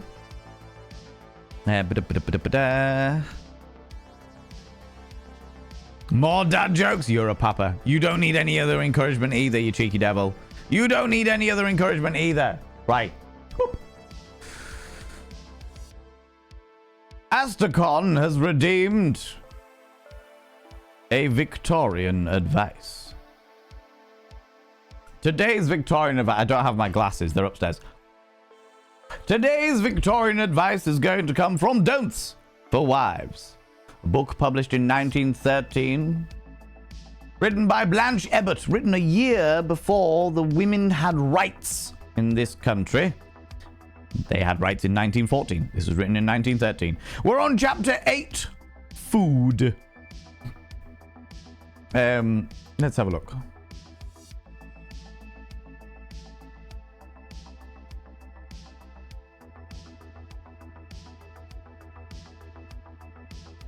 Oh, this is where we get a little bit classist more than anything else. Don't let your cook persist in frying steaks when your husband likes it grilled, or in serving eggs hard-boiled when he likes them milky. What's a milky egg?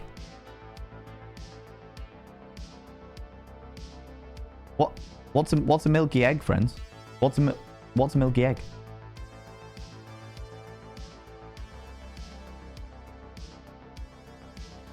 Hard-boiled egg. Milky egg?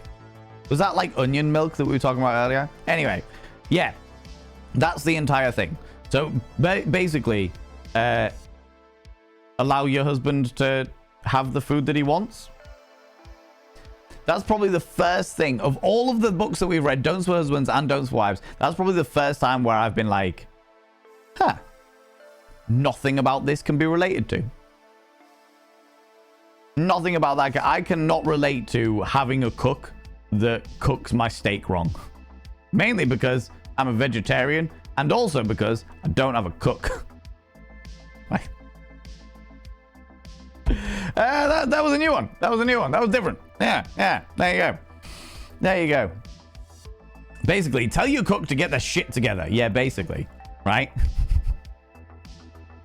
Like, okay.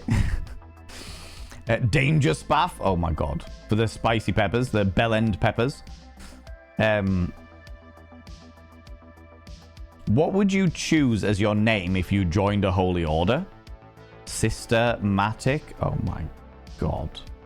Hand it to my ego. Hand it to it. Hand it to it. Dad, name a country without the letter R in it. Son, no way. I've been asking people about the quality of my new sound system. So far, I've received a lot of feedback. What did our parents do to kill boredom before the internet? I asked my 26 brothers and sisters and they didn't know either. Respect people who wear glasses. They paid money to see you. Right, I'm going to have to read every single one of those again because they all blurred into one for me. They blurred into one. I don't even know what was said. Name a country without the letter of R in it. No way. Because it's Norway without the R. Okay.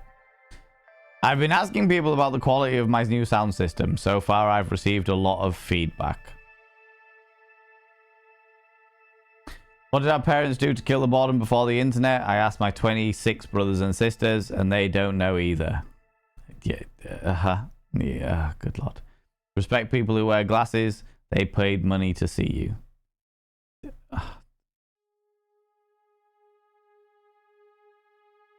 It's so much worse when I have to go back over them. It's so much worse when I have to go back over them. But that is the one downside to doing jokes like that. That is the one downside to doing the jokes like that, is the fact that every so often they all blur into one, and I'm like, I'm not getting the punchlines. Is that part of the other thing? Was it an extended punchline? What am I looking at? That bit just fucking confused me. That's the reason why you need one at a time. One at a time. Okay? Because then I get the fucking punchline and I get what it's about. God damn it. Thank you very much for the 100 little pandering, Stupedia. Much as I was confused, I do appreciate your panderings. I don't need to wonder what name I would choose if I joined a holy order, because I already have joined a holy order. I am officially a reverend to some random church in California. It's a long story, but I signed up over the internet. So glad my partner isn't home listening. He's so keen on dad jokes. I am also glad for you, Aeon Unleashed. I am glad for you, so you don't have to deal with that. Oh, it wounds me. You enjoyed that? No, I did not. Not even slightly. God damn it. They put me in a gorgeous veil, but I just couldn't justify spending as much as they were asking for it. That's fair. That is fair. Also, a veil is nice, but it's nowhere near essential. A beautiful dress. I'm sure you look amazing. Sure you don't need a veil. You don't need a veil. And you know what? In a year's time, when you potentially maybe have a little bit more money, you can always get a veil then. Do you know what I mean? You can always get a veil then. Could be a future purchase. You know what I mean? Gasp, a virgin? No such thing. Doesn't exist. Doesn't exist. Doesn't exist. Wishing you all the very best. Yeah! Love this. Love this. Oh, a virgin mirror. Oh, an unused mirror. I got it. I got you. Yeah. We have got an unused mirror upstairs. I can't remember why it's unused or why it's up there. Maybe it's cursed. Maybe it's another cursed mirror. I've got plenty of cursed mirrors. You know? Tornado is getting pushed to the moment in the ads. Oh, really? Did you hear they arrested the devil? Yeah, they got him on possession. Oh my god. Thank you very much, Andrew, that pantry beat. See, that's much better, though. That's much better because I get the punchline. And I have a moment to stop and think about the punchline before the next one comes in. That's much better. But that is also an awful joke. Both of these things can be true at the same time. All right? God damn it. Yeah, the adverts... Twitch are doing some interesting things with adverts at the moment. Twitch are doing some interesting things with the adverts at the moment. And I have a feeling... Not that any of this has been confirmed. This is purely my own conjecture. I am getting a lot of adverts for Twitch Turbo at the moment. And when I say a lot of adverts, I mean like multiple Twitch Turbo adverts in a 3-minute period. Which makes me think that they don't have enough advertisers. It might just be random. Might just be completely random shit. But that's what it gives off. Hand to it. A horse walks into a bar. Bartender, hey horse, sure.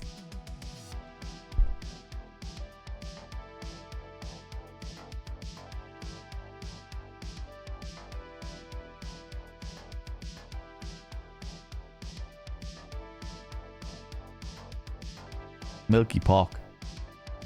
Milky pork. I expected more from you. I expected more from you. Oh my god. Thank you very much for 100 little panda rings. Good lord. You're what? No. I expected... Oh, no. That's not what I meant. It was the metaphorical more, not the literal more. Okay? Don't you... Jesus Christ. Why the long face? Because I got a massive forehead, Nibberin.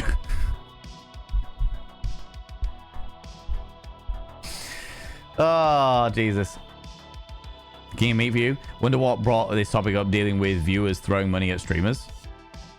Oh, no. We were talking about it before. We were talking about the way that some people, fortunately no one in this community anymore, but some people will throw money at streamers in order to get away with stuff that they know is inappropriate. Not like you, Europapa. The only thing inappropriate about yourself is the fact that you will absolutely use any kind of donations to lure me into a false sense of security purely so you can throw out the worst dad jokes. All right? That is the only thing inappropriate about you. You shit. God damn it. Gosh damn it. But occasionally, and you know what? As time goes on, you start to know. And I'm sure, do you know what? People that have been streaming for a long period of time, you're probably exactly the same as me. You'll get to a point and you're like, okay, I can spot certain behavioral patterns, and you're like, I'm just going to keep an eye on that person. My mods will absolutely know, because I'll pop into like mod chat or what have you, and I'll be like, hey, just keep an eye on this person. Sometimes it's purely because of the fact that they're acting a bit off, which is fine, you know, people have bad days and stuff, and that's perfectly okay. But sometimes it's because somebody is like repeatedly displaying more and more concerning behavior. And it's just like, hey, just keep an eye on this person. Just keep an eye on certain things that they're doing, you know. Fortunately, we haven't had anybody like that in a really long time, which I'm very thankful for. But you start to spot certain recurring character traits with people that have the potential to be problematic, you know. Cooked but runny. Okay, so a milky egg is a soft boiled egg. Right, okay. I got you. Boundary enforced. Yes, the boundary should be around the white of the egg, not the yolk.